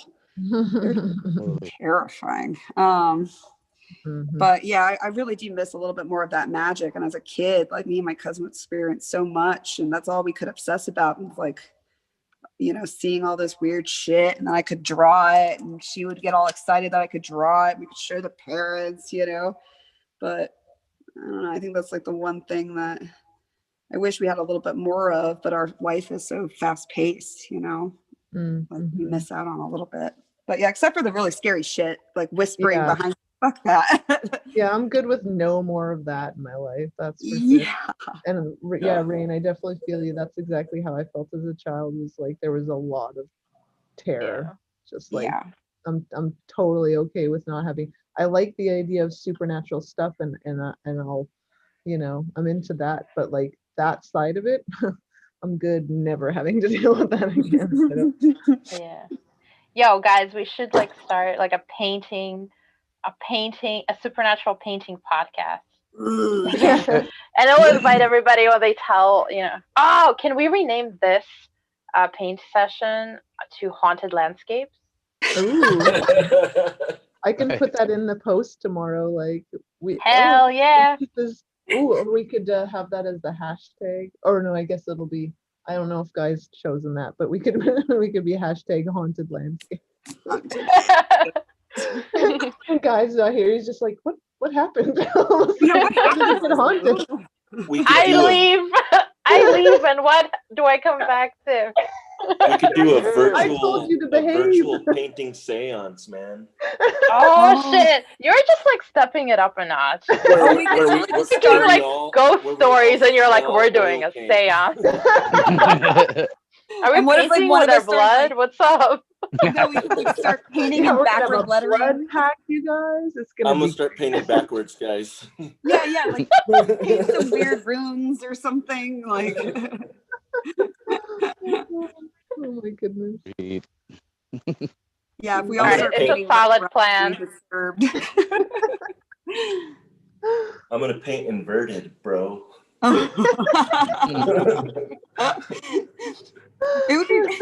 It would be so funny if like a painting like that, like we're possessed, that the whole painting takes like the entire session to like the very end. We all realize, oh my god, he's been possessed the whole time. It's like so intricate backwards lettering.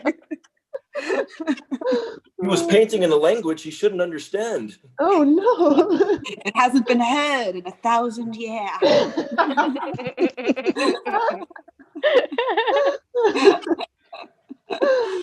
Everybody looks at the camera. Anybody watching the replays are just like, what happened here?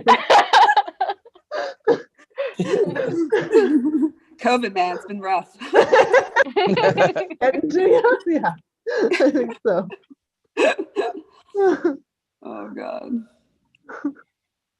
No, I think that's the great thing about paint nights. The last one I hosted, I did go through as much metal as I could with the older apprentice. It's not mine. She's another of my coworkers, and she just didn't know about metal. So I was like, well, all right. My coworker here really loves like operatic. I don't even know what to call it, but like more like opera glory metal. Like you just imagine like symphonic. Yeah. Mm-hmm. Yeah. So he went down his whole discography, and then I went down black metal and sludge metal and sci-fi speed metal, and the whole time everyone else that's not from the shop was kind of like afterwards, it was just kind of like listening, and afterwards they all like thanked us so much because they're like, I've been around my wife and my kids, or vice versa, for like a month straight, and this was amazing. I want to know who busted out the swine rot. That was oh, of course, I have to. He's like my best friend. I got to promote, Oh, wait, my favorite is when you. What was the band name for this? Oh, it was Swine Rot. Yeah, no, like it's. I don't know what to call it besides like slam metal. Oh, but look up Swine Rot. Yeah. Oh, we're all looking up swine rot. Oh, yes. For sure. The lead singer's a tattooer out of Pennsylvania, and he's yeah, he also does like the metal font, like just like a bag full of sticks spread out on the lawn, yeah, he does that for people, and it's all great. Nice. Yeah. Did you see that meme about that, where there's like a giant pile of branches, Yeah. and then they say like every black metal logo. Yeah. I know, that's why I'm like, that's the best way to describe it too. It's like, It's well, true though. Have you ever Mhm. tried like going down a list, reading a bunch of names, and you're like, I can't. Oh, I don't know what any of these people are. Yeah, I saw one that was like an antler, like a deer's antlers had like a bunch of sticks that had gotten stuck onto into it. Smart. And it was like, why does this deer look like he's announcing some new metal band? I was like, touche. He looked so confused, like, somebody help me. Oh man, I really want to draw that now and just do a metal name in it. That'd be cool. No, I love that stuff. Just like more obscure, the better.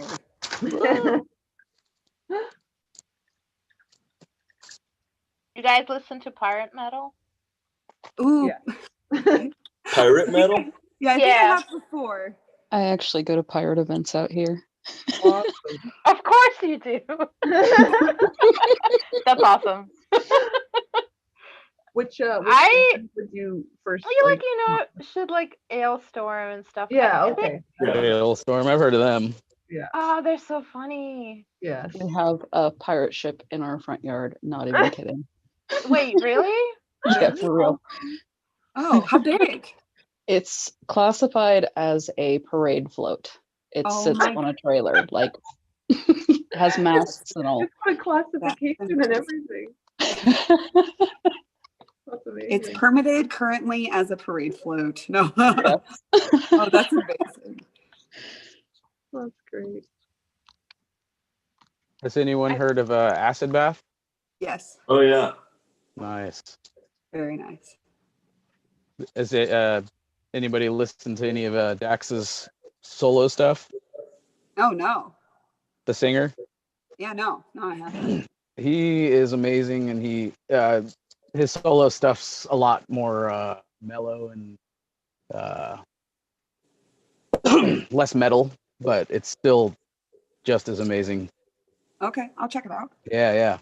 Oh yeah. Dax Riggs, he's amazing. Oh yeah, I think my discography ends about like, I don't know, like 2010. After that, I've just been kind of inside the studio working. And I've just been replaying the same CDs, and every now and again a little band creeps into my world. Yeah, I'll check them out. That sounds awesome. Yeah. I feel like I'm getting really close to finish on this piece now. Yeah, I think that's where I'm at as well. I'm like, I'm not sure what else I would do here. I think I have like 15 more hours of noodling. I was gonna say I got 2 months ahead of me. Yeah. I'm like, I'm not gonna finish tonight. I'm still working out stuff. Yeah, I think that this has been good for me, just doing small stuff, because I think that I have to get used to like succeeding at small paintings before I'm going to be okay with like doing the size that you're doing there, Leo.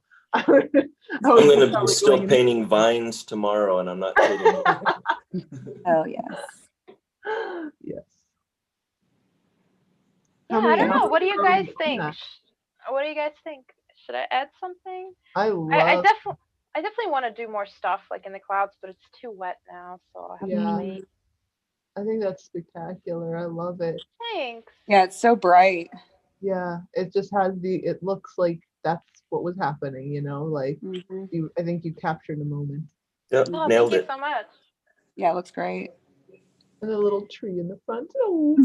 The birds. Invoking Bob Ross.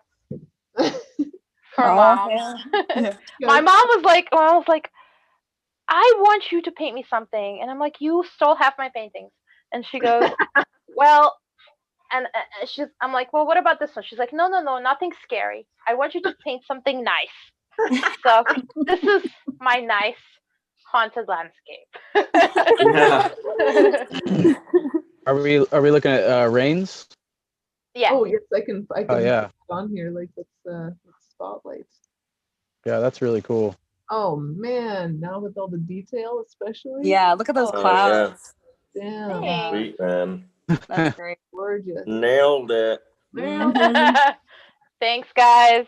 Oh, I think your mom's gonna be pumped. Yeah, she'll love that. You never know with that one, you know? 'Cause she's a Russian mom, and when she doesn't like something, she'll tell you. Oh, But yeah, I hope she does. that's awesome. I had a But give friend it that to was- her inverted. Yeah. Oh shit! Haunted landscapes, Mom.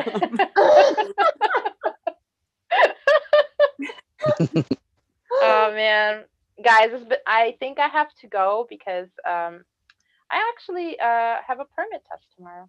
So wish me luck. Good Yeah. luck. Thanks. Cool. It was so much fun chatting with you guys, and Yeah, totally. Yeah, definitely. yeah, This is super great. let's definitely do this again and keep in touch, okay? Yeah. This would be great. At least once a week or more. Haunted Yeah, landscapes.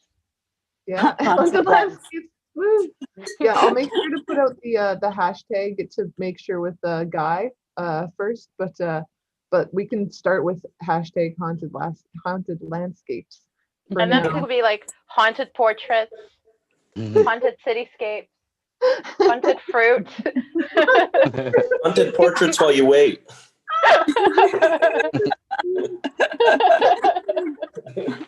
I'm telling you guys, we got something here. I am so glad that you guys are all so funny. How's everybody else feeling? Is everybody wanting to stick around for a bit? I'm all wet everywhere on my painting. But Yeah. yeah, I I'm think I've got probably maybe gonna like call it just because my back is killing me. Yeah. Ooh, yeah, I do. All right. Well, let's go through everybody's and do that. I'll go to mine next. So you guys can take a minute to get yours ready. Yeah. So That's awesome. yeah, pretty pumped on that. It's kind of blurry, I think, but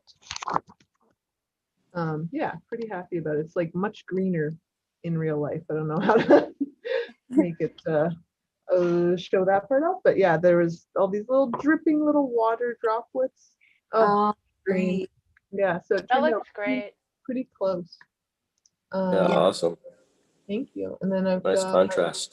That's really cool. Yeah, I've got Leo's here, super cool. still looking epic. Mm-hmm.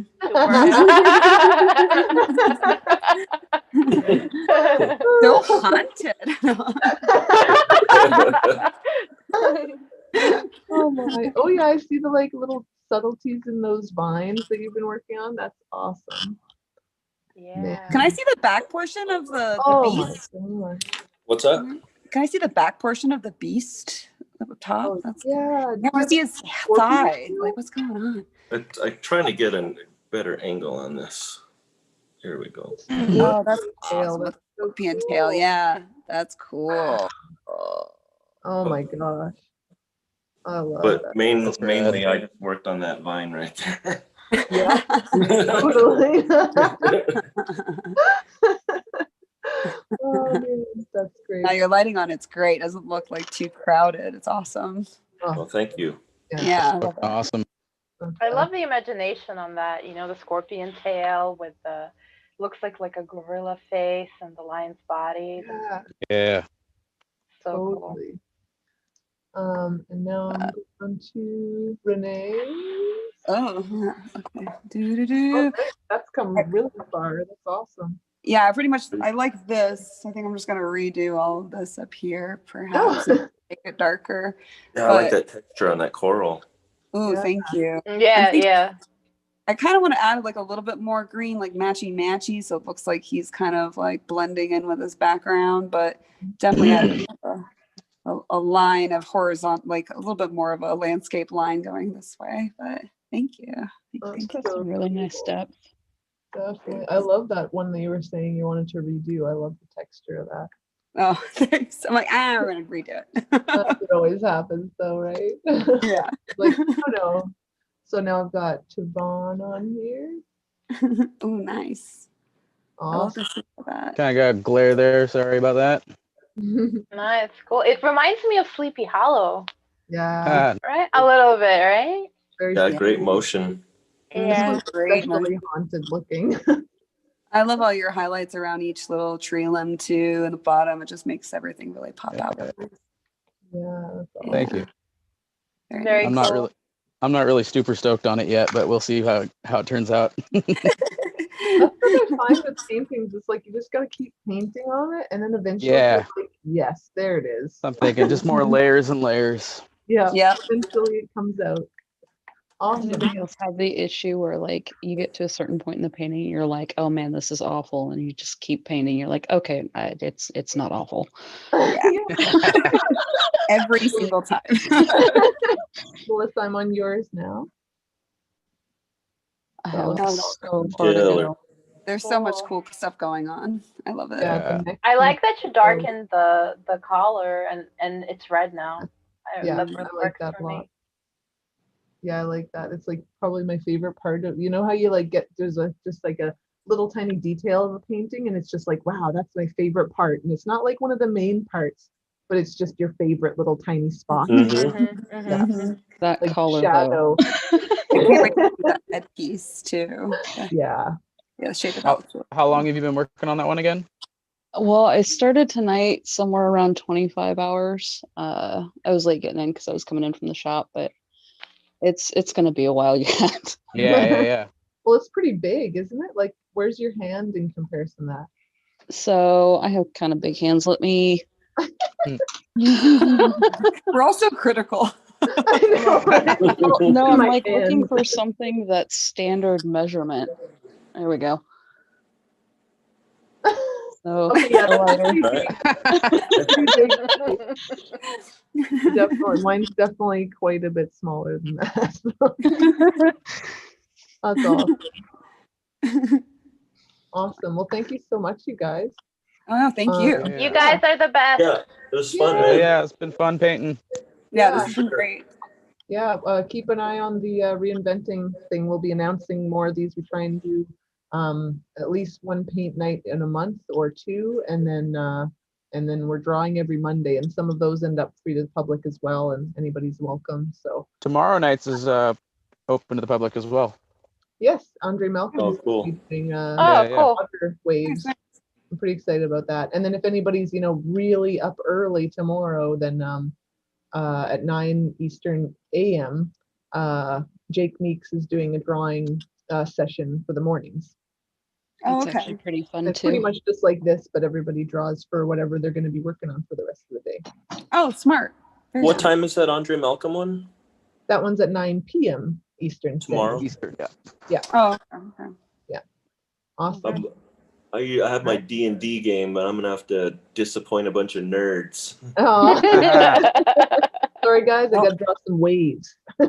Right? Seriously though, I'm like looking forward to that. Like I am not good at waves at all. So I'm like, yes, this will be very good. All right. Well, awesome. So it'll be good to see you guys again on some of these and have a wonderful night. And You anybody too. watching,